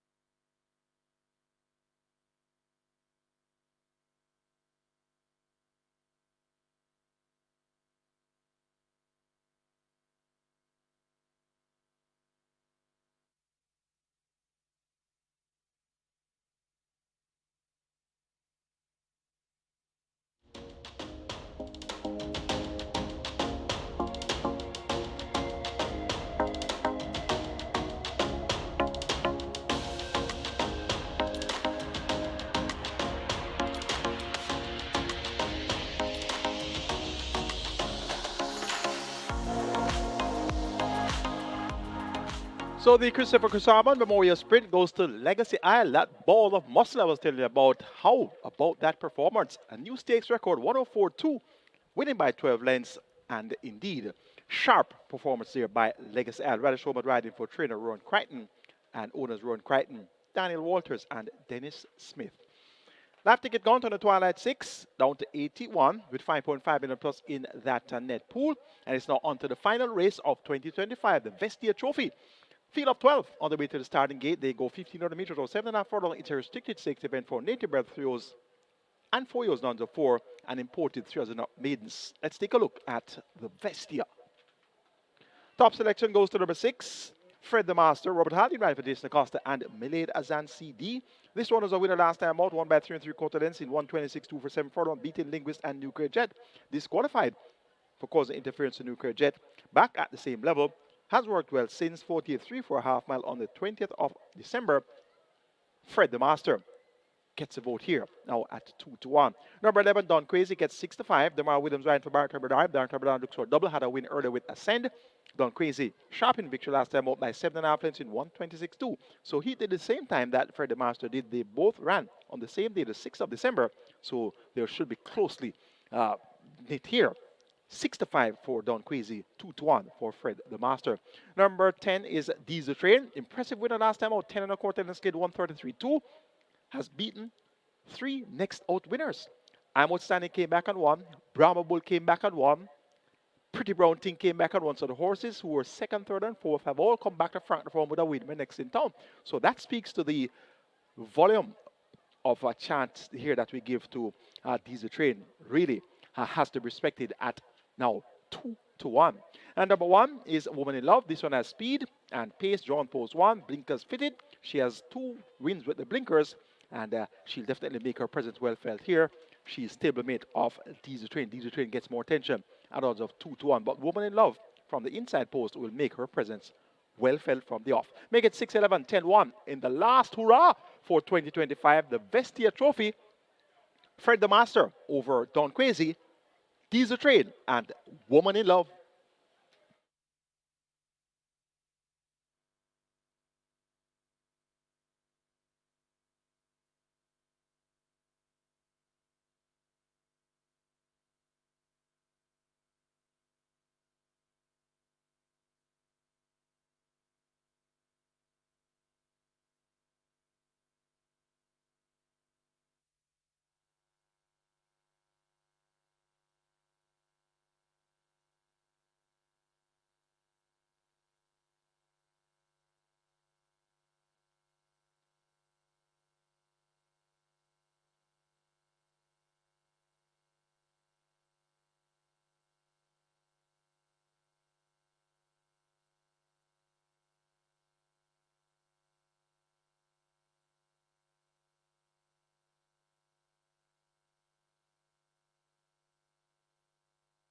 So most of the runners have arrived at the post for the 10th and final, the Vestia Trophy. High five wagering offer there in the 10th and the final. A closing day here at Caymanas Park. Opening day is on the 1st of January, 2026. High five pool approaching 350,000. Get your bets on.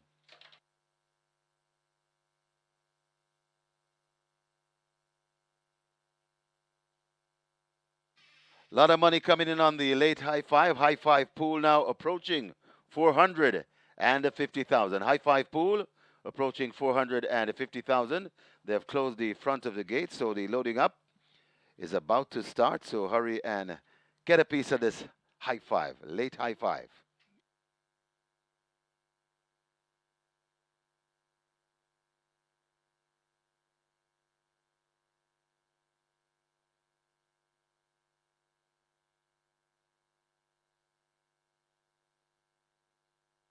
Horses loading for the 10th and final, the Vestia Trophy. First one in, Woman in Love.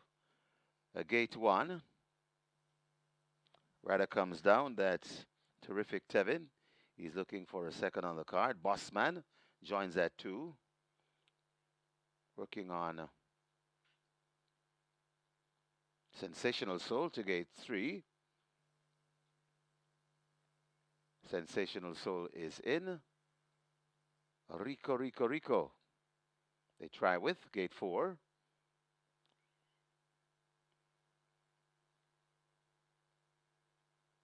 So a nice high five pool to bring the curtain down on the 2025 season of racing here at Caymanas Park. Rico, Rico, Rico goes in.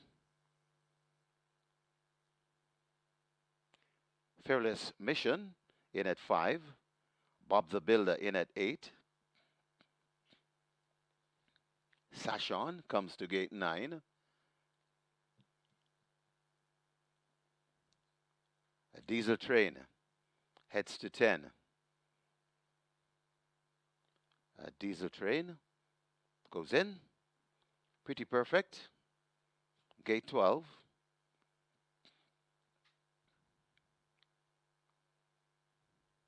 Miss Grove heads to gate number 7. So we're almost there. 2 to load. Fred the Master, gate 6. Don Quessy going into 11. Fred the Master, we wait on. Fred the Master goes in. 7.5 furlongs, we're ready. And they're off and racing right away. And Fearless Soul misses it. Fearless Mission, rather, misses it. And left at the back of the field. Don Quessy wants that lead. So too Fred the Master. Miss Grove in the mix as well. Right against the rail. That's Woman in Love. Also coming into it, that's Sashon.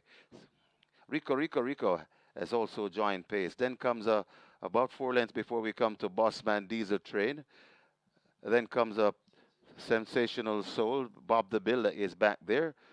Fearless Mission and racing at the back of the field. That's pretty perfect. It's Fred the Master dictating terms. Just the leader from Miss Grove going down into second. Don Quessy has rushed around and go on second. Miss Grove right there in the third. Then comes Sashon. Rico, Rico is making progress. Woman in Love. Diesel, watch Diesel Train winding up for a kick as they come past the 3. It is still Don Quessy in front. Still chasing. That's Fred the Master. They're about 3 or 4 lengths in front. Diesel Train continue to make that progress as they're at the top of the lane. Don Quessy trying to tell this field ta-ta in the nightcap and to close the season. It's Don Quessy in front. Still fighting on that. Fred the Master. Diesel Train continues to come forward. It is still Don Quessy coming to the furlong pole, and Don Quessy looks to be on recall. Diesel Train is coming though, but Don Quessy is still holding on. Diesel Train still fighting. Fred the Master has not quit either. Don Quessy in front, and Don Quessy goes on to close the show. Don Quessy beats Fred the Master. Diesel Train. Then comes Bossman, and coming out of the cloud for 5th, that is a Sensational Soul.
In the winners enclosure, the unofficial winner of race number 10, the Vestia Trophy, number 11, Don Quessy.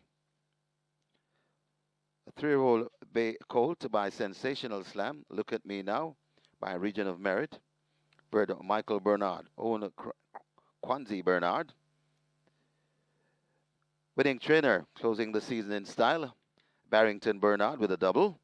The winning rider, the Hot Apprentice, DeMar Williams. The groom, Garnet McCarthy.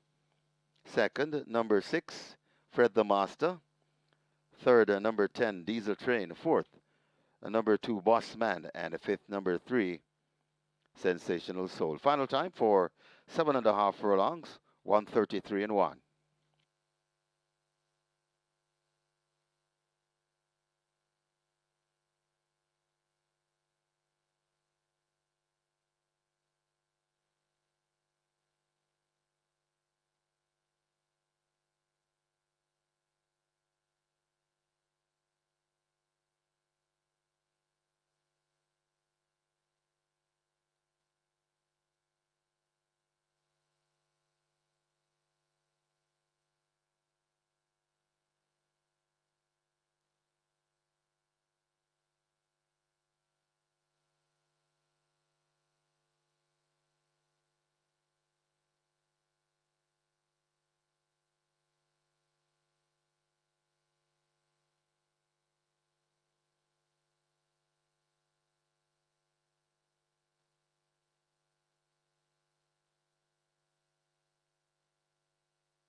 And just a correction to the winning breeder, Michael Beecham.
They're often racing right away, and Fearless Soul misses it. Fearless Mission, rather, misses it, and left at the back of the field. Don Quessy wants that lead. So too, Fred the Master, Miss Grove in the mix as well, right against the rail. That's Woman in Love. Also coming into it, that's Sashon. Rico has also joined pace. Then comes about 4 lengths before we come to Bossman Diesel Train. Then comes a Sensational Soul. Bob the Builder is back there. Fearless Mission and racing at the back of the field. That's pretty perfect. It's Fred the Master dictating terms. Just the leader from Miss Grove going down into second. Don Quessy has rushed around and go on second. Miss Grove right there in the third. Then comes Sashon. Rico is making progress. Woman in Love. Watch Diesel Train winding up for a kick as they come past the 3. It is still Don Quessy in front. Still chasing. That's Fred the Master. They're about 3 or 4 lengths in front. Diesel Train continue to make that progress as they're at the top of the lane. Don Quessy trying to tell this field ta-ta in the nightcap and to close the season. It's Don Quessy in front. Still fighting on that. Fred the Master. Diesel Train continues to come forward. It is still Don Quessy coming to the furlong pole, and Don Quessy looks to be on recall. Diesel Train is coming though, but Don Quessy is still holding on. Diesel Train still fighting. Fred the Master has not quit either. Don Quessy in front, and Don Quessy goes on to close the show. Don Quessy beats Fred the Master. Diesel Train. Then comes Bossman, and coming out of the cloud for 5th, that is Sensational Soul. Result of the 10th now official. Horses to the testing barn. 10 Diesel Train. 11 Don Quezzy. Splits 23-4, 47-1, 112-3. They raced 7.5 furlongs in 133-1. The margins 1.5 by 1.5.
Ladies and gentlemen, your attention call to the winners enclosure for a special presentation by Frontrunner, the team from Frontrunner. They're all in the winners enclosure with the winning connection.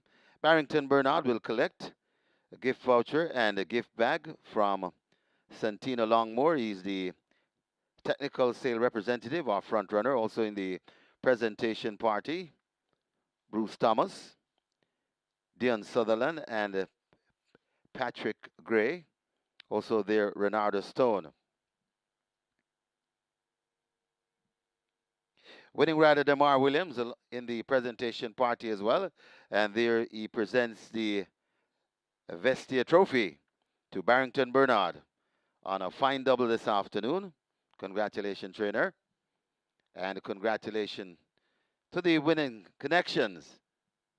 And hot apprentice, Demar Williams, also taking a picture. Once again, we congratulate the winning connections. Race number 10, the Vestia Trophy.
Your attention called to the winner's enclosure where we have tributes to our champion trainer, Jason Da Costa, and also our champion jockey, Radish Roman. We start with Jason. Today we acknowledge excellence defined not by chance, but by consistency, discipline, and an unrelenting pursuit of standards. We congratulate Jason Da Costa, Jamaica's preeminent racehorse trainer, and a figure who has reshaped modern thoroughbred racing in this country. Jason Da Costa's success is measured not only in championships won, records broken, and purses earned, but in the professionalism he has brought to the training craft. Season after season, his stables have set the benchmark for preparation, horsemanship, and results. In a sport where margins are fine and pressure is constant, he has delivered dominance with calm precision. Under his guidance, horses have not only won, they have endured, matured, and performed at the highest level across seasons. That is no accident, it is by design. Equally important is his leadership. Jason has built teams, developed young riders and grooms, and elevated the expectations of what is possible at Caymanas Park. Ladies and gentlemen, we salute Jason Da Costa, a champion trainer, a leader of men and horses, and a defining force in the Jamaican racing industry. Congratulations, Jason.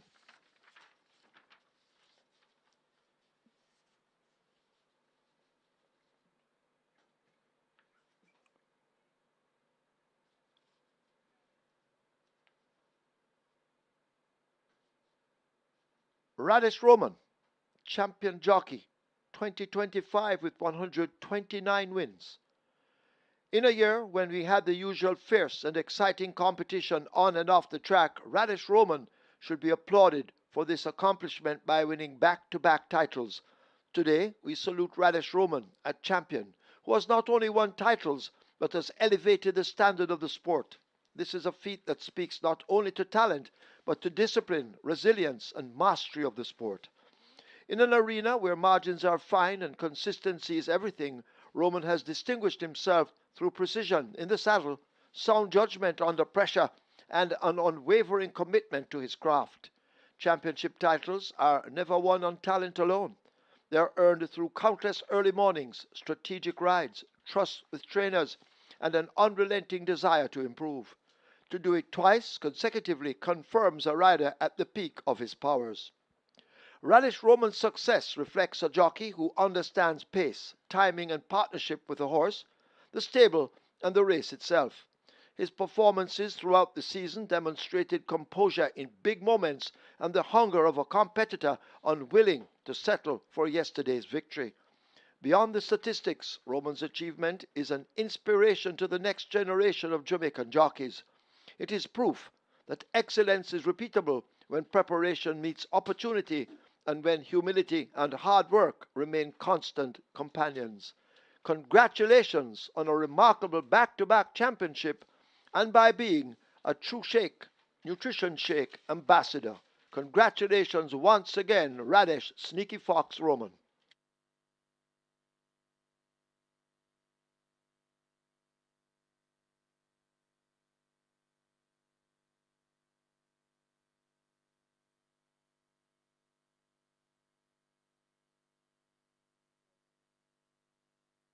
So after the cake cutting, there will be a recap, and you will have that from Michael Kane. So stand by for the cake cutting.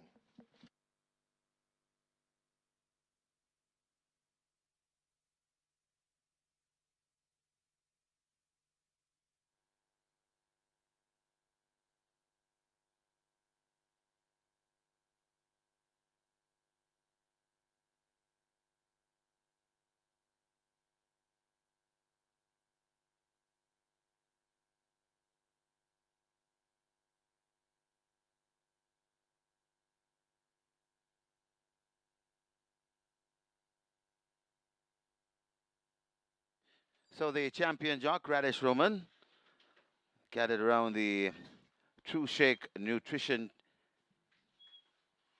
Shake Cake. Also there, the champion trainer, defending champion trainer, defending champion jock, Radish the Sneaky Fox Roman. And getting set And now they're off and cutting. Well done, Radesh. Well done, Jason. Or champion jock or champion trainer.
great two-day carnival to close out the season has come to a closure. We had 11 races yesterday on Boxing Day, 10 today, so 21 races over the two-day carnival. And indeed, it was quite a pleasure. Today's card was highlighted by doubles from Radish Roman. He started in the Jockey's Colony in the trainer section. Carl Addison had a double, so did Banter Bernard, and so did Anthony Nunes. So 3 trainers able to double up on the 10-race card. And we had some decent pairs along the way, too. There were upsets along the way, so big day here. The final race day for 2025. We have 2 races to recap, races 4 and 9. Race number 4 was the Dye-Dub Sprint. We had a field of 6, given the scratch of Dillsbury, and there's a 1-9 favorite in the form of number 1, Sir Don, Radish Roman for Anthony Nunes and Oak Ridge Farms. And of the 6 runners, Anthony Nunes had 5, so he was expected to dominate proceedings here. And Prodigal's Power, the only horse that was really being bet as a challenger to Sir Don. The main feature was the Christopher Cushman Memorial Sprint Trophy. That was race number 9. We had a field of 5, a purse of 2 million. And the favorite here was Legacy Isle after that strong run-up effort, going a mile in the Mute Mile, of course. Radish Roman, Radish Rowan Crichton. Desert of Malibu came in for good support as well. Dane Dawkins for Gary Subati. And Pack Plays with Dane Nelson also had his fair share of the market. Gonna come into the lane, and it is still on that lead. Not by far, though. Sir Don tested all the while by Prodigious Power. Sir Don in front, Prodigious Power. Now Radish Roman keeps on looking back. He looks confident on Sir Don. Sir Don still in front. Prodigious Power switched toward the inside. Sir Don, Prodigious Power is really testing Sir Don this afternoon, coming to the half a furlong pole. It's a good-looking race in the Dye-Dub. Prodigious Power looks to be getting the upper hand. Sir Don digging in. Sir Don, Prodigious Power here. Ooh, that's too tight. Not trying to split those. Then comes a Comune Tracy back and forth. That's Blythewood. As they're coming into the top of the lane, and the Legacy Isle is loose on that lead, and Powers right away from them. The rider having a peep in the mirrors as the Legacy Isle is in complete control. A crack of the right-hand stick inside the final furlong. Legacy Isle, it seems to be all over. This is the Chris Armond Memorial Sprint, and the Legacy Isle is in complete control under the champion Radish Roman. Radish Roman and Legacy Isle win by double digits. Desert of Malibu second. California Crown is third. Pack Plays is fourth. So Prodigal's Power upset the 1-9 favorite Sir Don in the Dye-Dub Sprint. Winning by a nose. Delroy Bahar in the saddle there for Anthony Nunes at owner ACK Stables. Sir Don just beaten on the wire there. And in the Christopher Cushman Memorial Sprint Trophy, we saw a dominant performance from Legacy Isle in a new stakes record of 104 and 2/5 of a second, 57 kilos and all, won by 12 lengths. So he was really in a mean mood today after finishing second in the recent Mute Mile. So Legacy Isle indeed looks to be our champion sprinter for 2025. That's going to put a wrap on it for 2025. And indeed, it was a pleasure taking to live and direct all year long. And since you know that my analysis would have been a good enough guide for you to be a winner this season and prepare to do it all over again. The next time you'll see me will be on New Year's Day 2026. I'm your race analyst, Michael Kane, on behalf of the production team and also on behalf of our promoters, Supreme Ventures Racing and Entertainment Limited. Have a happy new year, 2026.